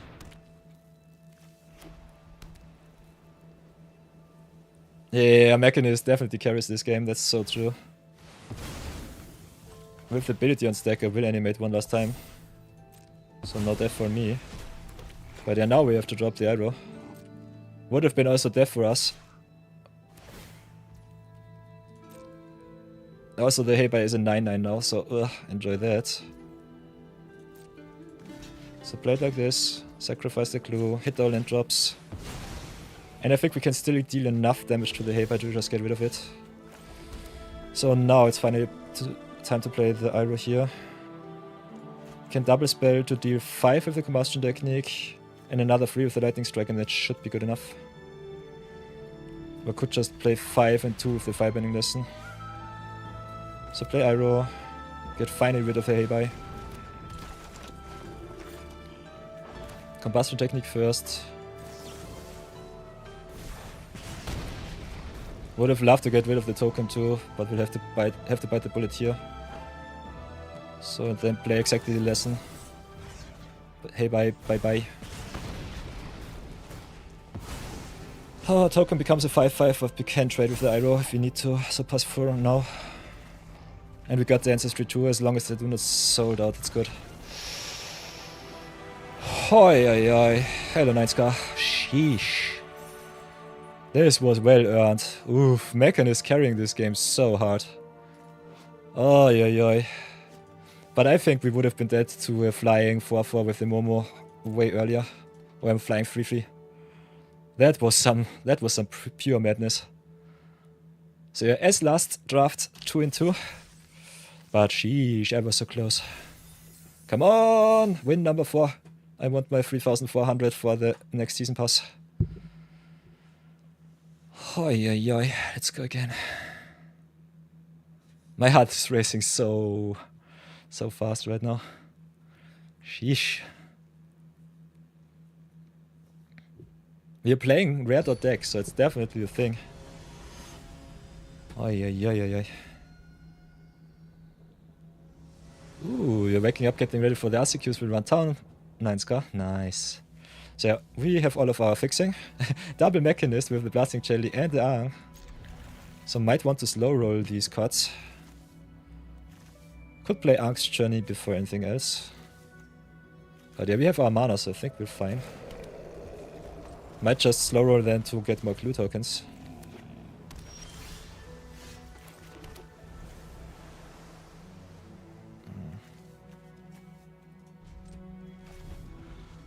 Let's pray that the opponent doesn't have the quench. Yeah, they tap out, sweet. So drop the mountain, drop the mechanist. And set us up for a lot of clue makery. Also with backup. You'll love to see it. Oh, getting crushed by all of the good decks. Yeah, I will not run into a Yip Yip, so that's okay. Take the 2.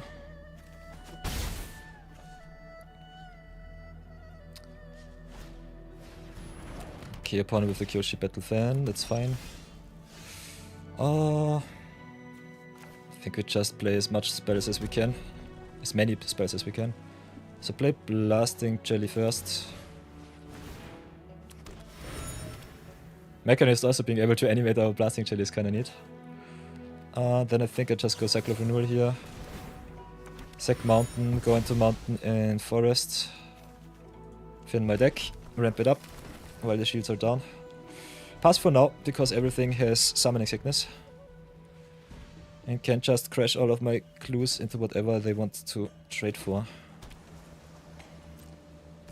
Will gladly trade for the Compassionate Healer if I can. So yeah, let them scry first. Before we go to blocks, I will animate my clue. Oh, cannot animate the Blasting Barrel. Interesting. Oh, it can only animate tokens. Then we crash the clue into the healer. So no scries for the opponent. A little bit of a rebrief. A little bit of breathing time for me. Water bending lesson for our opponent nonetheless.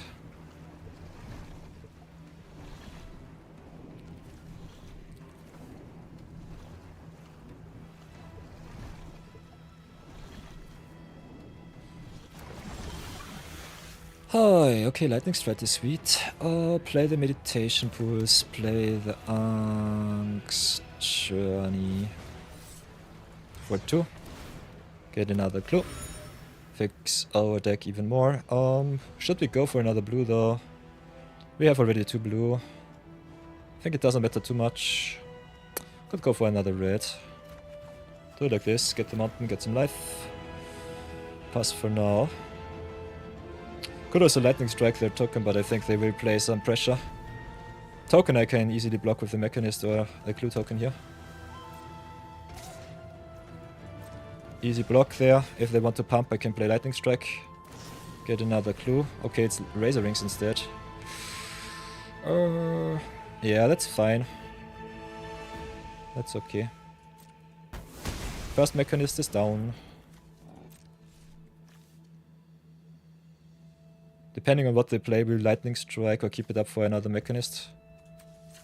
If they just want to keep up Quench, I gladly play another one. So drop Mountain here because they know about it. Play Mechanist numero 2.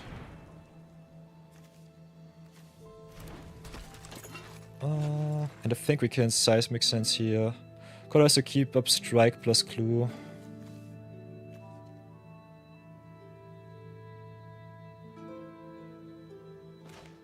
I think we Sense. Sense is fine. Ooh, and there's the Iroh. So get our big boy. And pass turn. I love Seismic Sense in Dream Meditate. It's so good. This card is so busted. It's perfect. I love all of the cheap lessons. Yeah, definitely good luck, 9 Okay, Messenger Hog it is. Not having the extra mana for before their quench sucks. 1, 2, 3, 4, 5, 6, 7. We got the mana next turn though. So that's still neat. Do I want to play around quench? I think I just want their mana gun. So let's get rid of the Messenger Hawk. If they quench it, they quench it. We make another clue. Could have also just run another card. I think both plays are fine. While the shields are down, we play the Iroh.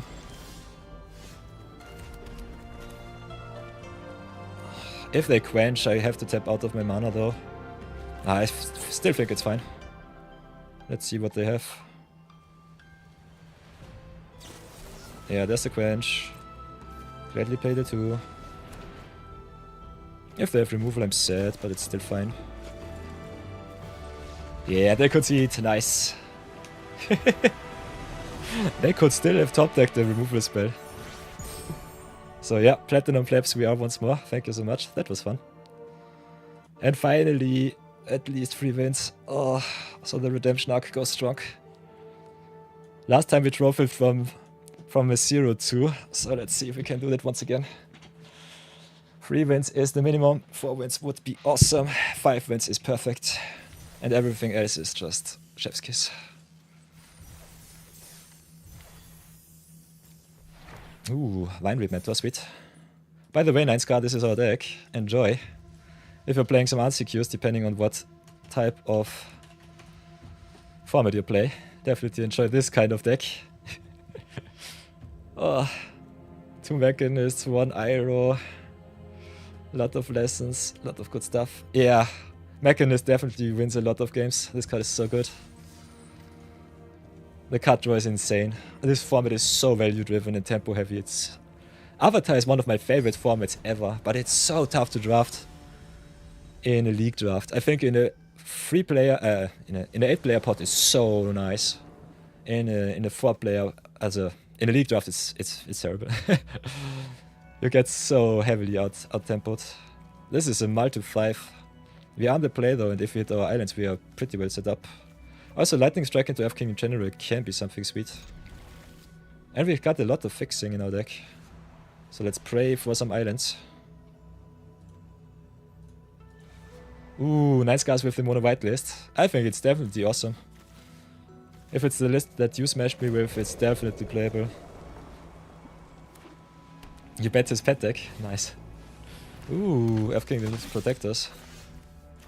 So I think we go lesson first, get rid of the protectors here. Not protecting your good stuff.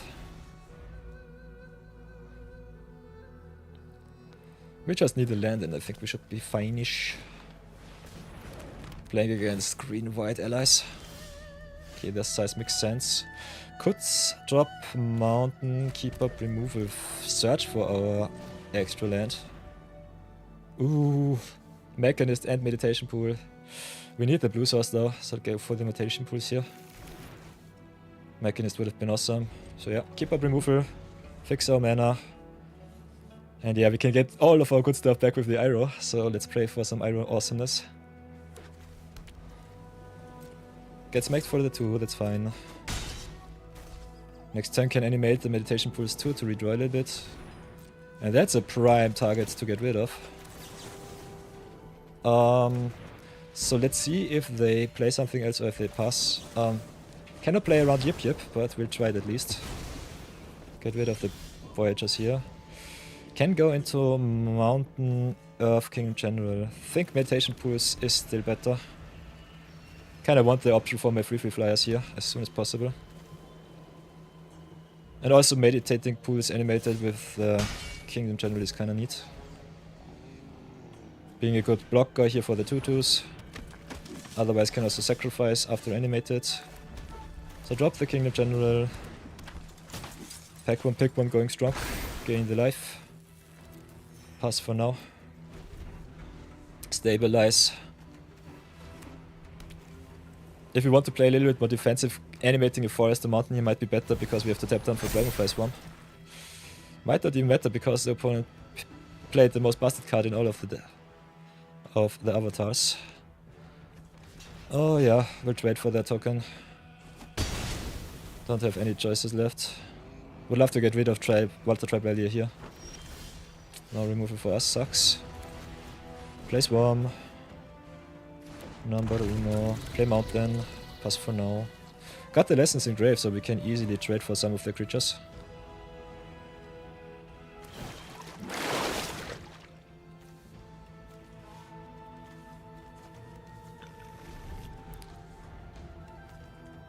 Ay, ay, ay, ay, ay.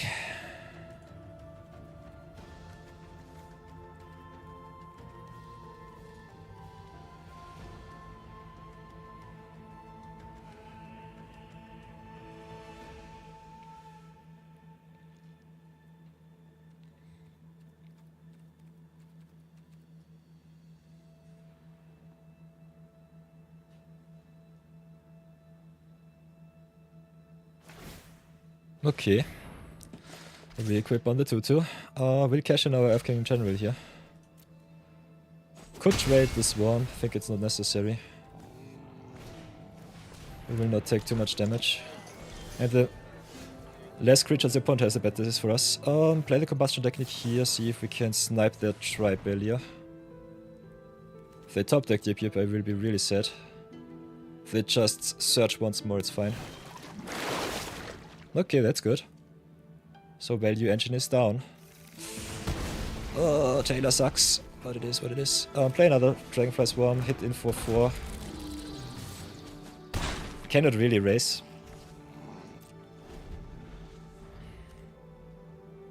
So yeah, this looks busted. Come on, win number 4, please, please, please. Give us Iroh from the top and just rough the opponent's board. Please, please, please, please, please. This card also only triggering on death is unfortunate. So yeah, the attack was a little bit strange. Maybe should have stayed back. Mechanist is nice. That's a solid blocker. So stay back on defense. Could have definitely eaten less damage here. I think the race here was stupid. Was a stupid idea for me. These attacks normally kill you in Avatar, so that is punt worthy. Always consider the crack backhand if you are on the attack or on the defense.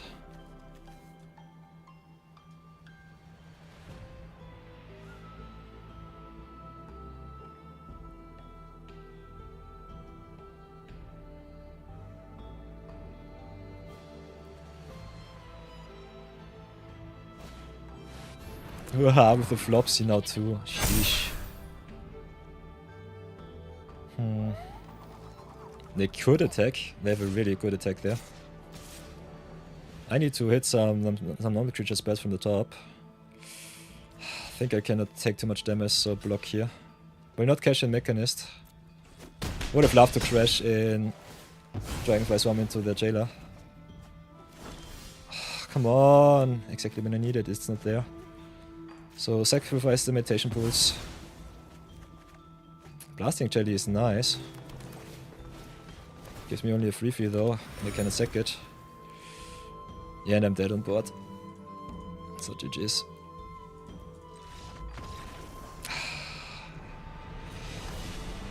So yeah, big question here, was the attack earlier bad? Answer is definitely yes. As you can see, without the Flopsy, they still dealt a solid 6 to my face. And I could have taken another attack where they either did not attack because they did not want to crash in one of their 2-2s. Or 3-3s. Or I could have lived another turn to get my Iroh and just rough the whole board with my removal from grave. Unfortunate, but it is what it is. So yeah, 3-3 it is. We are still having enough gems for our season pass. Only lost 400 gems, 500 gems, so that's okay. So, here we are, deck. Tech is upon us. Solid 3-3. Not too happy, but still happy enough that I can say it's fine. In Avatar, getting a winning record is really tough. Forcing some archetypes is possible, but not advised because the power level in the whole set is so over the top, as you can see. Iroh Grand Lotus as pick 2 was really solid. Earth King in general saved us once or twice, so that's pretty neat. Water and Protostis is good, more in the aggressive decks, still pretty nice if you can just rip it from the top and the last points of damage. And just the 4 mana 4/4 is good enough instead. Dragonfly Swarm was really, really good. I could have played 4 of those. But yeah, with our mana base a little bit wonky, I'm not sure about that. Fire Nation attacks was good. Lightning Strike definitely still very playable, I would say. And other than that, a very solid lesson deck as a whole. Can still go lessons if you really want to, just commit in. And I would definitely recommend play all of the cheap lessons and all of the good search cards if you have some busted bombs in your deck like the Arrow. Otherwise go for a lot of card draw and extra value because you need it. And yeah, big shoutouts to Mechanist, carrying us to a solid 3-3 twice. So pretty happy with that. If you want to see more drafties, as always, you can check out our YouTube page. We post all of our decks from our Zero Budget Brawl and our Limited Madness series on YouTube. It's got also a nice shorts channel with a lot of pack 1 pick 1s. If you want to see some insight into other sets or just the most recent set at that. I also do streaming on Twitch and on YouTube, so you can have a look at our drafts uncensored, uncut, with a little bit of swearing from time to time. Also on our live page and the playlists are also there, that you can just check them out whenever you want. You can join us live on Twitch. The chat is always filled with some VIPs like Bam with us and also Nice Guy, one of the best constructed players that I know in Australia and around the globe. And other than that, you can also check out our Discord, The Order of Yore. If you want to search it up, you can go here in the About page on Twitch, or just go here on YouTube into our link section. Link is always active, is always actual. And can check out our deck lists, which we also regularly post in our Magic from Scratch series channel and in our Magic the Gathering forum and channel page here. So you can have a look at some awesome screenshots from our users. Also can check out some winning deck lists for all of your limited needs. Other than that, as always, hit the like, comment and subscribe button if you look this video up on YouTube. Helps the channel out a lot and is free. Other than that, feel free to drop by on our Twitch channel and say hi to the community. Let us know if my draft opinions, my rare drafting is all over the top and not worth it to be seen. Or if you think it's kind of fun to see me play some busted wombo combos and just go to town with the rares that we hit. So thank you very much for watching my lovely video watchers.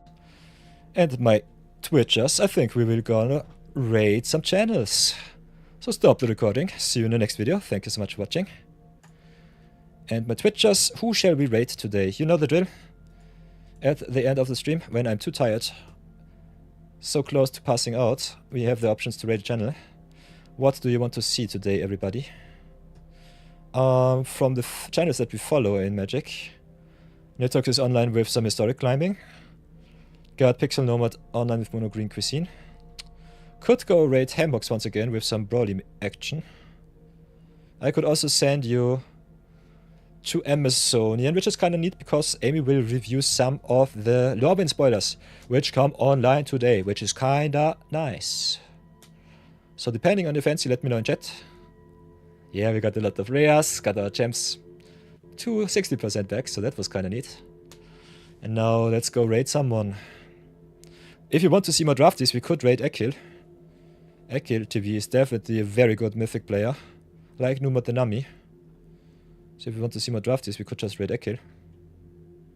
Which I think might be the way today. Spread out our wings.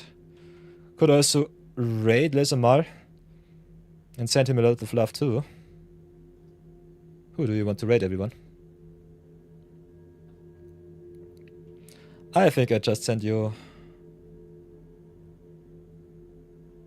to whoever will I send you? I